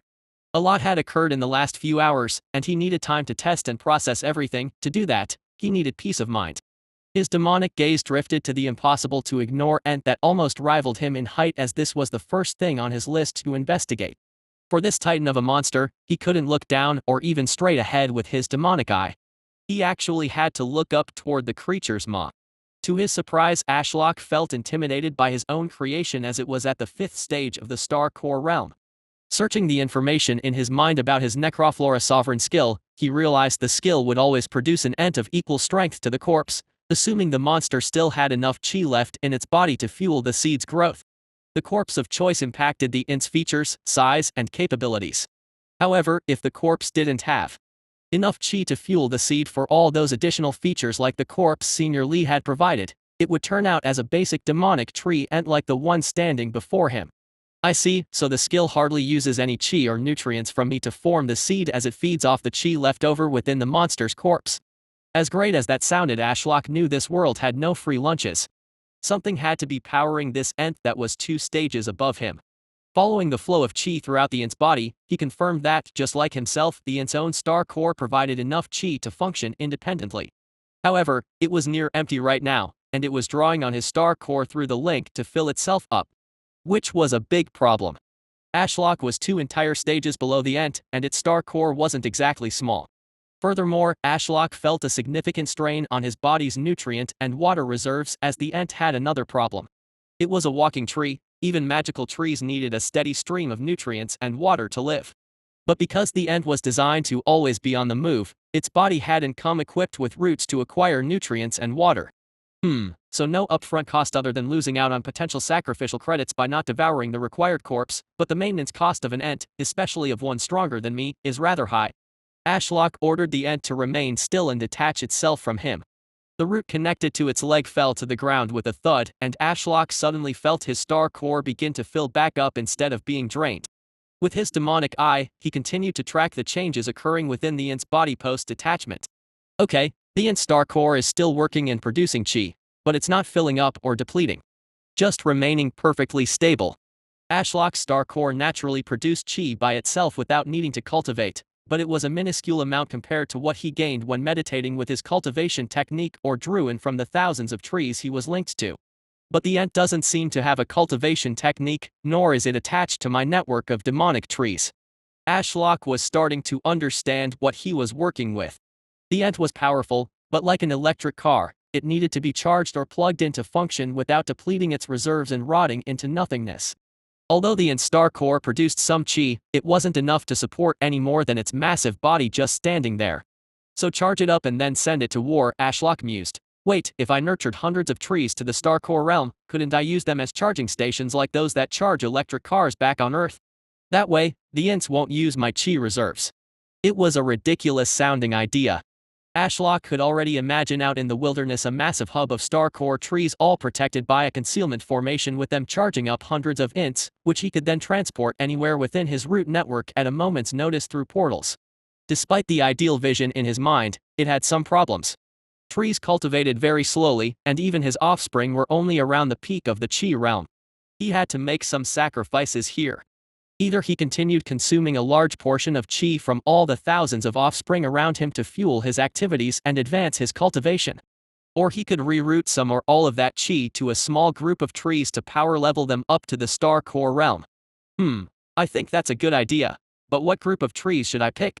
Ashlock took to the skies with Eye of the Tree God. There were many options. For many reasons, it could be good to keep them close to home on the mountain range between Red Vine Peak and the Whitestone Palace. Easy to protect as I won't get distracted and not see them get killed. Ashlock hummed, but keeping all my eggs in one basket by having them so nearby could also be bad. His next port of call was naturally the trees within Darklight City, but he decided against there as it was too out in the open and close to a major civilization hub to keep his activities somewhat on the down low. He then thought about the wall of trees in the wilderness but shot that idea down quickly. It was so far away that unless one of the trees was literally bitten, he wouldn't be alerted of any threats nearby and his offspring were too weak to defend themselves. I could have ints guard the place, but I only have one for now. And if I take on too many new ints, I might not even have the chi on hand to charge them up to the point they could run for a few days on their own, Ashlock lamented. Until his offspring were actually at the star core realm and able to charge the ints up without his help, he would have to limit the number he had. Actually, I have an idea. Ashlock had planned to eventually build some type of pavilion around himself, and he also planned to grow an offspring where the mystic realm spawned so he could use progeny dominion and enter the pocket dimensions alongside his sect members. The mountain peak was large enough that it had once had a pavilion built upon it with multiple courtyards and enough space for thousands of people. So to plant some trees around the circumference to form a sort of tree wall and place one opposite himself where the mystic realm spawned seemed like a good plan. In the future, I could always have Douglas uproot them, and then I could move them all out into the wilderness through portals, so it's best to grow and nurture them close by. Ashlock debated growing trees from scratch but decided it would be far faster to uproot around 20 carefully selected demonic trees and replant them around him in a wide circle. For this task, he needed Douglas. "Stella, can you get Douglas for me? I need his help with something." Ashlock wrote and then went to find Douglas down in the mine. The man was talking with Elaine, but it seemed they were nearing the end of their conversation, so he created a portal next to him which Stella poked her head through. "The Patriarch wants you for something." Douglas groaned but followed Stella through the portal. "I will be right back, Elaine. Think about what I said." "I will," she replied with a smile and wave. "Have fun." Douglas rolled his eyes but was soon up on the mountain peak. "I wonder what they were talking about." Ashlock mused as he was about to change his view, but then he noticed the end of the tunnel that led outside and came to a realization. He had forgotten about Bob, the slime under control with his root puppet skill that had since upgraded. What would happen if he turned Bob into an ent? Chapter 134, Titus. Ashlock focused on Bob, the slime acting as a door to the tunnel that led from the cavern deep within Red Vine Peak to the outside world. Bob's body was a dark shade as there was still void chi left over from when Elaine had tried to punch her way out, but it seemed the void chi had dissipated over time, and Bob was slowly turning back to his chi-less gray state. Bob was an interesting specimen. A slime without a soul core, but rather had a cloud of nodes serving as its consciousness. Because of this, the slime had no affinity and absorbed whatever type of chi it was hit with and slowly grew stronger the more it got hit with the same kind of chi. It was neither alive nor dead, some bizarre state in the middle. So Ashlock was curious how his new Necroflora Sovereign skill would affect him. "Bob proves I can still use Root Puppet just like before, as my hair-thin roots still control the slime." Ashlock was glad that the system didn't strip away old functions of skills when they upgraded. "How weird is it that Bob consumed a large portion of my chi output and was one of my strongest weapons against the rats at one point, but nowadays I have forgotten about him." Ashlock sighed. Thinking about how far he had come in a few short years was nostalgic. "Well, let's give it a go. I don't see much reason to keep Bob the way he is right now as a simple door." Ashlock focused on the root that linked him and Bob and activated his new SS grade skill. The hair-thin roots spread throughout Bob's body, retracted back into the black root, and then the tip split open to reveal a seed before Bob could wrestle back control from Ashlock as his conscious nodes were freed from Root Puppet's control. "What the?" Elaine shouted from within the cavern, her head practically snapping to look straight at Bob when the seed bloomed within the slime's body. Ashlock didn't worry about Elaine, his focus was entirely on Bob. The void chi within the slime's body was pulled toward the blooming seed as if it were a black hole, greedily devouring all chi within the body. The viscous gray slime that made up Bob's form began to harden slightly and turn into a wooden shape, yet it kept that slime consistency. Within moments, Bob morphed into an ent that was too big to walk down the tunnel as he ballooned in size vertically to around 5 meters tall. Elaine was at the bottom of the tunnel and looked up its slope to see Bob the ent obstructing the exit. A sword was summoned to her hand, and she assumed a battle position. Ashlock honestly didn't blame her. Compared to the ent on the mountain peak that was obviously related to him in some way with the black bark, red leaves, and purple flames, Bob looked like something that had crawled straight out of hell. He was a smooth gray thing resembling an ent, but was faceless and constantly looked like he was melting like an ice cream. Bob honestly looked like a thing of nightmares, but Ashlock didn't want Elaine attacking the slime ent, so he tried to order Bob to wave at her. Through the root still attached to Bob, spatial chi pulsed through the gray form and gave the slime ent a lilac glow. Only then did the slime seem to acknowledge his command and eventually turn very slowly to give Elaine a wave. The woman only frowned at the slime tree thing. Luckily she didn't seem confident enough to launch an assault, so Ashlock could take a moment to better grasp what made Bob different from the other ent. Actually, I should give that nameless ent a name since Bob has one. What about Titus? Ashlock pondered. It seemed like a good fit, so he rolled with it. Right, let's see. Titus is in the 5th stage of the Star Core realm and, therefore, can produce chi independently. Whereas Bob doesn't really have a cultivation stage at all. It had always been a point of interest for Ashlock regarding Bob. The slime seemed near invincible once it absorbed its attacker's chi. Even now, he couldn't exactly say what cultivation stage Bob was at. However, if he had to guess, he would put Bob at the peak of the soul fire realm, as Bob didn't have his own gravity field around him or the capability of generating chi passively without cultivating. Ashlock then decided to test what would happen if he detached from Bob. Would he cease functioning? Return to a slime? Or was he not giving Bob enough credit? Pulling the root free, nothing happened straight away. Ashlock could still give Bob commands, but the lilac hue from the spatial chi within his gray body slowly dimmed until it ceased entirely. The rate at which Bob burns chi is concerning, Ashlock mentally frowned. While the spatial chi had remained within the slime, he could give Bob commands without problems, but once it ran out, Bob remained motionless and as motivated to listen to him as any ordinary puddle. Which is to say not at all.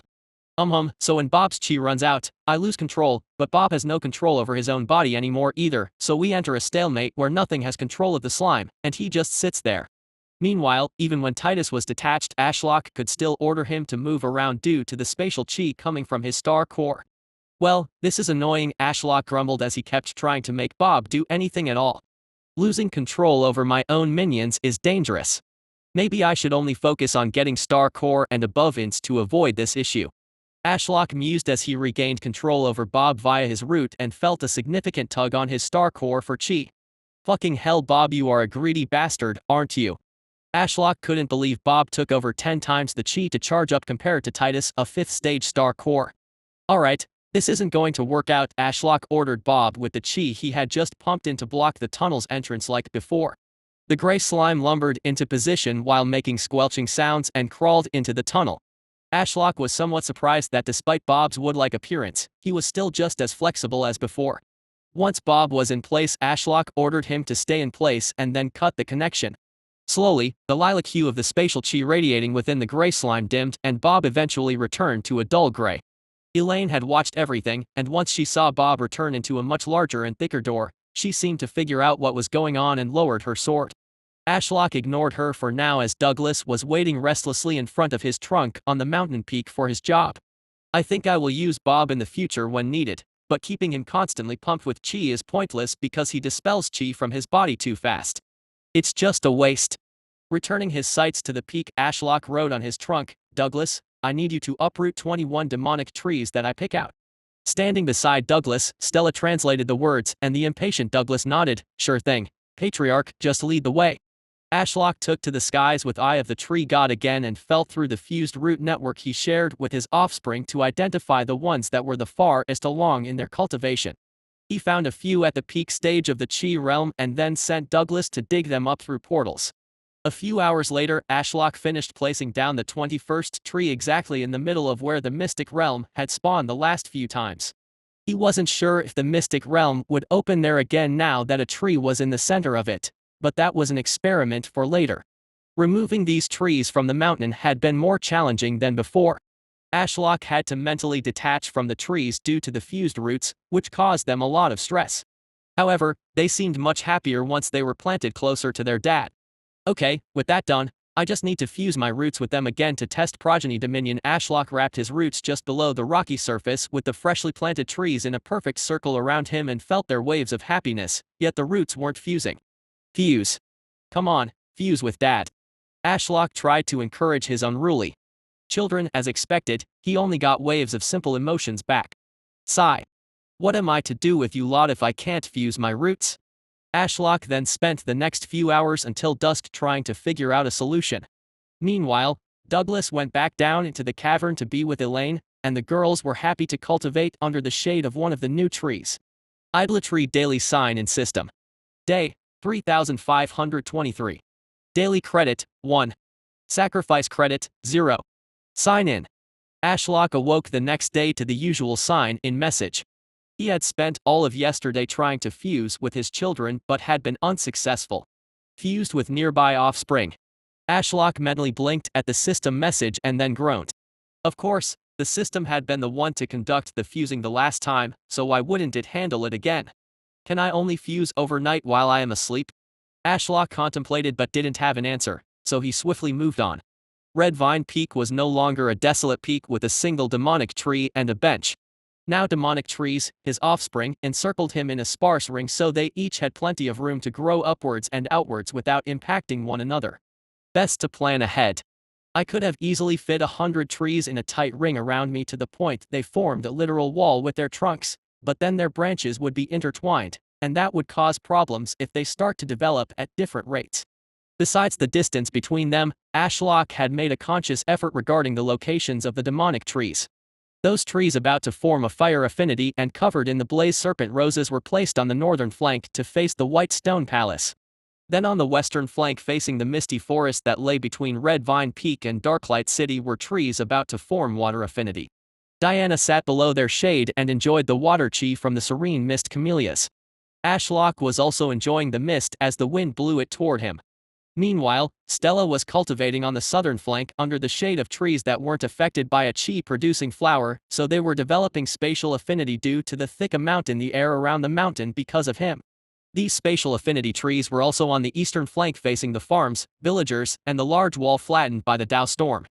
Ashlock did have plans to build groves on the mountain around him that were little pockets of trees that created perfect pockets for cultivating different chi types, but he would get around to that another day. As for now, his mountain peak alongside the chi-gathering formation was ideal for fire, water, and spatial cultivators. Fire and water due to the chi-producing flowers growing on their trunks, and spatial because he naturally radiated spatial chi with his activities that drenched the area. With that aside, Ashlock's mind was finally awake as he basked in the fresh morning sunlight. Now, what should I do first? Ah yes, the system message.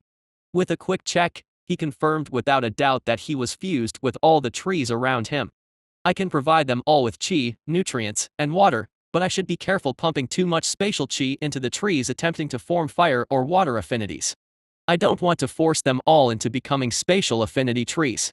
Slowly increasing the amount of chi he was sharing through the local root network, he felt his offspring's excitement. However, his focus was on the tree opposite him as it was his firstborn. Ashlock had found and located the first demonic tree that had ever bloomed from his seed and felt it only fitting that he brought the eldest child up onto his mountain peak to be the one that would help him explore the mystic realm. Eldest, are you ready?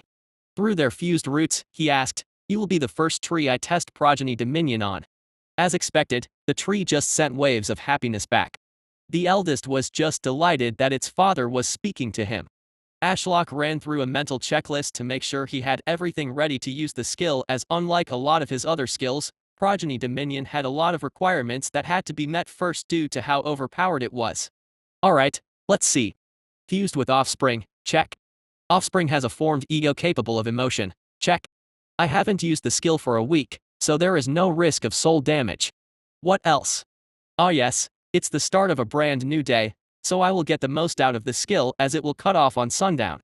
And I believe that's it. Ashlock ran through the list one last time, but he was convinced there was nothing to go wrong. Okay, let's do this. Focusing on his eldest child, he cast Progeny Dominion. There was a brief pause before he suddenly felt a divine force pulling on his soul. It wasn't painful per se, but it also wasn't pleasant. A moment later, a fragment of himself was torn away. This fragment then traveled seamlessly through the fused roots and into the eldest tree. Ashlock felt that horrible sense of loss he had experienced when Tristan Evergreen sucked away 1% of his soul, but this time it was 10 times worse. It was a sense of despair and loss that was hard to describe to a mortal mind. And then that feeling vanished as if it were a fleeting memory, and he felt whole again with a special connection with the tree in front of him as if he were staring into a mirror of himself. Oh, this is so weird, Ashlock muttered to himself. He felt both disconnected and complete with the tree before him. Now let's see if I can cast Consuming Abyss. Black vines surged out of the ground, not just from around his trunk, but also the rock encircling his eldest offspring cracked as thinner black vines emerged and met with his black vines in a tangled dance. Was he holding hands with his son? Or himself? Stella awoke from meditation under the shade of a spatial tree and wandered over in a confused daze. Why are the trees fighting? She muttered while glancing between Ashlock and his eldest, surging black vines at one another. Ashlock saw her coming over and had a sudden idea. Stella, do you want to duel again? He wrote on his trunk, and she grinned upon translating it. A sword, the one he had gifted her, materialized in her hand. Sure, who am I fighting? She questioned while looking at the tangled mess of Ashlock's black vines. Both of us, Ashlock replied, We are one and the same. Stella seemed confused, but as the black vines untangled themselves and parted, Ashlock brought out his swords from his inventory and floated 3 of them to be held by his eldest's vines. Stella then seemed to see the 100-meter gap between the 2 trees as the battleground. Walking forward, she stood between them. Her back was turned to Ashlock's offspring as she seemingly decided he was the threat. Raising her sword into a battle-ready position, she gestured for him to bring it on. Ashlock's trunk split open like a maw and revealed his demonic eye, which made Stella shiver only slightly. However, Ashlock had suspected that. He hadn't activated his eye to intimidate but to observe. My demonic eye is great for seeing the flow of someone's chi within their body, but due to the red hue I see the world in and its limited perspective, it usually inhibits my ability to fight. But the Progeny Dominion skill says I can use all my skills at full capacity through my offspring, and that doesn't only include attack skills. Through his eldest offspring he was now soul-bound with Ashlock activated Eye of the Tree God. His vision became split, yet joined at the same time. Surprisingly, even without 2 brains, he had no issue analyzing Stella through his demonic eye from his main trunk and tracking her from the sky overhead with Eye of the Tree God. With this, he had no blind spots. He then sent all the sword-wielding vines after Stella in varied attack patterns that he could orchestrate perfectly by utilizing his 2 different visions. He attacked from the left when he noticed through his demonic eye that Stella had mobilized the chi within her star core to travel down her right arm. Her eyes went wide as she tumbled to the side to avoid the attack from her weak side, but from the skies above Ashlock had already seen this coming and had a sword bluntly smack her from below, sending her tumbling. Stella staggered to her feet with a wild grin. Now, this is a real challenge. How could you get so much better in only a week? She tilted her head, and her blonde hair obscured her expression. There was a sudden burst of spatial chi, and Ashlock was surprised to see Stella vanish through a portal and reappear behind the surge of vines heading toward her, and she effortlessly chopped through a few of them. She then tried to suppress the vines with her own star core's gravity.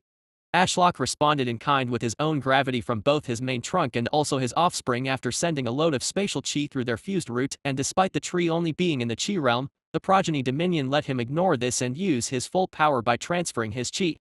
Stella groaned as she stood between 2 trees, unleashing a star core gravity 2 stages higher than her own. Yet even in this situation, she laughed and teleported again through the spatial plane. I wonder if there is a way I can stop her doing that. Ashlock wondered. He could track where her portal led to before she exited it but couldn't move his vines fast enough to attack her. Hold on, I can make portals too. Ashlock laughed evilly as he waited for Stella to take another portal. She got cornered again by his vines, so when she vanished. There. Ashlock spawned a rift right before Stella's portal and sent the blunt sides of 3 swords right into Stella's face before she could even react. The force was more than he had anticipated, as Stella was sent flying across the mountain peak and even flew between 2 of the demonic trees and off the side of the mountain. At this point, Diana had left her state of meditation, and her gaze followed the flying girl without a hint of concern. Stella zoomed down the side of the mountain with her arms crossed, a frown on her face, and a small red mark on her forehead. Stupid tree and his cheap tricks. She muttered as the space warped around her and she reappeared back on the mountain peak. Fighting you is no fun. Stella put her hands on her hips. Can't I fight that thing instead? Ashlock followed her gaze and it landed on Titus, the looming 20-meter-tall ent with 4 stages in the star core higher than Stella. He wanted to say no. But even he was a little curious. Diana wandered over and seemed interested. How about we both fight this monster? I think it might be fair then. Ashlock contemplated momentarily but eventually sighed as he flashed his leaf once. It was time to test the limits of Titus.